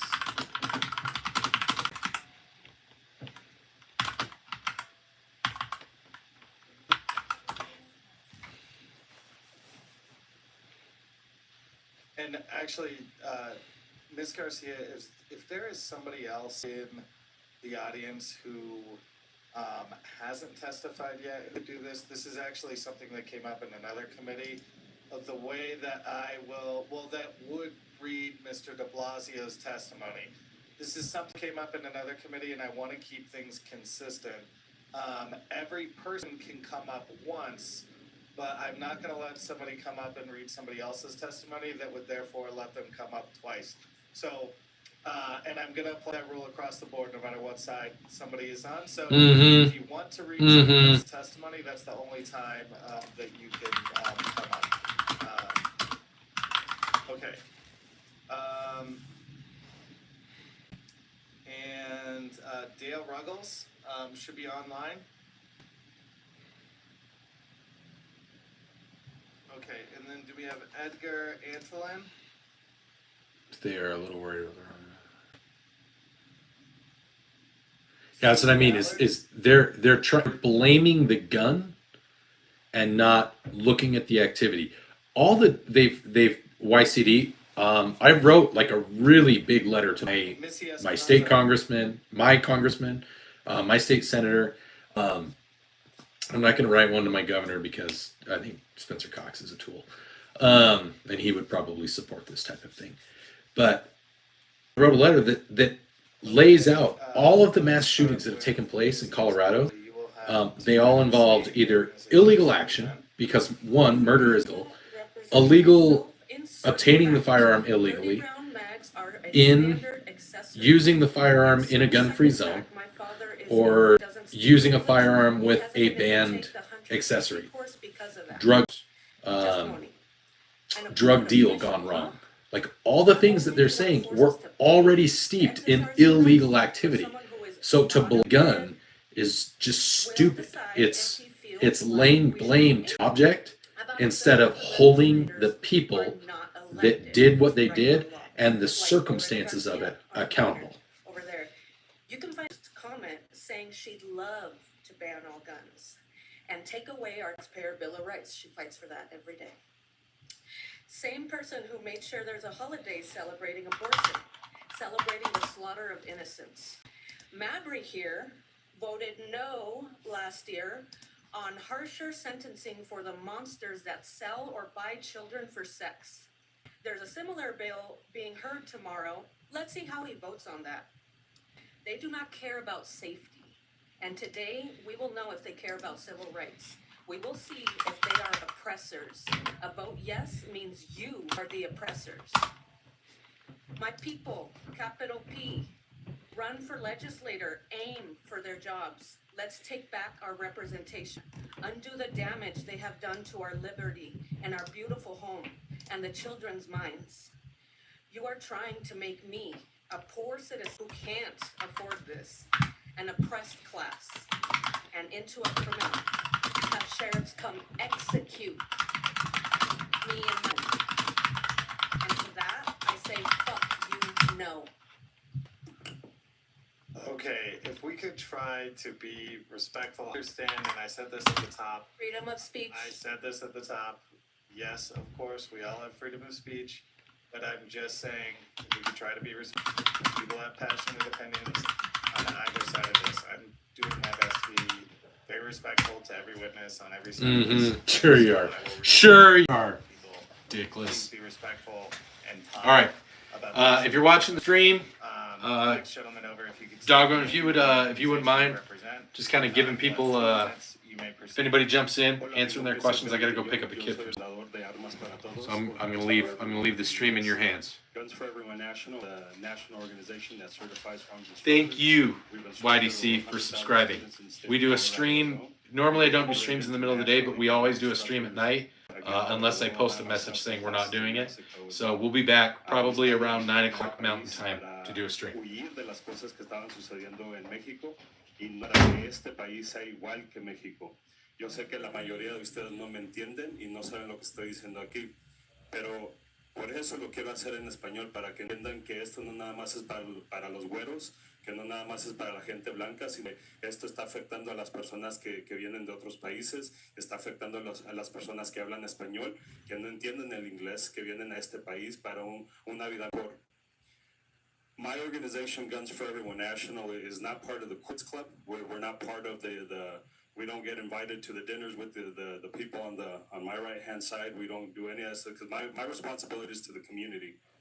We have instructed over 100,000 students. Many of them cannot afford it, so we do it for free. Jump online. We do all of our training for free. Why? Because there's a lot of humans that can't afford the holster, the ammunition, the class. On top of that, the fees and the taxes and the background checks, it's a lot of burden for these individuals. It does affect my community. That's why I'm here speaking in their defense. I can also talk to how testing has affected the way people learn. What you required last year is now affecting the way my students get to learn and actually interact in class. It's something that I don't think you guys have thought about. I believe that you're not doing it on purpose, but your actions speak otherwise. Okay, next witness over. You'll have 2 minutes. State your name, any organization you represent. You may proceed. Hello, my name is Ro Collins. I'm the co-owner of Spartan Defense and proud supporter of the Second Syndicate. My journey with firearms started in 2008 when I was vice president of my college. After a spike in assaults on campus, we gathered enough signatures to allow carry on campus, giving students a way to protect themselves. But for me, this is personal. I was raised by a single mother who taught me the importance of self-protection early on. As part Native American, my family knows what it's like to be vulnerable and unprotected. Generations before me lived in poverty and suffered abuse from having less superior weapons to protect themselves. Today, I'm blessed to break that cycle, and I've dedicated my life to helping others do the same. As Spartan Defense, we offer more than products. We offer peace of mind to single parents, women, and anyone who feels overlooked by the system to protect them. Yet new legislation will delay law-abiding citizens, especially college students, from protecting themselves. My grandmother once asked me, why can't our government protect our kids when there are 5 military bases in Colorado? Additionally, we should be educating and empowering our teachers to protect our children. If they can pass laws that limit our business, what's to stop them from hurting other businesses? Spartan Defense alone pays over $30,000 monthly in tax revenue. Imagine the impact of 3,000 FFLs across Colorado. And with El Paso County no longer accepting CHP appointments for the rest of the year, are we prepared for 2.7 million gun owners needing these classes? This isn't about politics, it's about people, families like mine who deserve the right to safety and security regardless of their background, about communities who believe in thoughtful, fair governance that respects both safety and freedom. Vote no against this bill to be the one to blame when tragedy occurs to your people and businesses across the state suffer. The reason I am here is because I want to ensure that my future generation has the ability to protect themselves. Thank you. Okay, and to the witness on the end, I understand you're going to be reading some of this testimony, but if we could still get your name and any organization you represent. Yeah, my name is Elizabeth Shipler. Is your microphone on? Just want to make sure we all can Looks hear you. on. Okay, great. Go ahead. My name is Elizabeth Shipler and I represent myself. Good afternoon, esteemed members of the General Assembly. My name is Joseph DiBiaso. I am here today to represent myself. I am honored to be here and I hope to consider my testimony when debating this bill. I'm a constitute of HD 6 SD 27. I serve as the vice president of a small metro district and I find myself more active in Colorado politics by the day. I can give all the reasons why I'm opposed to this today, but there is one issue that I care about the most, the fiscal note. When this bill was introduced, it was accompanied with a $0 fiscal note, but this is not where we stand today. Our state is facing a $1.2 billion shortfall and institutions around the state are feeling the crunch. In the technical notion of the fiscal note, there is a procedure that requires CPW to pass an amendment giving the state access to the funds required to fund this bill. The bill will use Wildlife Cash Fund for an allocation of $1,255,000 to cover expenses in the Firearms Training and Safety Course Cash Fund. Depriving funds to cover the management of wildlife and wildlife habitats, backcountry search and rescue operations, compensations for livestock losses due to gray wolves, and other wildlife activities. I'm asking moderate members of the committee consider the financial strain this bill will add to the Colorado budget crisis. I also am asking the members of the committee to consider the fact that this bill has been formed into a hodgepodge of different ideas that are not completely formed. Esteemed members, thank you for your time. Thank you. All right, we'll go online to Dale Ruggles. You will have 2 minutes stating the organization you represent. Go to almost any gun show and buy 30-round magazines. I think you should ask yourself, how do you expect a sheriff or a city policeman to enforce that law when you can't prove when it was manufactured or when they obtained it? Are you going to try to say, all the 30-round magazines I got are now suddenly illegal to possess? If so, I think they're worth several $1,000s a piece, wouldn't you? You're going to have to buy it. This bill misses the target. Illegal gun use is what you're after. You heard from the kids. They deserve better from what you guys are offering them a bill just to say, oh, we made a bill, but does nothing to protect them. You know, they're going to go up and they're going to vote and they're going to see who was in control, and why nothing happened to protect them when there are methods and means you can. There's guards, there's cameras, there's locking doors. There's all sorts of things you can do in schools to protect them. Let alone, how about just putting criminals behind bars? You know what the most effective gun control was, reduction in crime, that I've ever heard about? It was deemed legal. It was called stop and frisk. I believe New York did it. Their gun crime dropped like a rock, and everybody said it was discrimination. Well, it wasn't. They just went around and picked blocks, stopped and frisked people. They took illegal guns off the street, and it made a difference. Now, I got to ask you, you guys go to a bar? Everybody driving out of that bar illegal? Sorry. Go ahead, I'm done. Okay, thank you. Sean Steele, you'll have 2 minutes. State the organization you represent. Thank you. My name is Sean Steele. I represent the Colorado Federal Firearms Licensee Association. This is a collection of FFLs that came together to start hopefully educating and informing on some of the issues that we have with these bills that are getting passed. We stand in stark opposition to this bill. We don't like the way that it was put together. We don't like the way that it's funded, and we don't like the fact that it violates the Second, potentially the Fourth Amendments. I understand that there's a significant concern with gun violence. Makes sense. Everybody's, oh, hey, if the gunman only had a 15-round mag, then 15 less people would have not killed. I find that repugnant as an argument, because the best way to stop a guy who has a gun is to be there with somebody who also has one that can shoot them in the face. Because if you don't shoot a bad guy in the face, he's going to keep shooting you. This principle is something that should be looked at least by this legislature. I am very upset with the way that this bill was put together, pulling money that have been going to the Parks and Wildlife to protect our most precious natural resources, and yet find it being used to diminish and destroy our Second Amendment, Fourth Amendment rights. So this trade association is here ready with any legislator to write a bill that potentially would actually stop crime and not just criminalize every single law-abiding person that is currently existing in this state.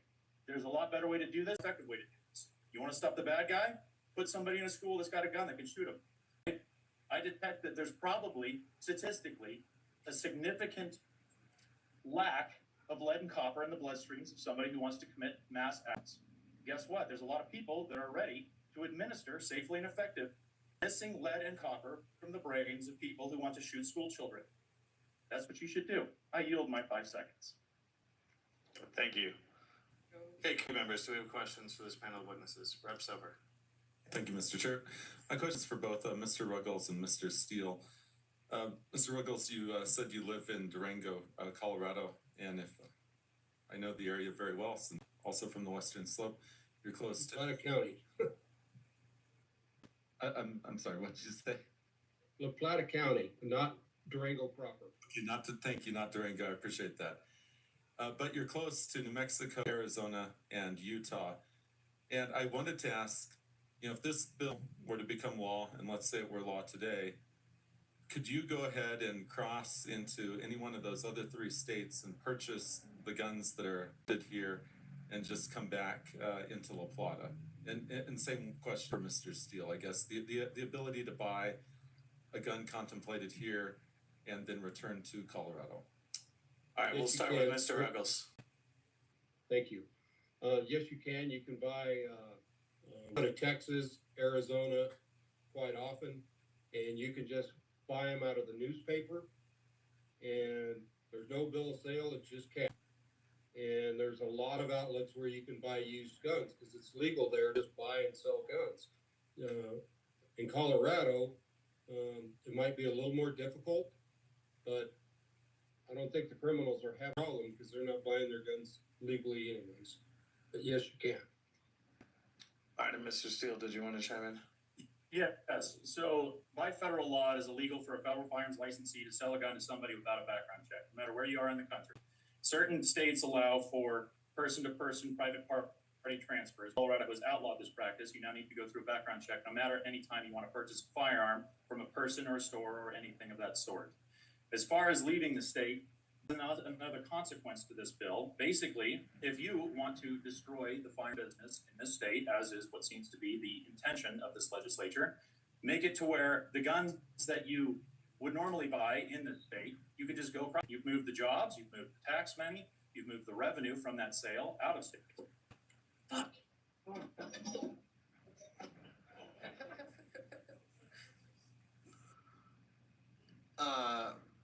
Mr. Hill, are you all right? Jesus, please. Okay. Hopefully we'll get an update that says he's okay. Rep Armagast?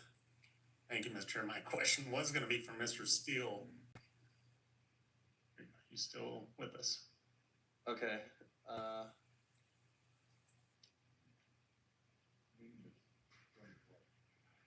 If I could just mention something real quick, Christian Fish is a disabled veteran, and having him sit here for now 6.5 hours is aggravating his injury. If he could be called here soon, I'd really appreciate that. We can do that.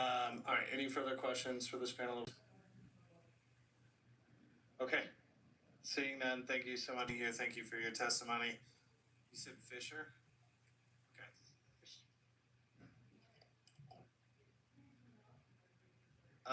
Chris Fisher?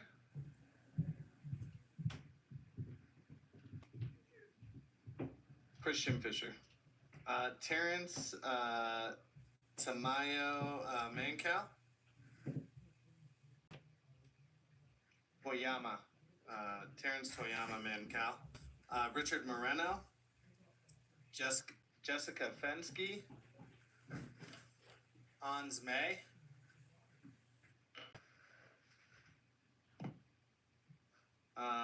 Mario.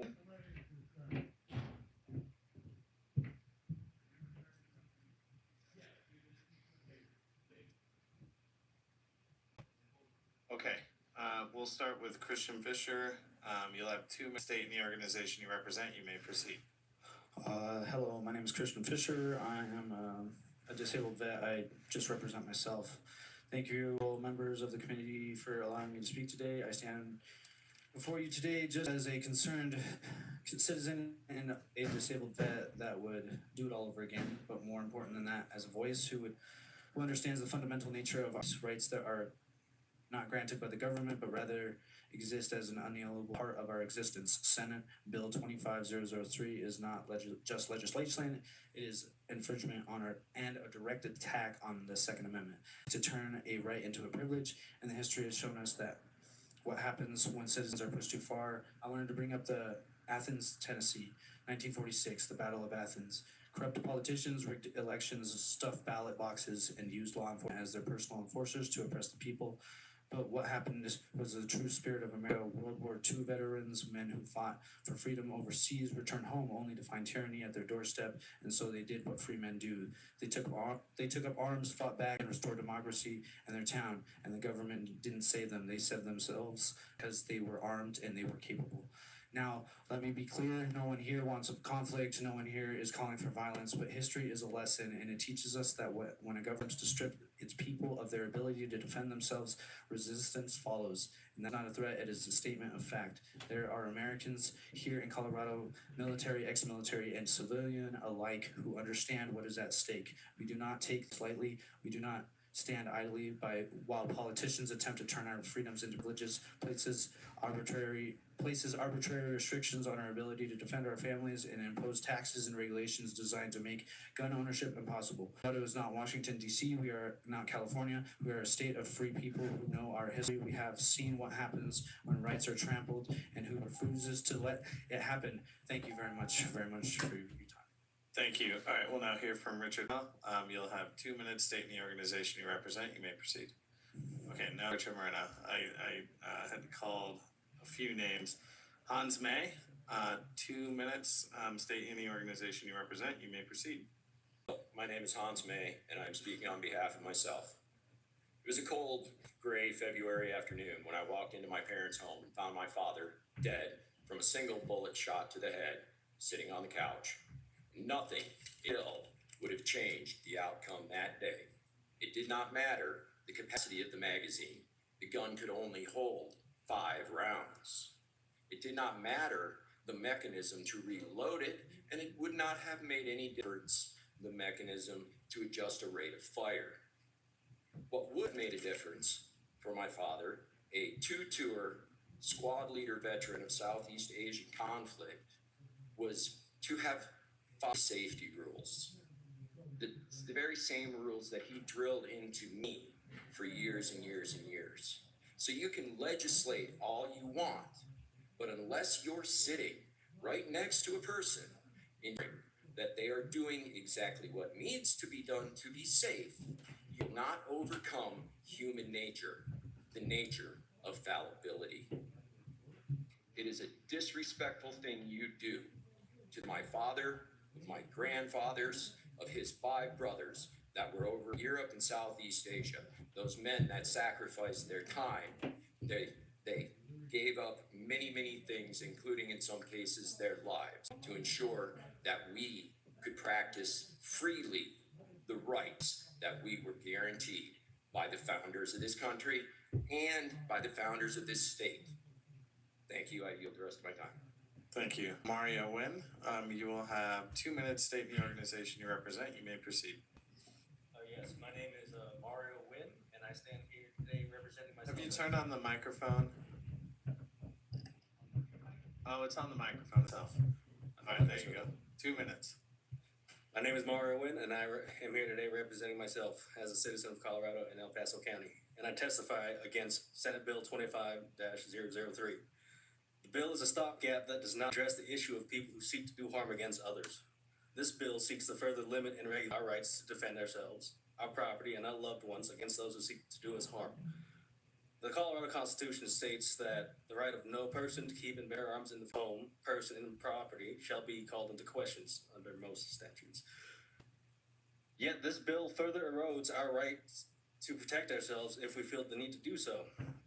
Should I feel like my family or I are at risk and I need firearms, then I would have to pick up the next best firearm to protect them with, unless I went through the hoops to own those firearms.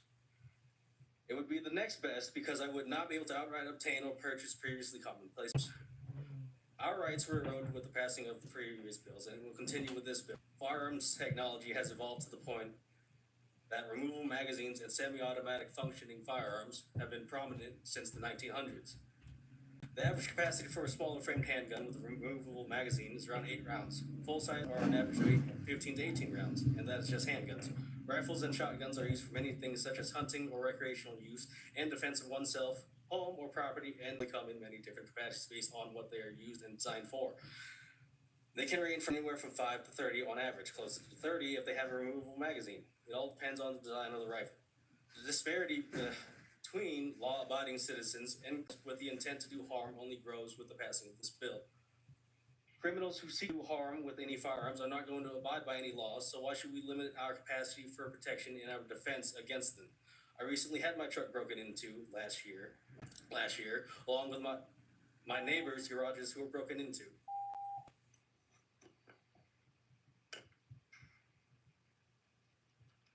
Thank you. If you could please wrap up, you're at your time. Okay, thank you. All right, and are you Terrence? Yes. Okay. State your name and the organization you represent, and you may proceed. You'll have 2 minutes. My name is Terrence Toyama-Makau. I am a associate's degree holder in firearm technology. I'm not here to tell you guys what you guys are doing is wrong. I'll tell you a story. Last year, but here's the thing is, criminals don't follow the law. I was on the phone with 911 for almost 10 minutes on hold. And then about 10, 20 minutes later, showed up. If I wasn't there with my handgun to save this unarmed person, he would have been dead, and you've been hearing that on the 9 o'clock news. Okay? This bill is going to disarm citizens. This bill is going to hurt a lot of people. You guys think you guys are protecting Colorado citizens. You're not. If you vote on this bill, you guys will have more dead Colorado citizens because you're disarming them. If I wasn't there, that man would be dead. But I saved that man's life. What we should be worried about is getting rid of gun-free zones. Getting more police officers to have a better response time. We also should have better 911 dispatch. Shouldn't have to put people on hold for taking an emergency. Those 10 minutes could have been worse if those criminals decided to come back and actually start firing at me. I only had 8 rounds in my magazine. That was lawful. Those criminals had a 15-round magazine. I was outnumbered. But luckily, I didn't have to pull my trigger. I still against life from being murdered. He only sustained a laceration above his left eye and a few bruisings. So please vote no on this bill and save Colorado's lives. Thank you. Thank you for your time. And we have been joined again by Sean Steele. Rep. Armagast had a question for you, but we also wanted to know if you're all right. And if anybody else has a question for Sean Steele, he'll be available for questions on this panel of witnesses. Okay, committee members, do we have questions for this panel of witnesses?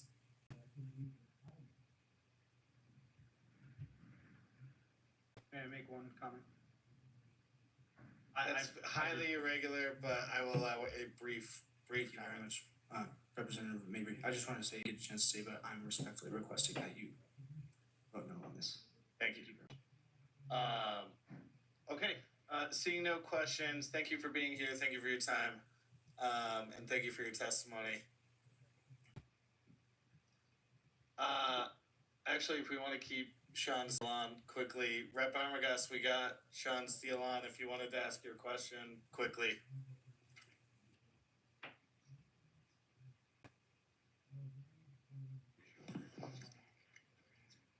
Thank you, Mr. Chair. I'm glad to see you. Everything's okay with Mr. Steele. Sorry. No, you're good, I hope. You mentioned the different amendments being the 2nd, the 4th, and the 10th Amendments. I don't think that's been discussed very much during this hearing, so I was wondering if you might be able to elaborate a little bit more as how you see it reaching into those different amendments of the Constitution. Mr. Steele. Certainly.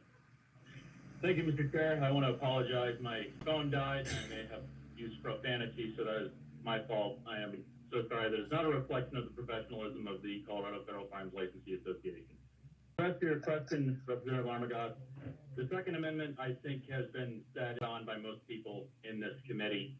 As far as the Fourth Amendment is concerned, one of the things that came to mind for me as I was reading this bill and doing our research for it, what it is being put with Parks and Wildlife. So Parks and Wildlife also have authority to inspect in certain circumstances beyond what normally would be protected by the Fourth Amendment. Talking specifically about checking bags and checking the equipment of the hunters. So a significant concern with this and why this association opposes it, I oppose it personally, and I believe that the majority of people that are watching this oppose it, is it an intention for this law to be used to deny the owner of a specified semi-automatic firearm to inspect and make sure that it's good to go? Is there a provision? Is this intentional? It's certainly a very concern. And as far as the 10th Amendment, I haven't spoken to that one, but I would be happy to elaborate further on the 4th, as well as anything that has to do with firearm law as it currently stands and what dealers have to go up against to maintain and operate a FFL. Any further questions? All right. Seeing none, thank you for being here. Thank you for your time. Kimberly Kegu?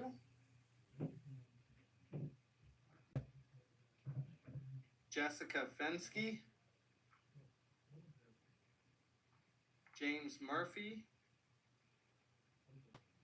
Brian Hernandez? Denver Merck?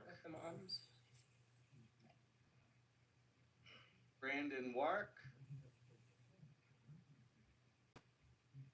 Kelly McLaury? Aaron Kroll? Nina Brewer?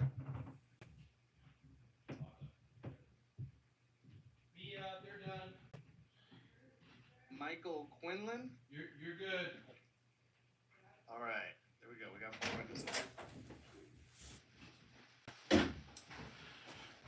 Okay, I'm back, friends.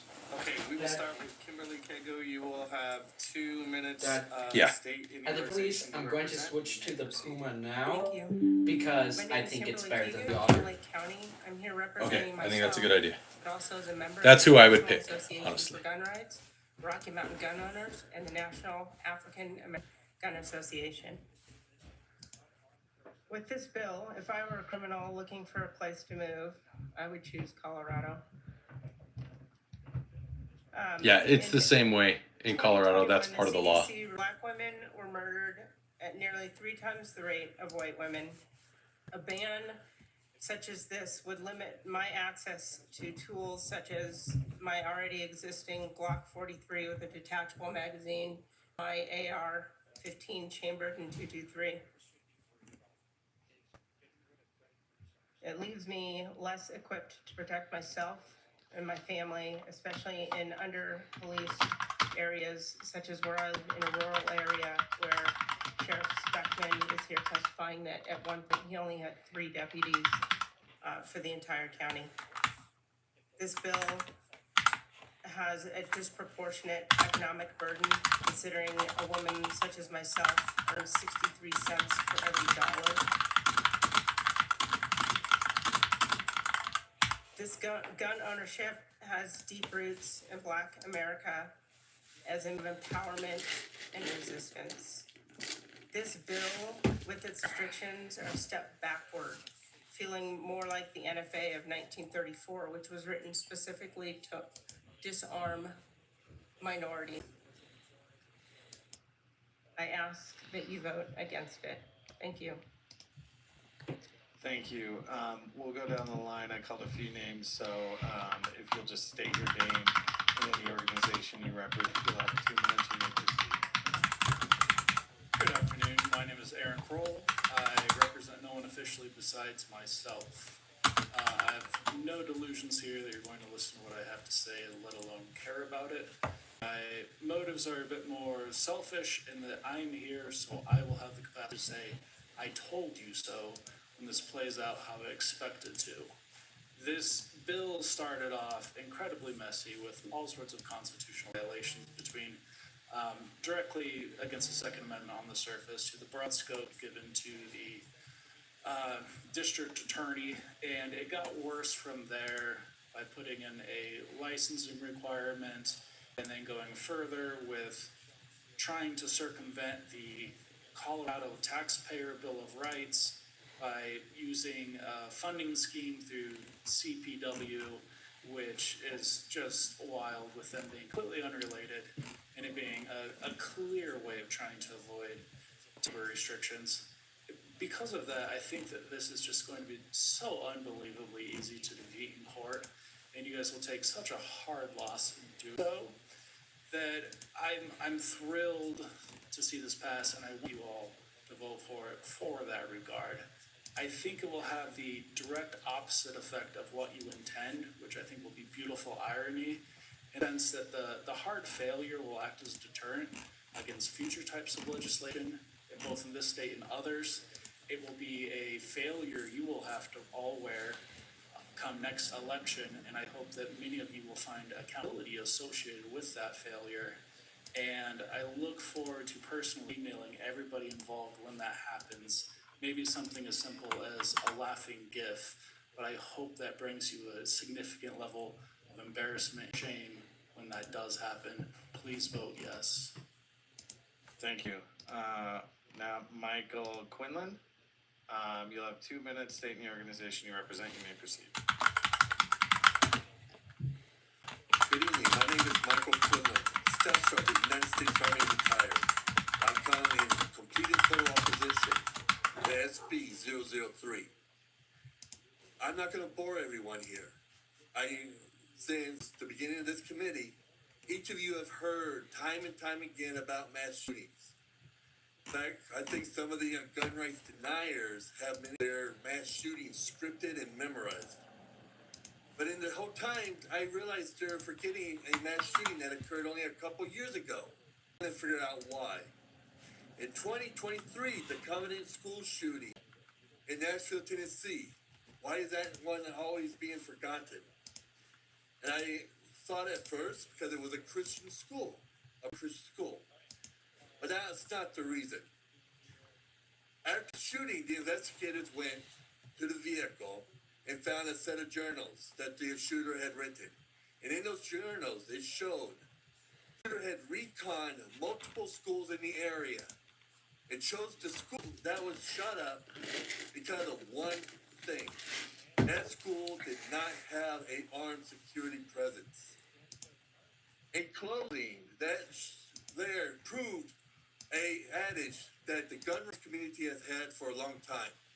That the only person that can stop a bad guy with a gun is a good guy with a gun.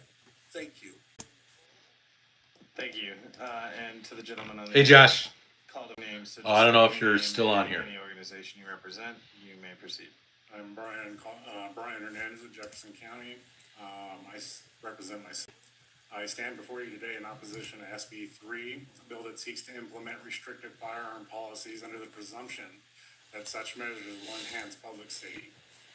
Historical evidence, constitutional principles, and economic realities demonstrate that this legislation is both ineffective and financially burdensome to the state of Colorado. Recent financial projections indicate that enforcing SB 3 will cost approximately $3.91 million in fiscal year of 2025-26, with an ongoing annual expense of $2.83 million. This substantial financial commitment raises concerns about whether these funds could be more effectively allocated towards addressing the root causes of violence, particularly mental health initiatives. By contrast, Colorado's investments in mental health remain significantly lower.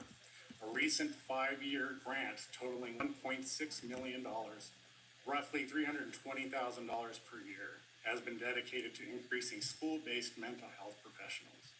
Additionally, the Colorado Department of Law has allocated up to $20 million in grants to promote youth mental health service statewide, but the annual distribution of these funds remains unclear. Comparatively, the annual cost of enforcing SB 3 far exceeds the yearly funding allocated for these critical mental health efforts. Beyond constitutional crime-related concerns, SB 3 would impose substantial financial burden on its, including enforcing a new firearm ban or additional restrictions require additional police training, administrative oversight,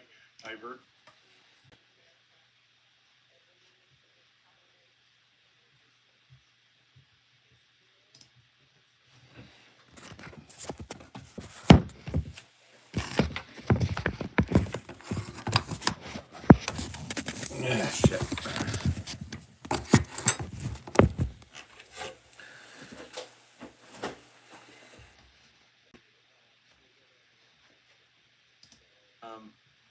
Okay, committee members, we have questions. Oh, okay. Nina Brewer, you will have 2 minutes. State any organization you represent. You may proceed. Hi, can you hear me? We can hear you. Hi. My name is Nina Brewer. Thank you so much to the committee for giving me the time today to testify against SB 25-003. I am a Colorado native, I am an attorney, and I am a woman, and I am here to testify against this bill for reasons, but I'm going to focus on 3 as quickly as I can in this brief time that I have. The first is that as a woman, I have major concerns about the firearms that are being targeted under this bill. Specific firearms such as the AR-15 are really utilized by millions of women nationwide in self-defense. They might not be the firearms that women often carry on their person as a concealed carry firearm, but they are very, very commonly used in the home for self-defense, partially because of some of the reasons that were discussed earlier in this hearing, which include some of the recoil and some of the difficulty in handling the firearm is a little bit clearer with these specific types of detachable magazine firearms. So it's very important to me as a female to be able to have immediate kind of access to these firearms that are so vital to my protection.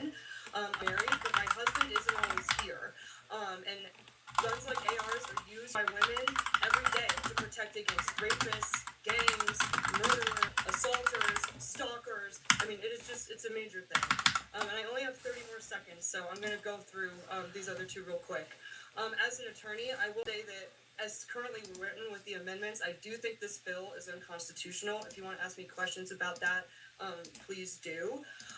And then as a final matter, I do think that even if this bill went through and worked perfectly as intended, all these financial things and constitutional issues aside, all that it would do is give this potential future shooter, I don't know, like extensive training in the firearm that they want to use to carry out this violence. So I don't see how this is going to be a positive in Thank any way, you. shape, or form. Please vote no. Thank you.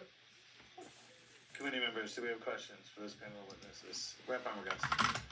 Hey, Mr. Chair, my question is for Ms. Is it Kiku? We hear a lot about the impacts on the Second Amendment impacts on personal safety, those impacts on women trying to carry, but very rarely we hear the racial impacts. And I know it was brought up earlier, but I heard it in your testimony as well. Would you mind elaborating on some of the racial impacts of this legislation? Yes, thank you. Ms. Kigu. Thank you. The NFA, the National Firearms Act of 1934, was written specifically to disarm minorities. There is there's a barrier to entry when we start with the requirements for permitting. There's a fiscal impact, and then also it's up to the person if they want to give them out or not. Rep. Armagost, you good? Okay, any further questions for this panel of witnesses? All right, seeing none, thank you for being here, thank you for your time, and thank you for your testimony. Thank you. Okay, Mike Stern, Robert Miskowicz, Stephen Fetter,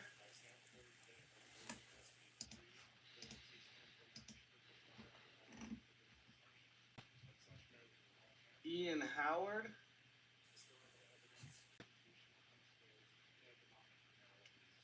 Jacob C.,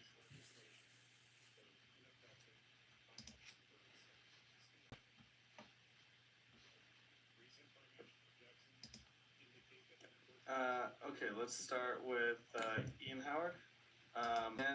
You'll have 2 minutes. State any organization you represent. You may proceed. Good afternoon. My name is Ian Howard. I'm a retired Army vet. I'm here to oppose a bill which puts poor and minority communities in jeopardy. Let me share a story that shares why this matters. There was this young girl who saw her grandfather holding a shotgun with a look of despair guarding their home from the Ku Klux Klan. She asked why he was sad. He said he was protecting her, and if he felt he couldn't live with himself. When she pressed him, he explained that there was time when they weren't allowed to protect themselves, and he couldn't rely on anyone else. Help might come too late. That girl was Rosa Parks, and her grandfather's lessons on the importance of self-defense stayed with her. Today, this bill risks stripping away the right from communities that still face similar challenges. Poor and minority communities where law enforcement may not respond quickly and crime is a daily threat. These communities often rely on affordable semi-automatic firearms for their safety. The bill can make them more vulnerable. It's important to note that the historical gun control measures like black codes and Jim Crow laws were used to disarm African Americans, making them vulnerable to violence and oppression. Black codes passed after the Civil War restricted gun ownership from freedom, and while Jim Crow laws later enforced segregation and often included gun control measures to limit African Americans' rights. This bill, by banning certain firearms essential to self-defense in these communities, extinguishes the history of Black Americans fought for and replaces Colorado's version of Jim Crow laws and black codes.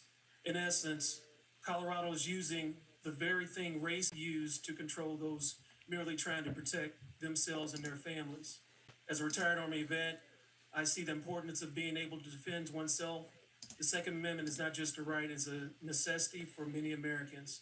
Please vote in this bill to protect our rights and ensure that all citizens can defend themselves and their families. Thank you. All right, moving to the left, state your name, sir, and any organization you represent.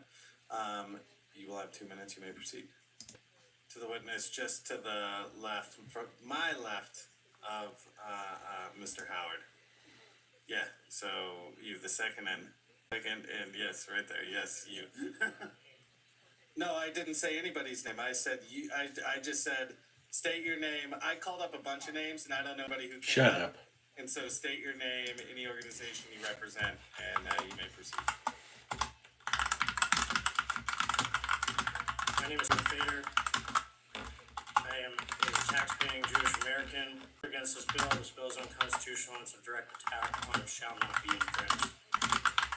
One of the main reasons I'm here is I work at a gun store. Work of all colors, all creeds. We serve Jews, Muslims, Christians, everybody. Trans, gay, everybody. We would not survive while and create this ownership card. We cannot wait for you to fund it. We cannot wait for you to figure out how it works. We will fail. I will lose my job. I will be in the unemployment line, and you can look for me there. Other than that, though, you say that this bill enforces your magazine ban, and yet you're going to allow people to buy the guns that take those magazines, right? And so Tom Sullivan said when they passed this amendment for the ownership card that he didn't want veterans to be able to buy the guns, right? So he said that veterans are dangerous, and they were going to sell the guns to people who couldn't buy. So why are we trusting the general public? I mean, that's crazy, right? Like, you can't trust the veterans. Why are we trusting the general public not to turn around and sell those guns? You think we're all criminals? No. You know, that's crazy to think that, you know, you're allowing guns that can take it. What's going to stop people from going out of state? What's going to stop people from, you know, obtaining a standard capacity magazine for their gun? It doesn't make any sense. This does not enforce your magazine ban at all. This is a gun ban straight up. And also, by using CPW, you are taking away hunters ed classes for people who actually be hunters. You're filling up classes that people have no reason to take otherwise than to get this ownership card. And when your ownership card is found unconstitutional, we all see your severability clause. You get your original bill back. Thank you. Next witness over, if you state your name, any organization you represent, you may proceed. Hello, my name is Mike Stern. I represent myself. I wanted to share a story about a night that changed my life forever. A couple of years ago, I was in downtown Denver working at a bar. It was closing time, and I was walking down the block to ensure that everyone was leaving the property. The fight out, and I barely had time to react before a guy pulled a gun and shot me. It was chaos, and everyone was running for their lives. I hit the pavement, and I was bleeding, and then I was bleeding terrified, convinced that I might not make it. I was lucky that the bullet missed and didn't hit anything by it, and I survived. But what shook me the most wasn't the pain, it was the feeling of helplessness. I had no idea, or I had no way to defend myself, no way to fight back. Shot by a known felon on their third offense in possession of a firearm. DPD's response time was 38 minutes when District 6 was a couple minutes down the road. Before that, I wasn't anti-gun, but I didn't carry regularly. I learned that night that these laws don't protect me from the people that are willing to break them. I now know that I am responsible for my own protection. To pass this bill wouldn't disarm people already willing to break the law. It would disarm people like myself who are law-abiding. To vote this bill would vote to disarm a good citizen and make self-defense a monetary privilege. After my recovery, I took the time to learn about firearms, not only how to use them, but how to handle them safely and responsibly. I got my concealed carry permit, and I realized that if I'd be armed at night, I was armed that night, this incident may have not. I don't carry because I'm looking for trouble. I carry because I refuse to feel powerless again. I share this because I believe that night, I believe at night to protect yourselves and your loved ones. The world isn't always safe, danger always finds you, and you can't rely on someone else to protect you. Vote no. Thank you. Thank you. All right, Jacob C., you will have 2 minutes. State the organization you represent. You may proceed. Thank you. I live in Aurora, Colorado with my wife and children. In 2019, an armed fugitive chase ended in my neighbor's yard. In my neighborhood in Aurora, where I've lived since 2021, my neighbor's property was stolen by armed thieves, and a fentanyl user attempted to assault my toddler and I on an afternoon walk. I've woken up to gunshots, witnessed high-speed chases rip down my street, and had an armed fugitive dead in their chase in a neighborhood park, where neighbors found shell casings the next morning. The TDA killing takeovers, harassment, and torture of persons happened mere miles from my. The specific defense scenarios which concern me include gangs and government tyranny. To believe that making it burdensome to acquire firearms possess features which increase their effective use by a victim against an aggressor will make responsible citizens like me safer is foolishness. The exact weapons which you seek access to are the weapons which I possess and have in my home and on my person every day for the protection of my family and community. Let it be very clear that this bill seeks to make gun ownership a rich man's right and is the beginning of a pathway towards confiscation, not ownership. As I mentioned before, I'm a husband and a father. I was raised in Colorado and own a home in Colorado. I live in the most diverse city in Colorado where we have the best food and where there are few people in my neighborhood who look like me, and I use Translate in our local stores, and I love every bit of it. I say this because I invested in Colorado and yearn for her prosperity. This bill is a direct attack on that prosperity by betraying the very principles of the American West, assaulting the people's rights. This bill adds to a growing train of abuses and usurpations, pursuing invariably the same object, a thing designed to reduce under despotism, which Coloradans, just as our founding fathers, will be forced to consider if it is their duty to throw off such government. This is the last question I need to consider. Thank you. Thank you. Okay, committee members, do we have questions for this panel of witnesses? Rep. Armagus, or AML. Thank you, Mr. Chair. This question is for Mr. Howard. You told the story in your testimony. How do you see this bill correlating to the story that you told, sir? Mr. Howard. If this committee was around during Rosa Parks' time, they would have banned guns for them and many people like her during the civil rights. We wouldn't have a Rosa Parks, we wouldn't have a Harriet Tubman. The committee above us right today, they would be the first people to ban guns and say that she couldn't own a gun. Any further questions for this panel of witnesses? Seeing none, thank you for being here. Thank you for your testimony.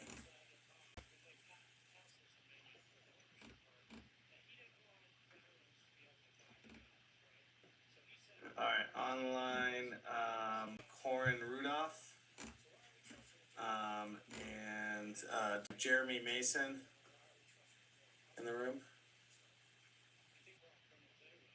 Okay, Darren Weaver, Victor Wolf, Frederick Struck,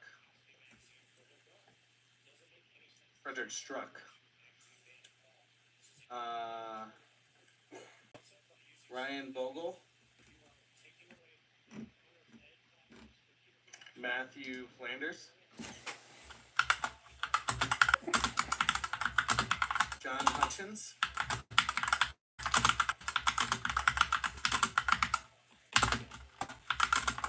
Dan Seagate, Landon Burke,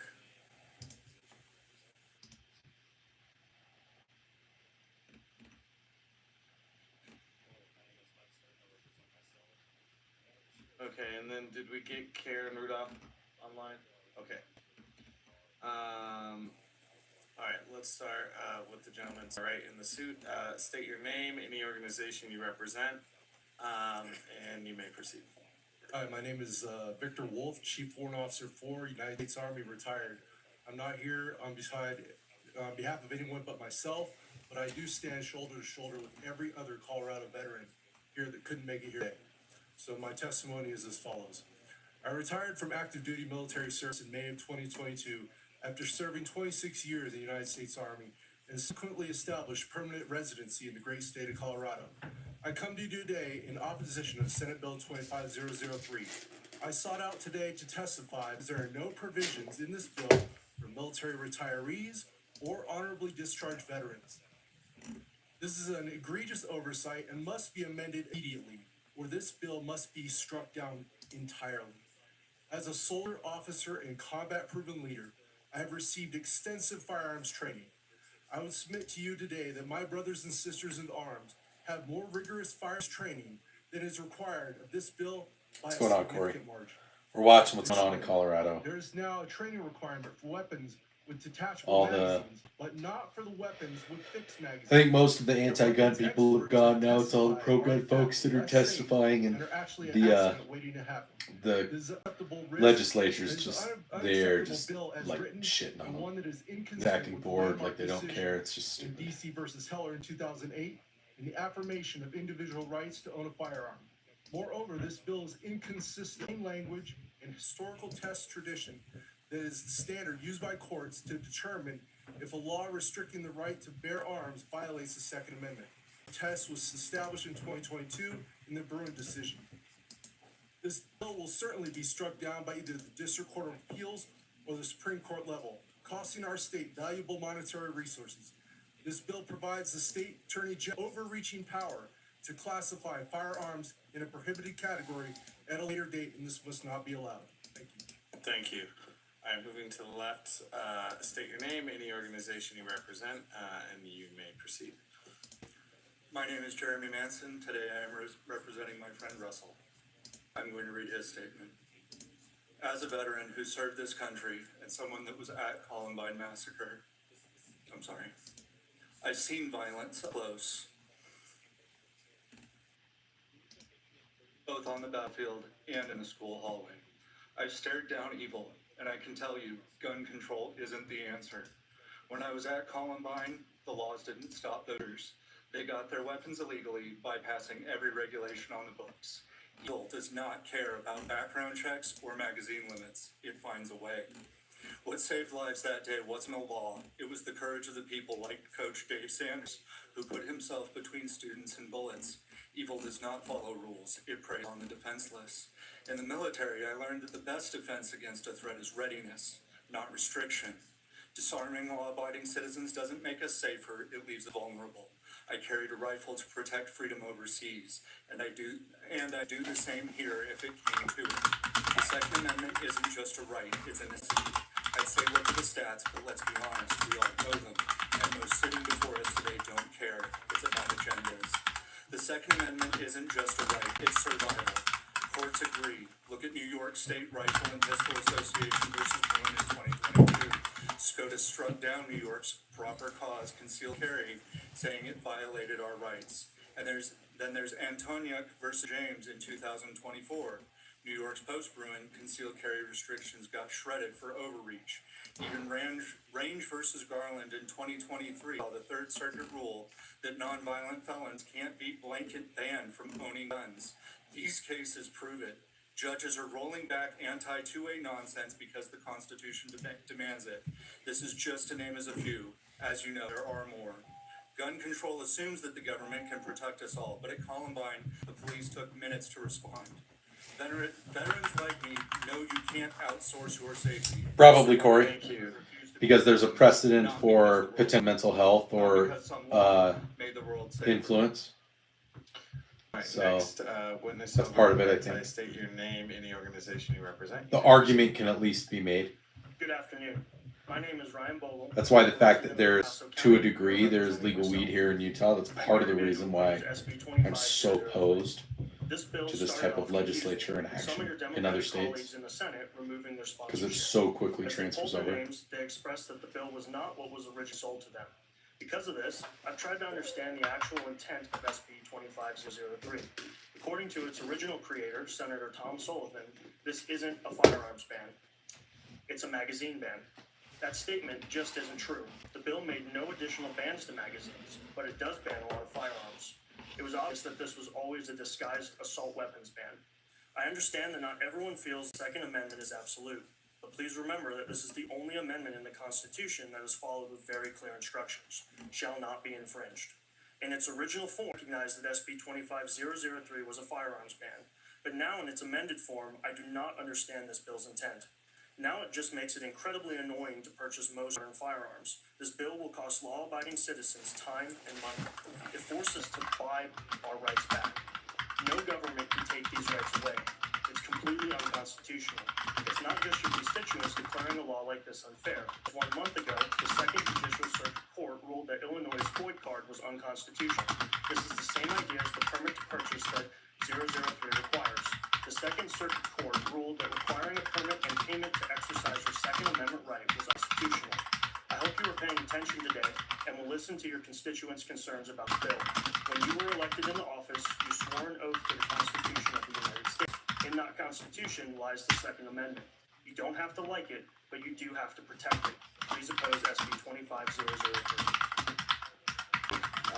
Next witness over, state your name and the organization you represent. You may proceed. Yeah, I'm Landon Kurt. I'm representing myself and my loved ones.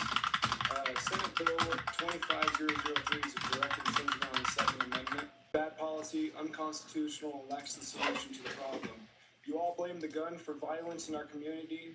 You're trying the wrong solution to fix this violence in the street of Colorado. The problem isn't the guns in our community, it's the community's culture. The culture we have is people who want to do harm will get guns no matter what restriction you place. In fact, you will be enabling criminals. And having someone paranoid with a gun probably isn't a good idea. Infringe our Second Amendment to supposedly protect our communities. Instead, you only read the rights of good Colorado Americans. You infringe the ones who are the first responders who conceal carry in their community to protect themselves. We are watching the, or I'm watching, so the audio you hear in the background is the testimony of pro-gun supporters against the Colorado legislature for Senate Bill 25-003. It is it's an assault weapons ban. It's a semi-automatic firearm ban disguised as a magazine ban that comes with all kinds of fees and taxes and restrictions on it that is basically a way for them to make it illegal to buy semi-automatic firearms. It's bogus. It's horseshit. Pardon my French. Garbage. It's absolute crap. Nobody knows why evil happens, but taking away our protection and impeding our rights isn't the solution. You took an oath to uphold and protect the Constitution. I agree. That's why it's illegal to use firearms when you're under the influence. You can't carry. It is illegal to possess a firearm when you're under the influence.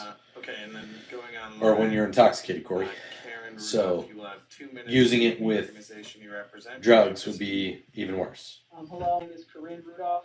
I'm a Marine Corps veteran, a Black woman, and the owner of Goliath Tactical Firearms Training. For the past 5 years, I've poured my heart into empowering communities, teaching firearm safety, self-defense, and for training. I've stood alongside educators, community leaders, and families working to ensure that safety is not just a privilege, but a right for everyone, regardless of background or zip code. And I'm here today because I cannot remain silent while Senate Bill 3 threatens to do more harm than good. This proposed assault weapons ban is not just flawed, it's dangerous for the very communities that it claims to protect. It disproportionately impacts Black, Indigenous, and low-income individuals who already face systemic barriers to justice. And by criminalizing the ownership of certain kinds of firearms, Senate Bill 3 will only deepen the cycle of over-policing and inequity in communities like mine, where trust in the justice system is already fragile. I need you to hear this. Education saves lives, not bans, not prohibition. Research has proven that when people have access to education, crime rates drop. That's why organizations like mine that focus on equipping communities with knowledge, not fear, those communities thrive. We train educators and community leaders on firearm safety. We teach first aid so that families can save lives in emergencies. Providing self-defense and training so that vulnerable individuals, especially women in marginalized communities, to protect themselves so that they don't have to fear. That's how we build safer and stronger communities, not through prohibition. This kind of legislation that ignores the root causes of violence, like poverty, lack of access to education, and the failures of our mental health care system, if we were to invest those sorts of things, imagine what we could do by investing those sorts of resources. Thank you for your time. Thank you. Committee members, do we have questions for this panel of witnesses? Okay. We shall see what Blake Moore, Mike Lee, or a few of the other leaders say that I sent this to. More than anything, I want them to just publicly say something. Alvin Powell. Russell Schuyler. Todd Browell. Michael Robertson. Reese I'm not saying they don't. I'm not saying they don't at all. If the federal government will legalize it, then that's fine. But it would still be treated. You would still have to treat it the same way you do alcohol. When you're under impairment, there's a big difference between, just like driving a car. Cindy Romero. You can't drive a car when you're impaired. You can't Austin Lowry. possess a firearm when you are impaired. Or at least you can have one in your home, but don't be carrying one. Don't expect to be able to use one, because if you use it and something happens, even if it's a defensive situation, the argument can be made that because you were impaired, Who's in this? Yeah, if you want to come forward, if you did testifying. the argument can be made that because your brain was not functioning the way it naturally functions when you shot someone, whether it's defensive or not, the argument can be made that you were not in complete control, and so you acted out of aggression. You acted out. The organization you represent. It can be argued that you don't know, because there's evidence that's out there that shows that memory impairment and judgment impairment occurs when under the influence. In our fair state 7 times. Each time I affirmed that I would uphold the constitutions of the U.S. and Colorado. Solemn as it is, it's difficult to when the occasion would occur to have to keep that promise. I'm here to keep that pledge. The first test of my oath came in 2014 when I came here to lend my opposition to a bill limiting magazine capacity. I found that defending the Second Amendment against infringement was a patriotic task, and that I had many allies in this endeavor. I lost, but I learned a lot about. Hey, Uncle Sam, we're talking about Colorado. Colorado's got some laws that they're working on voting for pretty soon, and like potentially tonight. And it's bad. It's disguised as a restriction to certain types of magazines, but really what it is it's a way for them to ban guns and ban gun ownership. It's disguised as one thing, but it's actually something else. The sheriff requirement, or hall pass as it's been called, and dual safety testing process are burdensome and costly. Corey, are you going to post pictures in the Discord of your guns with you? You can post with them or without them. This bill will create 3 databases to track the sheriff. Same to you, Uncle Sam, in the Discord. You can post pictures, and then I can do a video on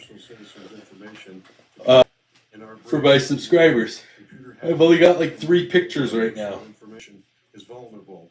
Our banking, health, and education. If you're not in the Discord, Discord is an app. It's like Facebook or YouTube.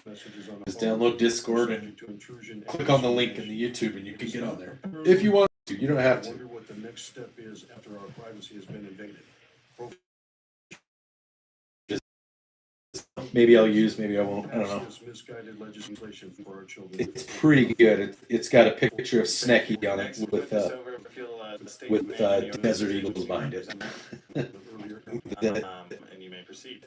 Good afternoon. My name is Austin Lowry. I'm a registered voter in Thornton, Colorado, who has a concealed handgun permit. I am here today to speak against Senate Bill 25003 for several reasons. My first reason is due to this bill causing an overwhelming and extraneous process for future generations that would want to exercise their right to protect themselves and bear arms. This bill poses concerns of discrimination towards individuals with intellectual disabilities, as well as increased financial burden, as stated in 5AI subsection B on page 10. For some individuals, such as myself, who do not test well or have a hard time quickly retaining information, we will be stuck in a loop of spending money to retake and retest until we meet expectations, thus consuming our financial, emotional, and time resources. In addition to the financial and time commitments stated previously, we already have flag laws and magazine restrictions. This new bill would only increase the stress on law-abiding citizens and further degrade their ability to exercise their Second Amendment rights. This affects people like myself and restricts our ability to protect our loved ones and ourselves. I urge you to vote no on Senate Bill 25-00 to protect our Second Amendment right as citizens of the United States of America. Thank you for your time and attention to my testimony. Okay, Thank you, and, Mr. Powell, I remember you from the other night. You'll have 2 minutes stating the organization you represent, you may proceed. Good afternoon, representatives. My name is Alvin Powell. I'm a veteran, a Democrat, and a Colorado. How many of you utterly despise the poor, the underprivileged people who just won't fall in line? I see a showing of hands. Wow, that's amazing. None of you raised your hands. Aside from being blatantly unconstitutional, this bill has devolved into a war on the poor. The bill promotes the manufacturing and dissemination of unsafe firearms. It attacks the underprivileged by placing a paywall and educational bias on people who wish to own the most common and lawfully owned firearms in America. This bill requires a person to pay costly fee and ask permission from law enforcement who may subjectively deny their permission to take a safety class and exercise the right. This bill requires a citizen to background check prior to taking a safety education course. This all does not promote firearm safety or hinders it. There should be no limitation on firearm safety education. Of course, this law proposes should be offered for free to all who wish to. This bill requires a person to receive a score of 90% on a test to exercise a right. Ironically, we only need a 70% average way high school. This bill is a clear violation of civil rights, and I equate it to old Jim Crow laws of the South, where non-whites were required to pass poorly written literacy tests before they were allowed to vote. Please vote no on SB 5003. If firearm safety is prohibited, then vote yes on a bill that limits access to education that increases safety. Thank you. I cede my time. Thank you, and to the gentleman on the end, you'll, state your name and any organization you represent. You will have 2 minutes. My name is Andrew Lucas, and I'm speaking on behalf of myself and opposition to this bill. This is one of the most egregious bills I have seen in recent years. You know? First off, they require a magazine that doesn't even detach. There are safety issues, you know? And a lot of those, they don't even exist. So that's a problem. And then what's even worse is that now you have to make it to where you had to get that just a card or get that, what do you call it, by partial wildlife just to even buy a gun. You know? That's basically making it to where it makes it hard for the poor to afford a gun. You know? Very egregious. You know? It's a poor track record. Also, as several other people have stated, that FOIA card that they had to have in Illinois to buy a gun, a federal judge recently ruled that unconstitutional. So why would you try to be put past that when that judge has already spoken? So that's another problem. And you know, and that's and you know, and a lot of people say we're not trying to disarm people. Well, that's from this. Hey guys, did you know some drivers are ditching their car insurance? They're doing this instead. Now the reason why you may be overpaying for car insurance is because a big chunk of your monthly payment is in for insurance. Sit well with me. And if you read the Second Amendment, that's what I live by. This is the Constitution right here. And the Second Amendment says, the right of the people to keep and bear arms shall not be infringed. So right there. So, in closing, I ask you to think about that before casting your vote. And please vote no. Thank you. Thank you. Committee members, questions for this panel of witnesses? Okay, seeing none, thank you for your testimony. Thank you for being here. All right. Now, can we hear from Brooke McKenna?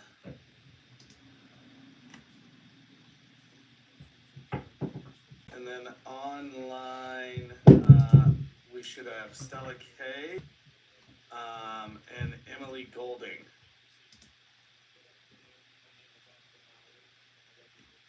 Do we see those names online? Stella K, Emily Golding? Okay.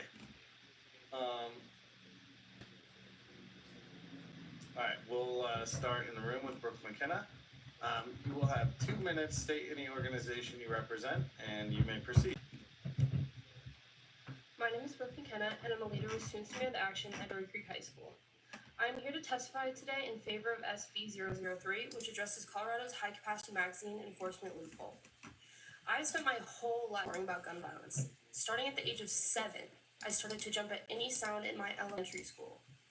One of the things I remember most about my childhood is having to go into lockdowns or leaving school early because there was a shooting near us. I remember having vivid nightmares at night about there being a shooting and seeing every kid I knew shot. That was 3rd grade. I'm a junior in high school now, and I still have these. Back then, I was just a kid worried about myself and my friends, but now I worry about my baby cousins, all ranging from 6 to 9, at their schools and preschools. I worry about my parents when they leave for work or errands, and the kids I teach swimming to who can be as young as 3 months old not coming to their next lesson. These fears multiplied when I caught there's a loophole in the law enacted in 2013 that prohibits magazines capable of holding more than 15 rounds of ammunition. While purchasing such things in Colorado is illegal, it is not in the 7 states that surround us. This means that people just use a couple of hours deadly magazines, which they can then add to the firearms capable of holding them. This law is meant to keep everyone safer, as high-capacity magazines make shootings more lethal by increasing the amount of ammunition that can be fired at before a shooter reloads. However, this very loophole is what occurred in Colorado Springs at the Club Q shooting and Boulder in 2021 at the King Super shooting. The shooters at both purchased a firearm capable of holding high-capacity capacity magazines. 15 people are dead because of these 2 shootings, and countless others traumatized. This bill will make sure mass shooters cannot do as much harm without taking away current gun owners' weapons. It simply asks that people look into purchasing these weapons in the future and undergo basic training and education to understand how to safely and secure these weapons. It is with these contentions that I support this bill. Thank you. Okay, we'll now move online to Stella K. You will have 2 minutes, state any organization you represent, you may proceed. Good afternoon, my name is Stella K. I am 17 years old and attend Denver East High School. I'm also a gun violence survivor and a proud member of the Students Demand Action National Board. I am here to show my full support of Senate Bill 003. Colorado took a significant step forward in 2013. What's up, Betta? Magazines holding more than 15 rounds, but the law, as it stands, is far too easy to circumvent, and I'm here to tell you exactly why. Semi-automatic firearms such as AR-15s and AK-47s that accept detachable magazines remain perfectly legal and easy to acquire in Colorado. This means a person with intent to harm can legally purchase one of these firearms, cross state lines to obtain prohibited high-capacity magazines, and return to commit acts of violence. The gun industry has had nearly a decade to develop safer firearms, but instead it has prioritized profits over people. Just 5 gun makers alone made over $1 billion in the past decade, selling Welcome to the Discord, Corey. Despite these weapons being the clear choice for mass shooters. Worse, they continue to manufacture and sell devices such as bump stocks and binary triggers that circumvent existing machine gun laws. This bill is an opportunity for Colorado to act where the industry has failed, by banning the purchase and manufacture of semi-automatic firearms that accept detachable high-capacity magazines unless someone obtains a permit, and prohibiting rapid-fire accessories. We can address the dangerous loopholes that enable mass violence. Importantly, this legislation is tailored. It will not impact law-abiding gun owners who already possess firearms, nor will it ban any semi-automatic weapons. Rather, it focuses on putting in safeguards to protect against people modifying these weapons into tools of mass destruction. This approach is not only enforceable but life-saving. Requiring fixed magazines on certain semi-automatic firearms, unless a person obtains a permit, limits the capacity for mass casualties while preserving the rights of responsible gun owners. It also holds the gun industry accountable for its role in killing Americans after mass shootings. Thank you for your time and consideration. I urge you to vote in favor of this bill. Thank you. All right, we'll now hear from Emily Golden. You will have 2 minutes, state any organization you represent, you may proceed. Good afternoon. My name is Emily Golding, and I'm speaking on behalf of the CU Boulder Students Demand Action Chapter. I'm Vice President of the student organization and could not be more thankful to speak in support of SB 3, a bill that requires individuals to Pretty sure this girl's sitting on a toilet. in order to purchase a semi-automatic military-style weapon with detachable magazines. When I was only 5 years old, I was taught what a drill was. Since then, I've spent days of my life asking myself what I would do if I was in a school shooting, or rather any mass shooting. Exactly what they tell you to do in a lockdown, because you're not allowed to have teachers that are armed to protect you, and you're not allowed to have more than one resource officer, and they don't lock the doors, and they don't care about your safety. They just care about your tax money. That's all school districts care about. That's a very generalized stereotype, but I'm going to stick with it. The other 75 injured survivors will have to live the rest of their lives in fear of going out to run simple chores such as going to the grocery store, because it always starts. Do you have a tax stamp on it since you have a suppressor? There is not much use for guns that can fire Since it's already a as little as seconds. machine pistol or whatever? You are most likely not going to grab for a 26-inch, 7-pound semi-automatic firearm that carries over 15 rounds. You're probably going to grab a smaller, easier to handle handgun. Each day, 125 people. If it's got a rail on it, let me look at it again. 12 of those being children. If we don't start to take more actions to reduce gun counts, If you get a forward rail, you can put one of those. I think they make that company that I have the magazine pouch, the angled magazine pouch on. You can put one of those on. Yeah. Committee members, do we have questions for this panel of witnesses? Okay, seeing none, thank you for being here, thank you for your testimony, thank you for your time. Okay, Jason Nooper. Morgan Donaldson. Robert, Jager Slot. Sorry if I mispronounced it. Carson Kidd.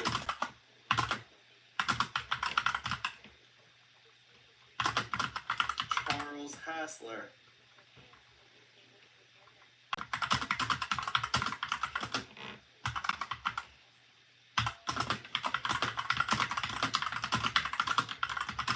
Okay, start on my right. State your name and the organization you represent. You will have 2 minutes, and you may proceed. Hi, my name is Jason Kniper, and I'm here on my own behalf to testify against Senate Bill 3. SB 3 is an extreme gun ban. It's not legislation aimed to close the state's high-capacity magazine loophole.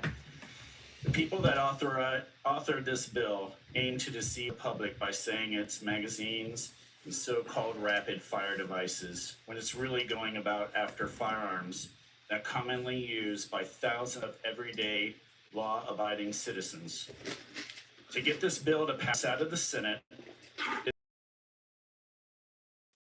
2 weeks after hundreds of concerned citizens, including myself, showed up to testify for hours on the original bill. Forcing folks to undergo a background investigation complete with fingerprints, pay a fee, take a yet-to-be-invented course for several hours, places multiple undue burdens on the exercise of a constitutionally protected right. It's not a lion. A mountain lion and a puma are similar. They're not exactly the same, but they don't have the same bite force. You'd have to find something that has the same bite force. And if this bill passes, it will undoubtedly face legal challenges. But you know all that, don't you? So I'm here to talk to you one-on-one about something I know you actually care about, including those that don't have the time to look at me. I'm talking about votes. Consider it very closely. How do you think the majority of Coloradans will respond if this extreme bill is to pass? I will tell you, we will vote hard in November and every election afterwards in retaliation. Let's focus on real solutions that address gun violence without infringing the rights. Please vote no on this bill. Thank you. Thank you. And now, moving to the left, state your name and the organization you represent. You may proceed. My name is Morgan Donaldson. I've been a resident of Colorado for the past 28 years. I've been working for an FFL for the past year. I have 7 years of security background experience along with private investigation background experience. I have had the luxury of traveling the country and experiencing almost 15 to 23 states and their regulations with firearms. I can tell you firsthand, flat out, regulations do not work. I showed up in California, LA, literally 5 minutes into finding a parking spot. An entire mag was dropped behind my car. I had to call my boss and let him know that, hey, not only do you have to pay me extra pay, because now my life is on the line, you now have to find me a new hotel. I worked downtown security for 3 years straight, and I saw stabbings, I saw brutality, I saw everything under the marker that falls under this bill. Because what are we actually trying to define here? We are trying to define the fact that people are scared of their lives being taken. It's not guns that are actually the issue. It's humanity itself. Colorado has let the psychological community fall and falter each time that we have come here and wasted all of our tax-paying money regarding what? Something that 95% of people do not understand. If you want to stop crime, open up so everyone in Colorado can legally own a firearm who actually has the capacity to do so. Stop criminals, take them off the board. Stop giving them a place to live, free room, free board. Jail is not the punishment. You commit a crime, you actually pay the crime. To know that an attempted murder is a misdemeanor in the state of Colorado. Are you kidding? Yet here we are bantering and bickering over the size of a magazine. It's ridiculous. Thank you. And left, state your name and the organization you represent. You may proceed. My name's Charles Hassler, here on account of myself and the rest of the gun community here in Colorado. Earlier it was brought forth asking, how would this hurt someone? My sister had a restraining order against her violent ex-husband, who decided one day to just show up at her door, unannounced, of course, because a restraining order is a piece of paper. And if it wasn't for the fact she had a gun on herself, she probably would have been violently beaten that day. My girlfriend's ex-husband, who also has a restraining order from a different state, showed up at my front door one night at about 3 a.m. looking for her. I answered my door with my AR-15. I choose the AR-15 because it has a 30-round capacity magazine, and because I predict somebody to not be a one-on-one. I always predict it's going to be me against many. As you can see from the videos at the Aurora apartment complexes, they didn't show up with pistols. They showed up armed with AK-47s, SKSs, and the like. Now, when it comes to funding this bill, you guys have proposed this Colorado Parks and Wildlife funds it and holds all these safety tests and everything like that. Where's the funding coming from? Colorado Hunter and Fishermen create a total of 365 years in income for the Colorado Parks and Wildlife Service. All that money, according to the Pittman-Robertson Act, is supposed to go to wildlife-related issues. Gun control is not a wildlife-related issue. Now, okay, they got $365 million on the Colorado Parks and Wildlife. Well, hunters and fishermen licenses alone contributed $200 million of that last year. I myself, on average, contribute between $2,000 and $3,000 to my hunting and fishing. That includes gas, buying ammo, licenses, everything else. And there are many others like me. That's a lot of revenue. Thank you very much for your time. Thank you. All right, and the last witness on the end, state your name and the organization you represent. You may proceed. All right, my name is Robert Geldersman. I'm a resident of Boulder County, specifically Longmont. Representing myself, and basically to start with, I grew up around firearms, and around 8 years old, I started learning about firearms. And it started with safety, started with respect, and it started with responsibility. I've heard all of these things mentioned, except for nobody's really teaching any of that. I started learning this at 8 years old. By 10 years old, I was proficient with about 10 different styles of firearms, which falls under what the original meaning of related means. I was well equipped with knowledge.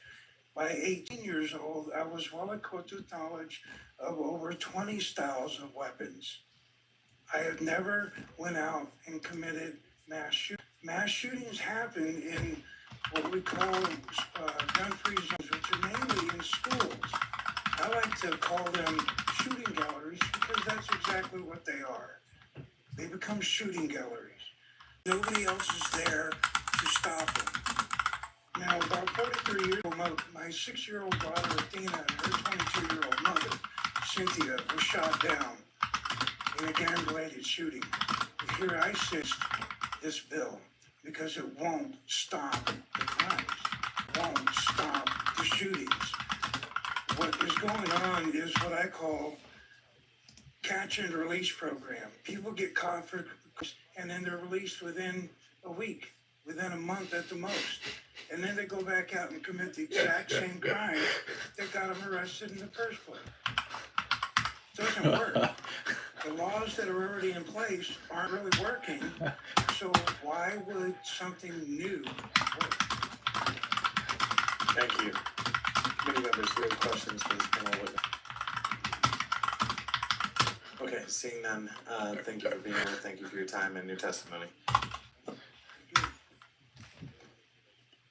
Okay, Keith Emerson. Jafar Patama. Corey Blair.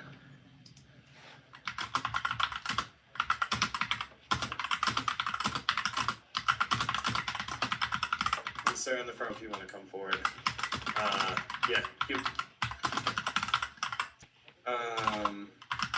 Austin Lewis.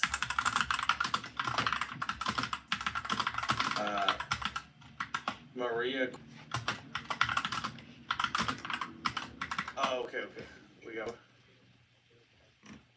Oh, okay. Lori Gatrell. All right.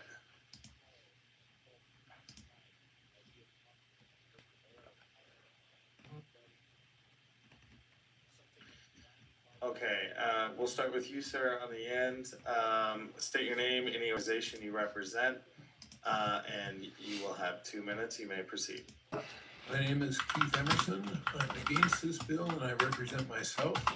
I think a number of people over the last few hours have covered some of my points. I'd like to go into detail on one point, but before I do that, I'd like to note that there's a lot of folks parroting the Everytown language that this is just a magazine bill. Boy, is that true. I do like some of the points in the bill, like if you give your gun to a gunsmith to work on, you have to have a background check before you can get it back. Things like that. Before allowing a student to attend a course, the instructor shall verify that the student holds a valid firearm safety course eligibility card. So you have to get the eligibility card before you can take the class. But let's go to the main point I wanted to get to. Even some gun people have been snookered into thinking that this bill won't apply to semi-auto pistols, like I keep hearing Glock meant. Even though the written definition on page 3 obviously applies, as does the detailed written description defining blowback, which is also outlawed. I thought it strange to go to such lengths with the definition of direct blowback when gun people know it's only good for 22s and small calibers. The red herring in here, though, I mean, it's meant to disguise the fact that the term recoil operated, which recoil operated guns are supposedly allowed, is not defined. I'm a mechanical engineer. I've designed locomotives, medical office buildings, power plants. Let me tell you that this is not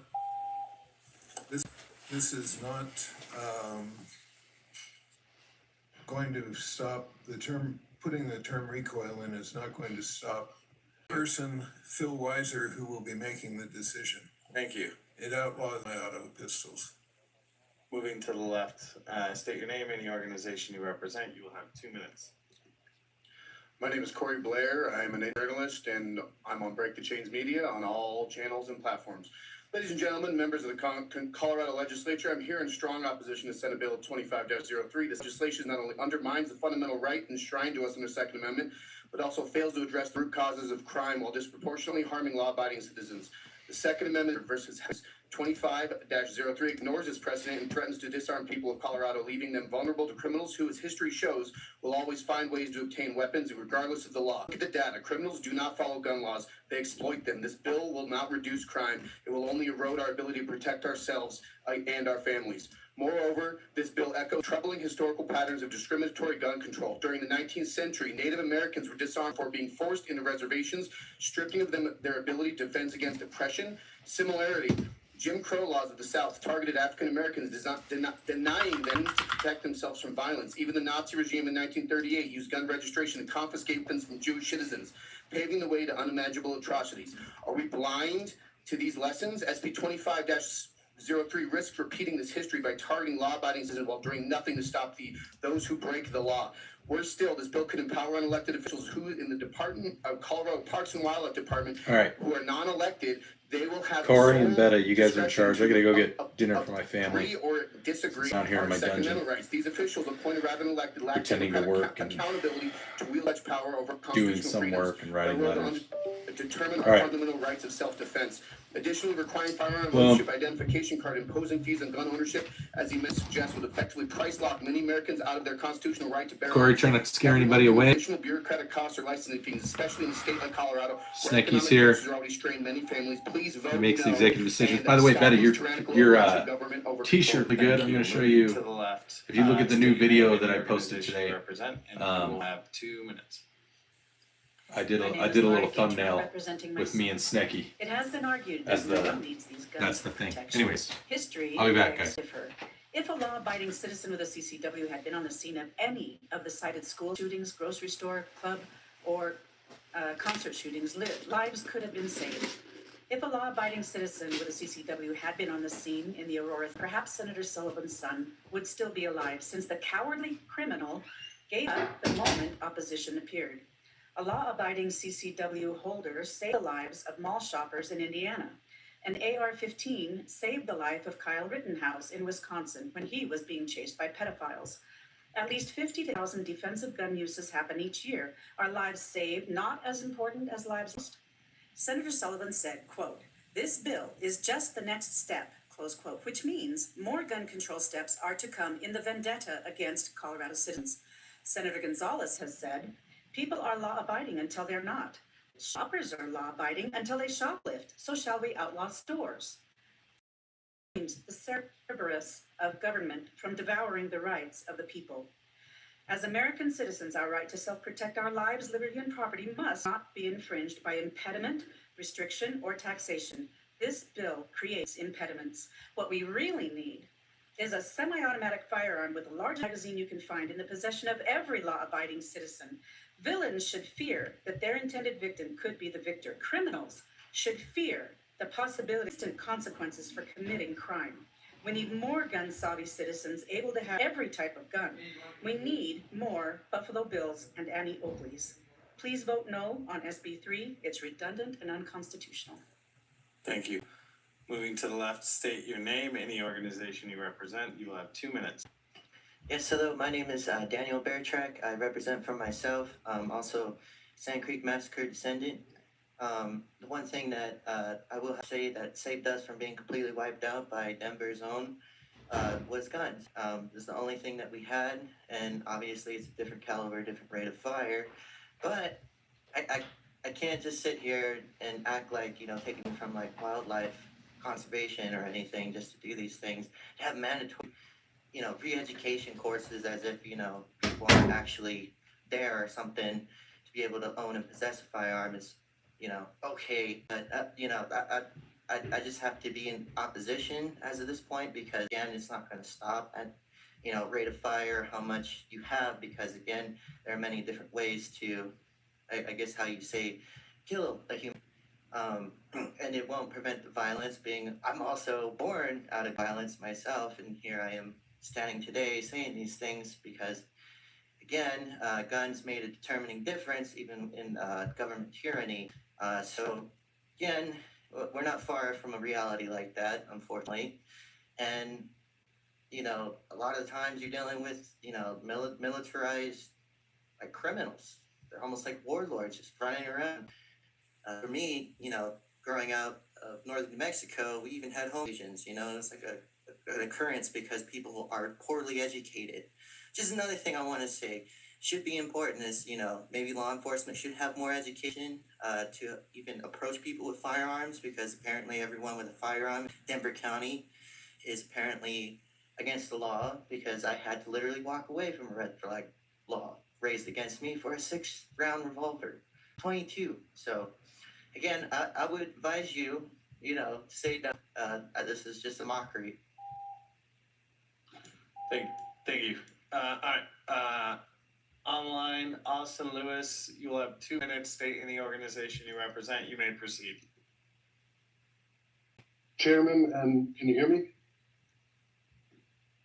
We can hear you. Okay, thank you. Chairman and members of the committee, thank you for hearing me today. My name is Austin Lewis, and I'm representing Centennial Gun Club as the Director of Training, and myself as a Colorado native and a graduate of CU Boulder with a bachelor's degree in psychology. I ask you to vote no on Senate Bill 3. I ask you to stop wasting our time and money on this unconstitutional bill. I encourage you instead to utilize our taxpayer dollars on a real solution to our mental health epidemic we face in this state. I present a possible solution listed by this bill's Senate sponsors to curb violence, to re-examine institutionalizations for those deemed not mentally fit to be in our society. The horrors of the asylum era are gone. We have advanced technologically, medically, and as a society. We are not going back to forced sterilizations or lobotomies of decades ago. Today, many of those who would historically be institutionalized in asylums are now instead incarcerated in jail, cycling in and out of emergency rooms and living on the streets, committing crimes against Colorado citizens. No is this more clear than the city of Denver itself, which has a swelling population of homeless people, many of whom suffer from mental illness, and they are right outside of this very capital. Letting this at-risk population languish on the streets imposes downstream taxpayer costs like repeat emergency room visits, police work, crisis care, and incarceration, none of which measurably improve the long-term outcomes for this population. If you think this is going back to the draconian and less humane approach to how we treat the mentally ill, I would argue that the pharmaceutical companies who pump out countless drugs which do not fix the problem and chemically changes the human brain over time is not a solution that works either. Promoting mental wellness and using preventative teachings for children in school, guiding them towards mindfulness and emotion regulation. Teachers should be trained on mental health detection, and resources for suicide prevention need to be provided. The importance of open dialogue about mental health and suicide prevention resources to help encourage people to ask someone is Thank you. And they need help. Thank Please you. oppose this bill. Okay, committee members, do we have questions for this panel of witnesses? Okay, Rep. Sober. Thank you, Mr. I have a question for you, sir, on the end. You mentioned that, you out of all the hundreds of witnesses we've heard so far today, you said something that no one else up on, that the bill calls for a person having to have a background check after having a gun delivered to a gunsmith for work before being able to return to the original person. I just wanted to ask a little bit more about your reasoning there, and why, I guess why you would think that's a good point of the bill. Just because if that's something that someone already, it'd be like a car mechanic needing to verify ownership of the car before returning the car to the car owner. Well, that's for Mr. Emerson? Yes. Okay, Emerson. Well, I can, of course, lay my hands on it immediately right here, but the bill talks about before a firearm can be returned, the person repairing it has to be certain that the person that they're returning it to can legally have it. And that means a background check to me. Any further questions? All right. Seeing none, thank you for your time. Thank you for your testimony.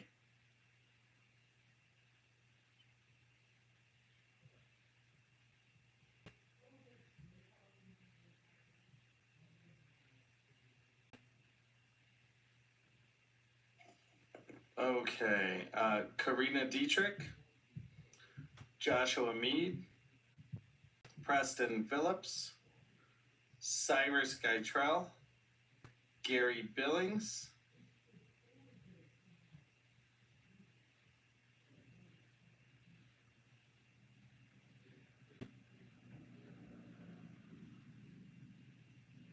Rex Laceby, Ezra Vargas,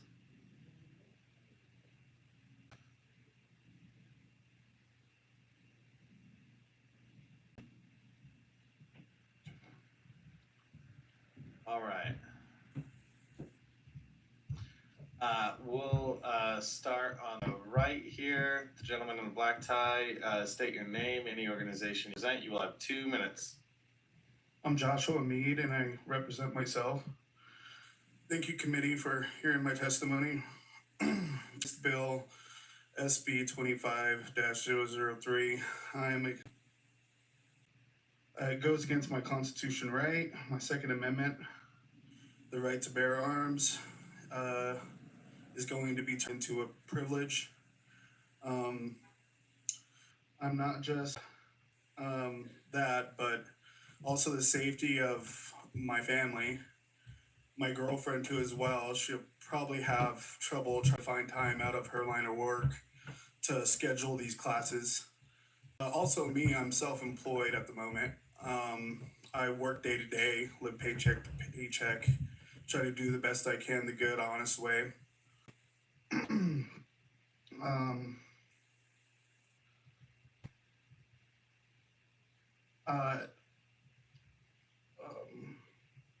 Excuse me.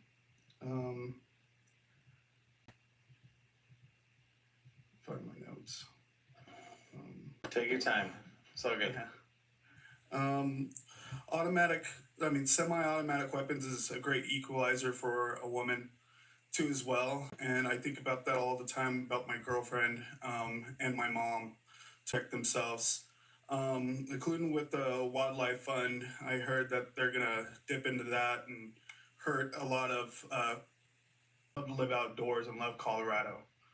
They're gonna go in the fund, and hikers, campers, fishermen, and hunters are going to be the ones paying for it.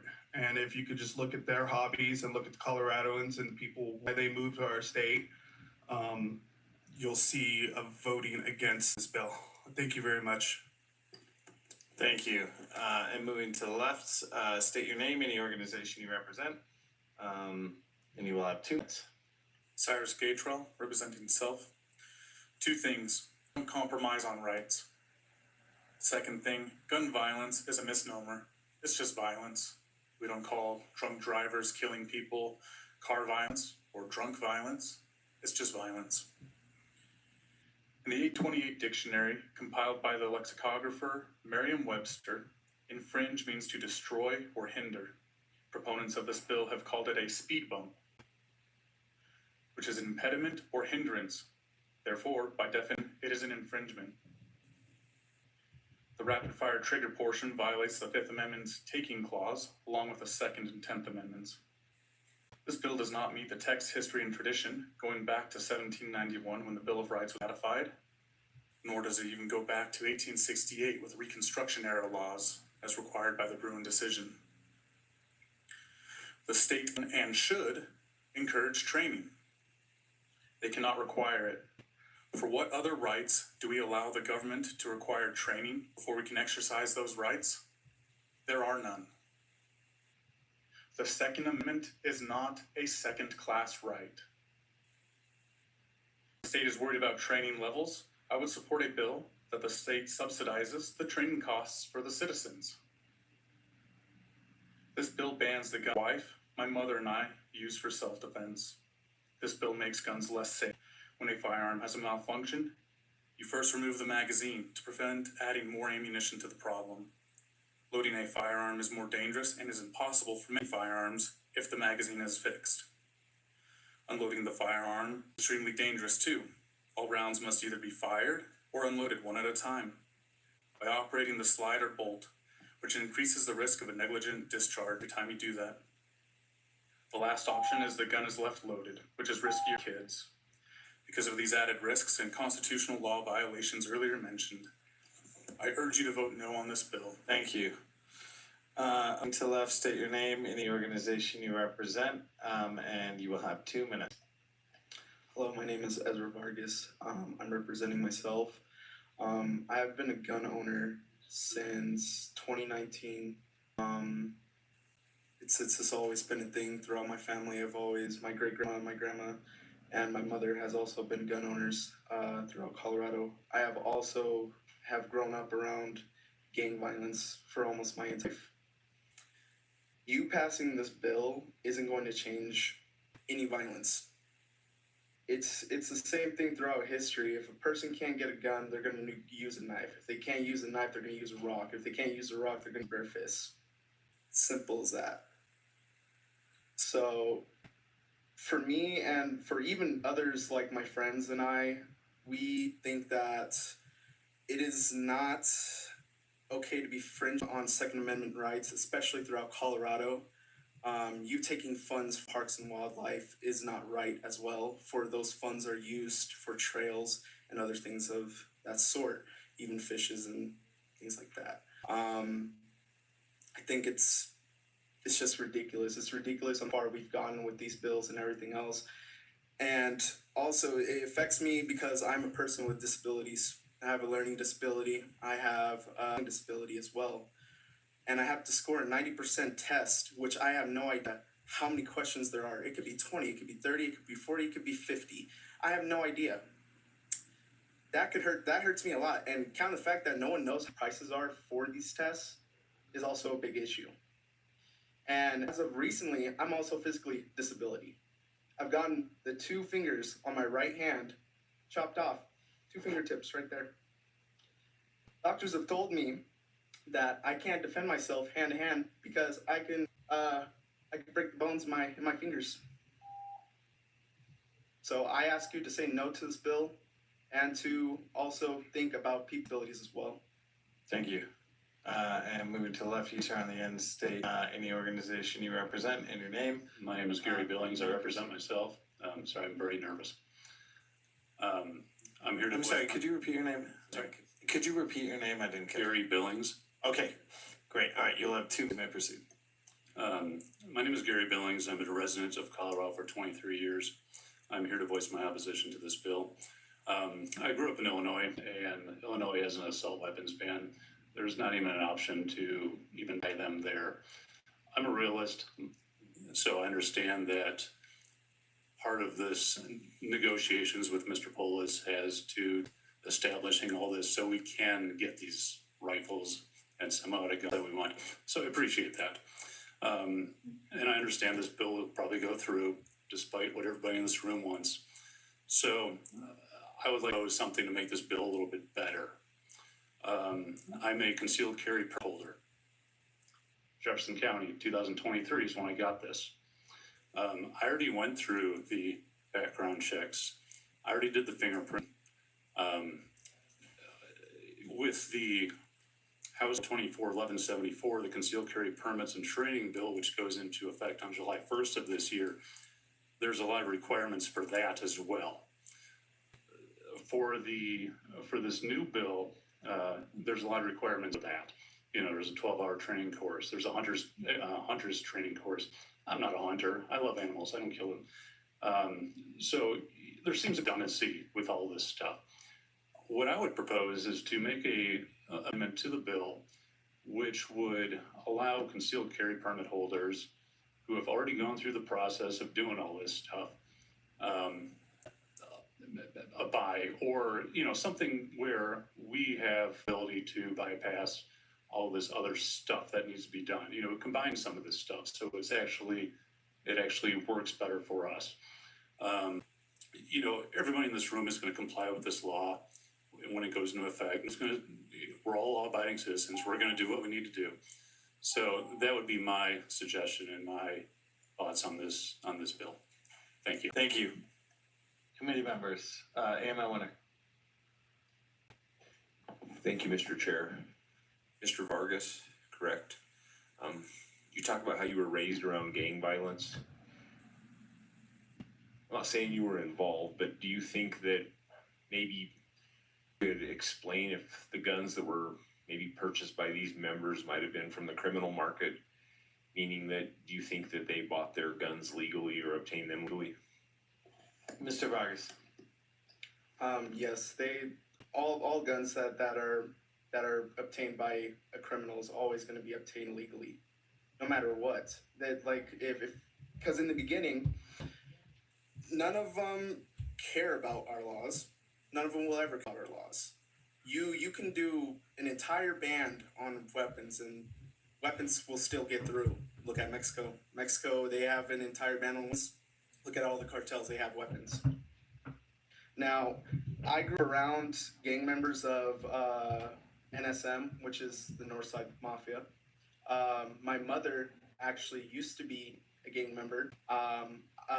She's no longer with us anymore. I had troubles with all my life with gang violence being around me and otherwise, and having to take weapons away from people to fix that whatsoever. Because at the end of the day, gangs are always going to have guns. And let's just say if you can take away all those guns from the gangs, they're just going to have knives. Knives are even deadlier. They're just as deadly. All you got to do is plunge and then twist, and then there's no way that you're ever going to be able to survive that, to be honest with you. But like I said, weapons will always get through gang members and stuff like that. They will always be obtained illegally. And if not, they will find out a way to even build them by themselves. So one way or another, it's just this entire thing of you just disarming innocent people isn't going to help anything at all. The real thing that you need to start doing is just going into gang-infested areas and then start doing routine checks on them. Even then, if someone looks suspicious or you see someone doing drugs, stop them. You know, we already do that as it is. I'm quite aware, but it's really not stopping anything with this gun violence, with the fentanyl that's coming into the state or anything like that. So, to me, like I said, you banning weapons isn't going to help anything. They're already, like, as a good what's the word? Reputation to say, a good example, there you go, is California. California has a lot of gun laws. You have criminals, I've literally watched videos, you have criminals break into people's houses midday and steal their things. And these criminals don't only go in, just one person. No, they go in groups. They go as group of people, and they don't only just carry around like little pistols. No, they around drum mags and all these other things. Now, you taking away us from having a gun that has a detachable mag isn't going to fix anything. It's going to cause even more problems. It's going to cause safety problems for people as well. Because let's say if I can't take out the magazine, like as other people said, if I take out the magazine and I have a bullet jammed in there, how am I going to get the bullet out? Further questions for us? Emma Winner. Thank you, Mr. Chair. This is follow-up, Mr. Vargas. So from what I'm hearing from you is the fear that you feel in your community, you want to basically meet force with force. You've already talked about how the training requirement would affect you when it comes to the piece of it, the learning disability. For your community and the community you grew up, what do you see the financial barriers being of having to pay for all of this training? Mr. Vargas. Well, personally, what I think is, like I said, with these prices, people could set the prices at anything. They could set it to $50, $60, $70, $100 just per session, you know? No one knows on how far this could go on learning and everything else. And as it is, if they set it to questions that are above 30 to 40 questions, you have a lot of people who are going to remember all that who have disabilities, especially a person like me. It's, like I said, it's already hard enough for me as a living person. I'm a blue-collared worker. I quite literally can't, like I said, I can't spell, I can't do anything else, so I do hard work, hard labor. And like I said, this right here is just, it's ridiculous, to To me, I just think it's ridiculous. I think it's not going to help anybody. It's no people with disabilities or anything of that nature. It's just going to make it to the point where, hey, like if you want to have this permit, you got to keep on giving me money until you pass these classes. Keep on stashing that money towards me, and it's just not gonna help me. It's not gonna help me. It's not gonna help other people. You know, you already have background checks, 3-day background checks. You already do that. You already have it where even if you don't background checks, or if they find something in those background checks where you have a criminal record, they're not going to give you that gun. They're not going to give you it. And like other people have said, you're putting a paywall in between me and my Second Amendment right, where nowhere else where they don't really do that. And even then, even if they do that, they have you sign a piece of paper understanding, hey, you understand that you're going to be, you have the eligibility to buy weapons and other things like that. And it's like, yeah, I understand that. So, like I said, at the end of the day, it's affecting people like me, people even more disabled than I am. And at the end of the day, we're people too. We are people too. You'd be surprised on how many people who are disabled, and that even goes with veterans who've even gotten their legs blown off, their hands blown off, half their face is gone. And like I said, if you take away weapons, you're going to have mass stabbings. You're going to have stabbings. And worst comes to worst, they're going to start doing the things that they do in the UK, and they're going to start throwing acid in people's faces. And that's the last thing that you want. Because I guarantee if a person would survive acid attacks or anything of that nature, they're most likely probably in their lives because of people are going to start looking at them like they're monsters. But that's all I have to say about that. Rep. Clifford. My question is for Mr. Billings. Is that correct? I just wanted to acknowledge your request about your amendment request, and before we're out of here today, I will look to see what is inconsistent between the two of those and sponsors about it. I appreciate that. Thank you. All right, further questions, panel witnesses? All right, seeing none, thank you. It's very abnormal that I recognize a witness. You did get your 2 minutes. If you have something like 2 seconds to say. I just had an answer for the people asking the questions to the sheriffs, as well as the difference between the MA1 and the AR-15. If those House representatives wanted to ask me those questions, I could answer it for them. Okay, we appreciate that. I don't see further questions, but thank you for being here. Thank you for your time, and thank you for your time.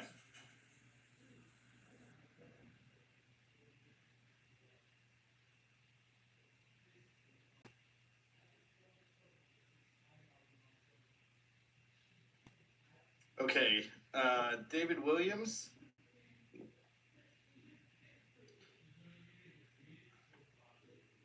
Reed Danborn. Richard Reinhardt. Lawrence Olson. Mark Fitzwater. All right.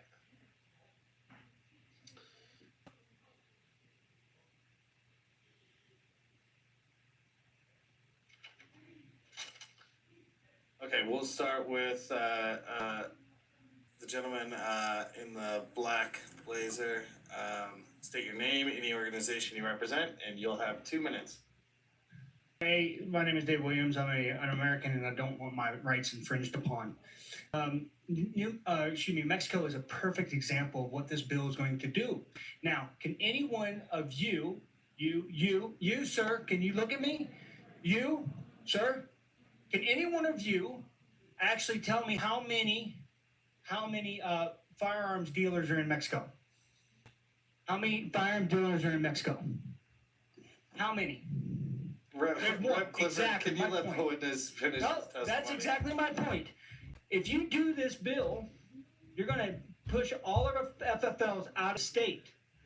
Now, can anybody tell me how many cartel members would apply the law in Mexico if Claudia Sheinbaum was to say, SB 3 looks good, let's go ahead and use this for Mexico? How many of them do that? Absolutely zero. So my point is, in this state, there are criminals.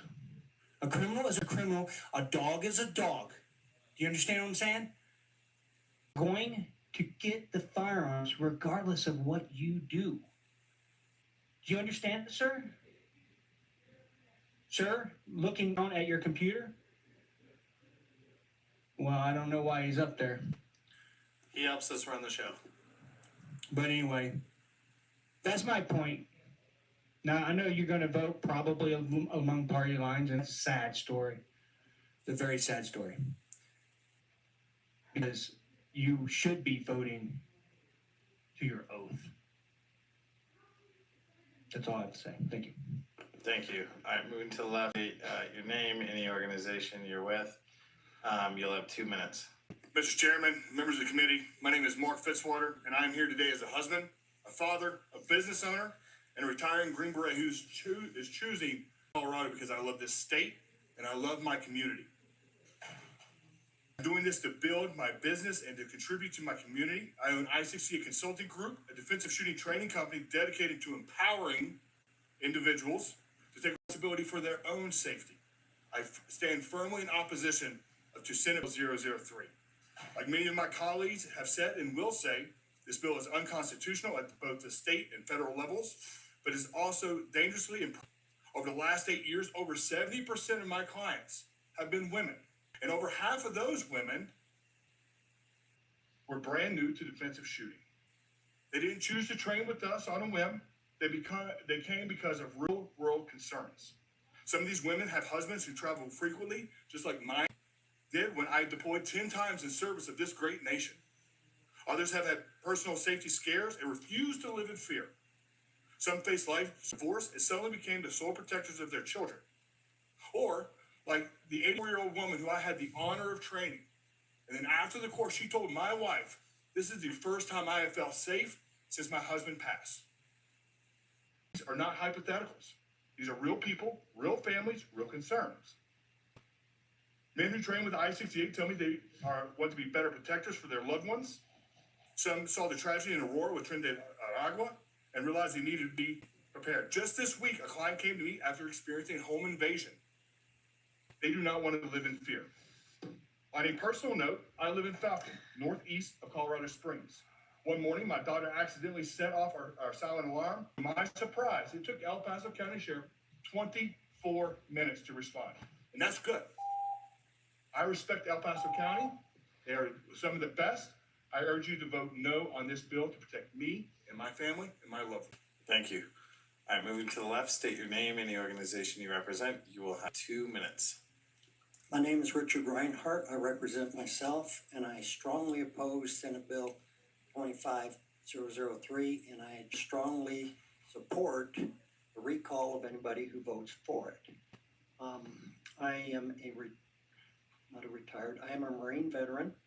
I have been highly trained in AR-15 as well as the M1A, probably to a level that exceeds 99% of most of the service even, and I will say it, this education will not decrease gun-related deaths.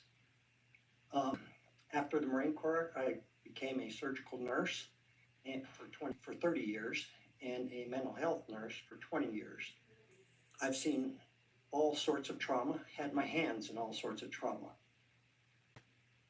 There were 48,000 deaths annually throughout the United States, but 1.6 million times guns were used to defend themselves against violent crime. Of those 40,000 deaths, 70% of them were suicide. Suicide is a mental health problem, not a gun problem. Mass shootings are a mental health problem, not a gun problem. The world has mass shootings despite decades-long gun bans. The UK has mass shootings. Norway has the record for the highest number of fatalities of a mass shooting. This bill will not decrease gun violence or gun deaths. A survey of criminals that were incarcerated showed that 99% of the criminals got their guns illegally. If you want to save lives, guns, put your money and your efforts into mental health. If you want to save gun lives, put your money and your efforts into decreasing poverty. Thank you. Thank you. All right, moving to the left, state your name and the organization you represent. You'll have 2. Good evening. My name is Lawrence Olson. I reside in Arapahoe County. I'm here representing myself and my family. I have 4 items to address in opposition to this bill. First, this bill is a gun ban. If you read section 1, page 3, G8, the definition of a semi-automatic, that definition is in this bill at least 5 times, making 95% of all firearms out there illegal. Second, there is a pathway for law-abiding citizens to obtain a gun. The law and time that will require a person to obtain their education card and permit will create a black market for these weapons. There's nothing in this bill that makes schools, churches, theaters, or a public place safer. The money spent to create everything you need to make this bill work for the public could be spent on security and safety at these places. It does nothing to stop or truly protect the public from someone who is going to commit a shooting who has a mental illness. Fourth, this bill infringes on all of Colorado citizens' Second Amendment rights.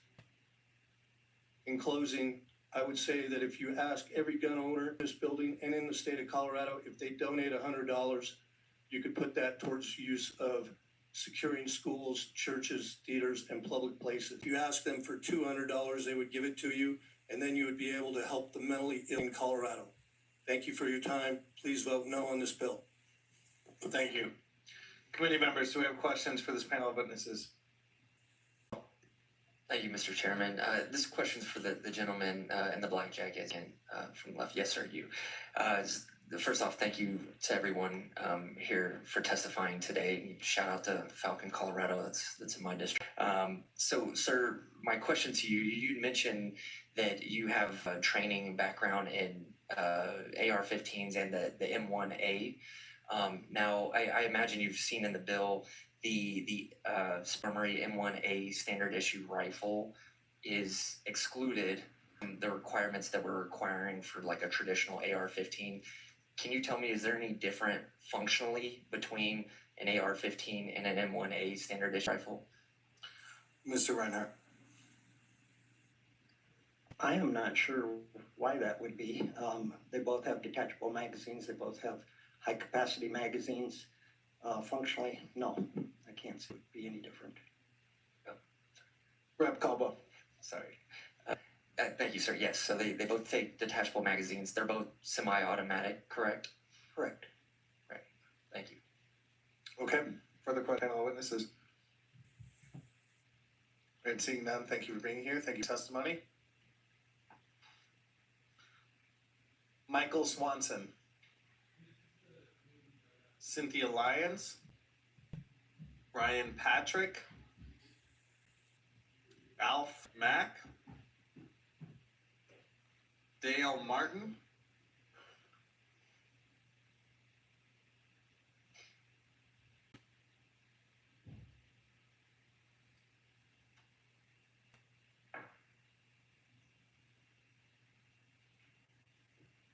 Richard Lontine.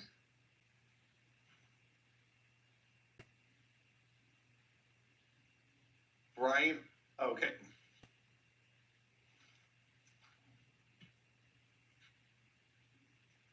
All right. We will start with the gentleman on my, state your name, any organization you represent. You'll have 2 minutes. Yes. Okay. And make sure the mic's turned on.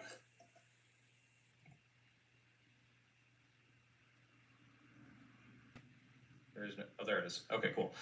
My name is Richard Lontine, and I represent myself. Before I begin, I simply want to say, regardless of your political affiliation, you are here to stand up for what is right, even if it means standing alone. Our nation is one of checks and balances that for decades longer than I have been alive, are slowly being eroded. The purpose of the Second Amendment is not about hunting or sport. It is a check and balance. To balance the people against oppression and to keep the agents of tyranny in check. The next 4 years will be a test of our nation. Our checks and balances may be bent and others may be broken. To ensure that the people or the citizens of the United States of America have the ability to resist tyranny, I strongly recommend that you oppose SB 2533. It must not be put into law. The people must be prepared for a day that I pray will never come. Thank you. Moving to, just want to make sure, were you done with your testimony? I just want to make sure if you were done. I'm done. Yeah, okay, cool. that is it. Got it. We appreciate the brevity. All right, moving to the left. We'll have 2 minutes. State your name and the organization you represent. And we'll have 2 minutes. My name is Brian Patrick. I represent myself. The root of the issue is people. Instead of focusing on the firearm regulation, we need to be focusing on the real problem, which is why people commit evil acts. We need to be addressing the issue of children and adolescents playing violent video games and watching violent movies, desensitizing their growing brains, gore, violence, evil, and death. Parents need to be afforded the ability to be present in their children's lives, teach them morals and consequences. Our current society is forcing parents to work long hours and or multiple jobs to live. People and their children do not inherently walk the line of evil. It is instilled in them by what they consume and society's agenda forced upon them. Rather than focusing on the inert object, the firearm, we should be focusing on supporting our families and communities' healthy growth in society. This bill will not address the insane rates of increase in violent crimes such as homicide, rape, robbery, aggressive assault, burglary, and motor vehicle theft in this state. This is because bad people do not play by the rules. Good is the only remedy to evil, and we are good. Each one of you sitting at your posts are elected officials, represent the citizens of Colorado, and it is without doubt that the voice is against this bill and any further firearm regulation. It is your duty to represent the citizens of Colorado. With that, there is only one outcome, and that is to strike down this bill and any further firearm regulation for Colorado in the future. Okay, moving to that. So you'll have 2 minutes. State your name and the organization you represent. You may proceed. My name is Alf Mack. I am here representing myself. I just wanted to talk about it because I always thought the intent was to reduce gun violence. This is clearly a lot of the other bills that have been submitted in this session. An attempt to control guns, eliminate FFL, so increase the cost to be able to have those things and the ammo and the training for things. A gun is just a tool. It's the intent of the people that wield that tool amongst any other tool. There's 3 types of gun violence. First one, suicide. I'll say it's 70% of gun violence is suicides. If you were to take all the guns away, that would probably not eliminate or reduce the percentage of people that commit suicide. Some other ways of taking care of that is, you probably are familiar with the suicide by cop term, or we've got lots of mountains around here. You could just drive off the side of a mountain if you really want to commit suicide. So gun violence, eliminating guns from the suicide element is not going to do a whole lot. Second thing is homicide, specifically murders, usually perpetrated by criminals, gang members. A lot of these folks are bred in marginalized communities, and they also go ahead and victimize a majority of people I would say a majority of their victims are in marginalized communities. Then you've got the mass shootings. It's a very small percentage. Everybody hates that happens, but it is a reality. Evil has existed forever.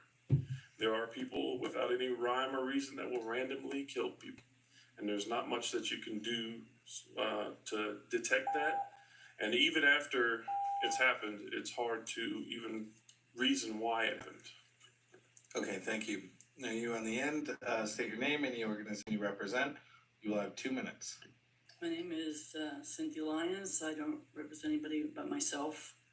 I am a 30-year retired United States Army reservist.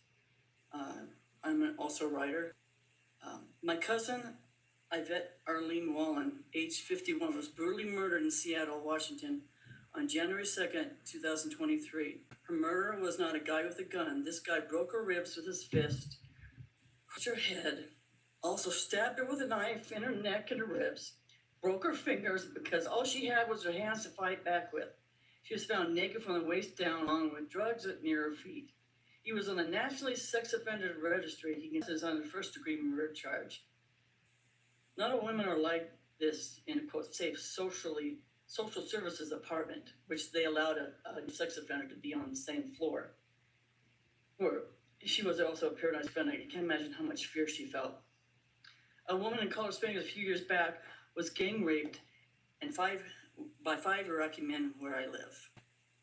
I'm a disabled 67-year-old veteran with balance issues and age-related weakness. The only weapon that can serve as my protection is a firearm. I'm a Christian, and churches are increasingly open to criminal use of firearms. Not all hands murder, and not all guns are used in murders. Second Amendment codifies keeping and bearing arms to be protected by both state and federal governments. Federal government has few but defined laws, and the state is giving freedoms unnumbered. Those with an unnatural fear of guns really should be the one getting counseling, because I think it's irrational. When fear is followed by anger, it results in action and motivation. When that happens to me, I usually get my house clean. Yeah, thank you. Thank you. Committee members, do we have questions for this panel of witnesses? Rep. Garcia. Thank you, Mr. Chair. I don't have questions. I just want to tell you I'm terribly sorry for your loss, and thank you for being here to tell your story. Okay, committee members, further questions? All right, thank you for sharing your stories. Thank you for your testimony. Thank you for listening. Bryant Hart.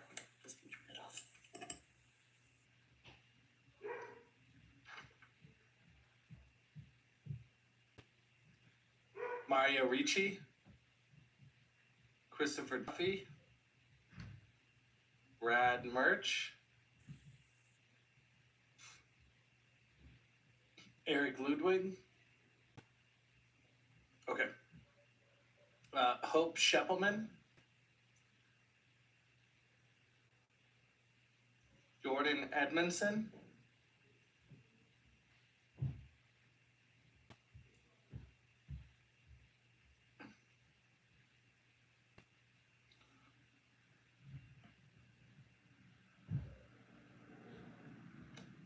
Okay, we'll start with Hope. To my right, you will have 2 minutes to state any organization you represent, and you may proceed. Thank you, Chairman, Committee, for allowing me to speak today. My name is Hope Scheppelman. I live Western Slope. I am a Vice Chair of the Colorado GOP. I am a Navy veteran, a wife, a daughter. I represent the Colorado Republican Party. We strongly oppose SB 25003. It's a story. Imagine a perfect summer day, Colorado, clear skies, gentle breeze, temperature in the mid-70s. You live in Pagosa Springs, a quiet rural town, after working 3 rigorous 12-hour shifts at the home. You finally have 3 days off. 1 p.m. arrives and you look forward to working in your garden. Then the world shifts. A man is in your backyard, perching in a tree, screaming and swinging a machete. I'm going to kill everyone. I have no mercy. He is 100 feet from your door. You rush to lock it. He sees you. I'm going to kill you. Your heart pounds. By your own clear mind, you grab your firearm, the one you purchased the day before, because a gentleman with a rifle was trying to aim and shoot at you and your husband. I have a CCW. I have trained, but I will not be afraid and in danger from anybody. As I gripped my semi-automatic rifle, the phone rang in a reverse 911 alert. Armed and dangerous suspect in your area, lock your doors. But you know what? I didn't have to worry about it. I saw him face to face. With the threats and the sirens wailing behind me, the suspect leaps into the bushes, leaped over a 4-foot fence, and decided to run from the police. The police ended up surrounding him. He is now known as a methamphetamine addict who was attacking young women. Lastly, I want to say one thing. As I ask you guys sitting before me, if this bill passed and this was 5 months ago, I wouldn't be here. I'd be dead. Thank you. Okay, moving to the left, you have 2 minutes, state your name and the organization you represent.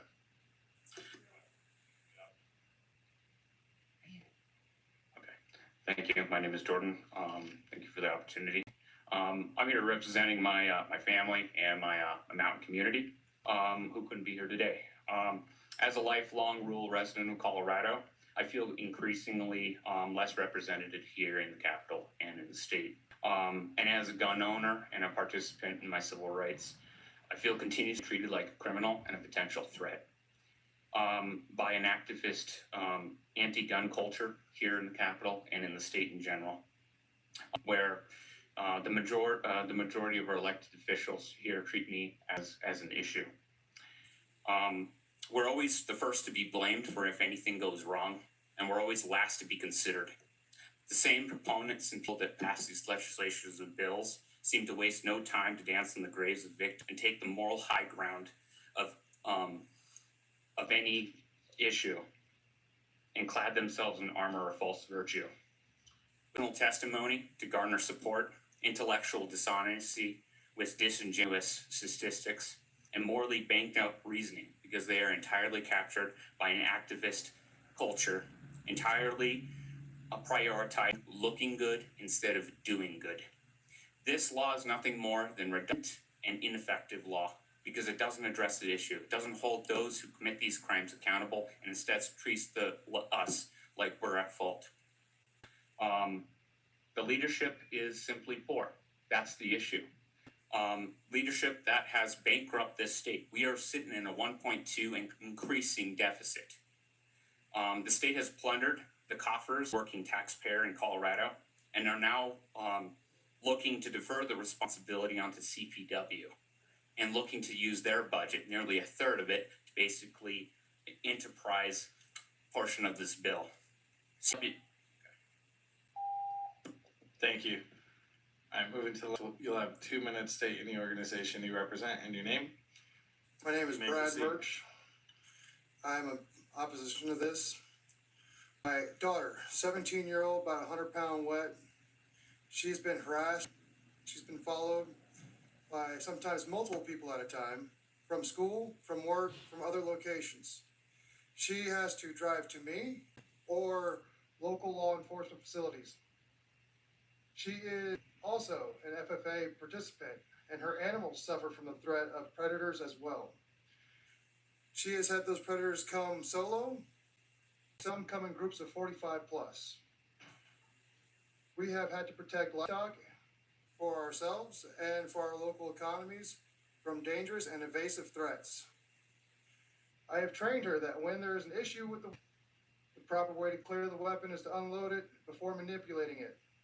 And as it stands, her age, she still has several more years before she can defend herself with the tools that we're trying to ban here.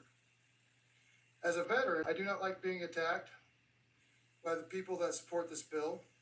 The implementation of training that the government and other entities have already afforded me. We used to have public available safety classes, and now we have to pay with both money and time. Now, those that have had the training and those that want to use their Second Amendment rights have to have training that you decide is okay. I left Denver because of the crime and the policies that have tied my hands.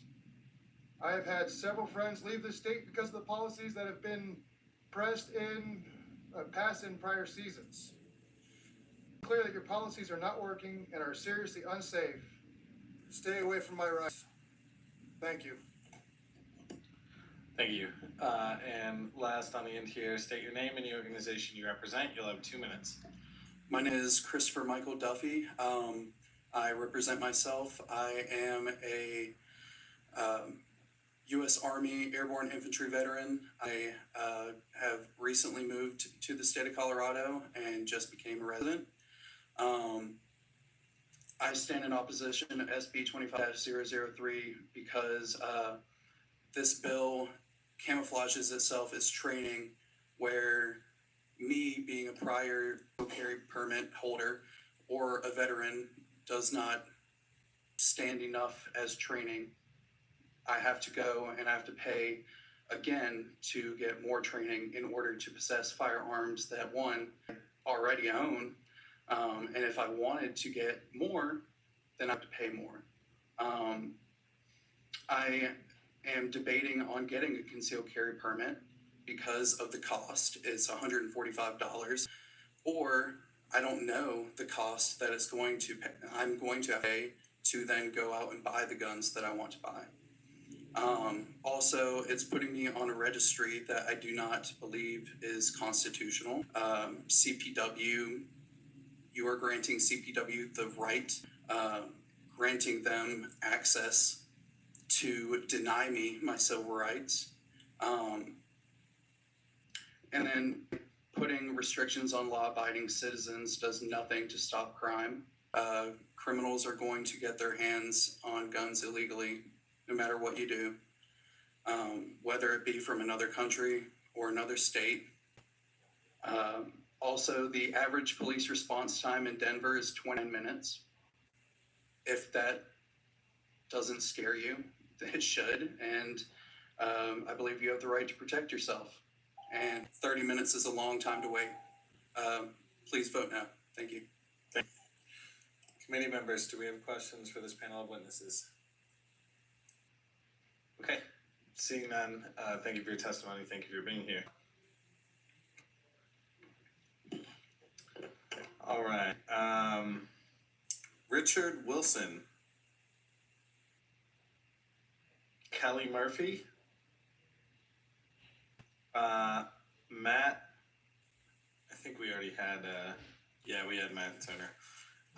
Michael Vance. Carson Green. Ryan Staley. Troy Gustin.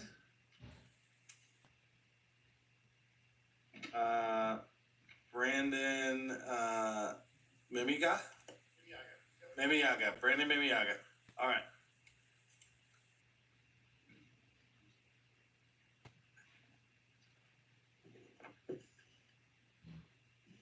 All right, starting with the gentleman in the suit to my right, state your name, any organization you represent. You will have 2 minutes. Thank you, Judiciary Committee, for letting us have this opportunity to speak and hanging in here this long. My name is Richard Wilson, MD. I'm president of the Colorado Gun Collectors Association. I hate violence as much as anyone in this room. With the proposed legislation to ban commonly used modern firearms, you're going to deprive a lot of people of their Second Amendment rights. Asking people to pay a lot of money, jump through a lot of hoops, and get registered as a gun owner is turning their right as an American a privilege controlled by the government. As many people know, throughout history, registration has frequently been the last step before confiscation. The Second Amendment was written into the Bill of Rights because our founding fathers had first-hand experience with the tyranny of King George III. They knew that we were going to have a democratic republic as our form of government without a king, but they still insisted on including the Second Amendment. So they were afraid almost 250 years ago of what is happening today. Instead of a king, a political body is trying to disarm its citizens. This is the Democratic Party. You're the tyrants our founding fathers were afraid of. Ben Franklin was one of our founding fathers, and he once said, "Those who would give up essential liberty to purchase a little temporary safety deserve neither liberty nor safety." These gun control laws are not about keeping us safe. They're about keeping you safe from the rebellion against your tyranny. You're singling out a special groups for higher tax, one form of your tyranny. In Mexico in 1972, banned firearm possession for the common person, and now 50 years later, the country of Mexico is largely run by drug cartels in many places. We have all the legal guns they want. What is to keep that from happening here if you disarm the average citizen? Next, are you going to outlaw pickup trucks? Thank you. Okay, moving to the left, state your name and the organization you represent, and you will have 2 minutes.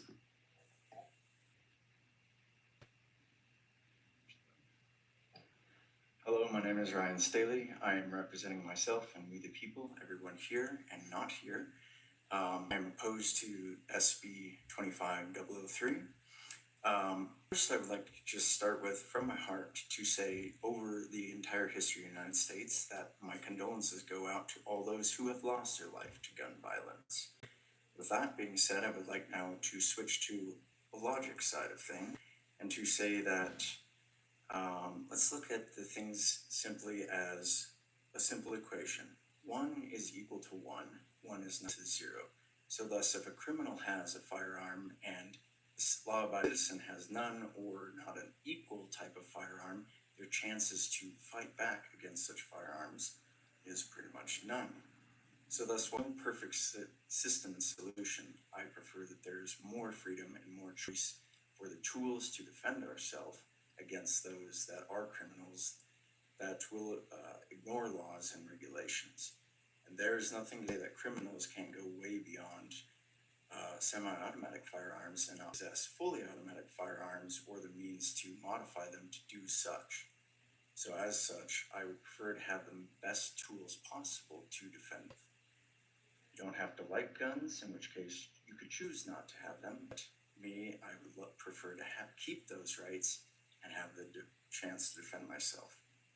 So in closing, there's no perfect system. It is arguably subjective, but I do believe, however, more freedom is better than not enough. I believe the people that are the criminals, we need to be focusing more on them and systems to better contain and keep them in lock and not infringe upon our Second Amendment rights. Thank you for your... Thank you. Moving to the left, gentleman in the Trust the Sign shirt, state your name and the organization you represent. You'll have 2 minutes. Carson Green, representing myself, Park County. I'm against all encroachment on liberty, and especially in criminal and anti-constitutional rules like this. I don't think your stated intent of improving safety is remotely honored by making it tremendously more expensive and difficult for law-abiding citizens to utilize the most effective and common firearms based on technology from the late 1800s. The Second Amendment had nothing to do with hunting. It was about preventing tyranny. Any additional requirements for documentation of someone has is an increased violation of the rights of individuals to participate in liberty. The framers' intent was never to enable the government to know who has what weapons. The point was raised by a committee member about the cost of firearms being on their own. Point out that wouldn't be an issue in many cases of traditional parent and grandparent passing firearms onto their kids and grandkids that's so negatively affected by this unconstitutional. I learned firearms safety and much about our nation's history from my grandfather, who was one of the first FBI agents. I'm disappointed in how so much taxpayer funds are wasted already. Let's not massively more to that bill. Excuse me. By creating obviously unconstitutional laws like this, knowing they will be immediately and rightly challenged in the courts. Hello, Zamarian. Clear this type of encroachment on our rights will If you are still here in the chat, of lesser socioeconomic status who are also likely to encounter dangerous situations that possessing one of these typical firearms would enable them to protect themselves, their family, and or other innocents in their proximity. The reality is there are many of these standard firearms in our country and state.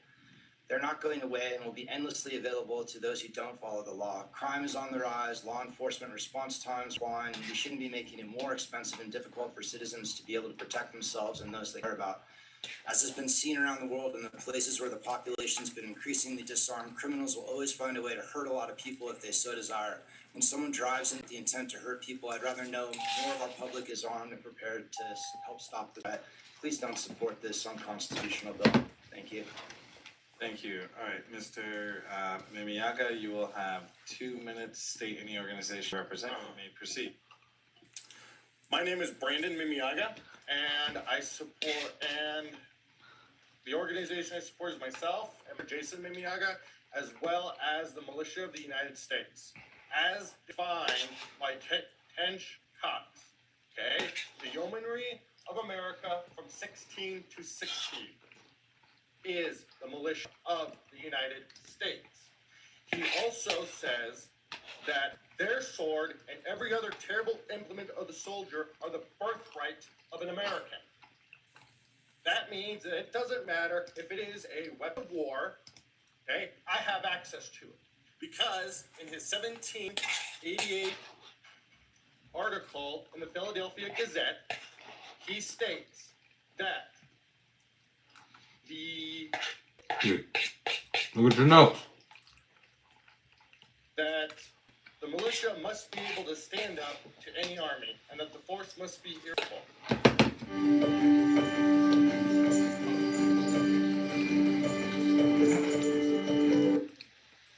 Because the government is in fact the enemy when it comes to forcing tyranny on us. Therefore, this law directly violates the Second Amendment. It doesn't just violate it, it usurps it. Because you know damn well that this violates the Constitution. And you know damn well of what you're doing and what...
disgusting overreach against our inalienable rights. The base tower in front of this building, right out front, states Colorado for all. That's for all, not just your personal unconstitutional agenda. The fact that you legally circumvent the county sheriffs and put in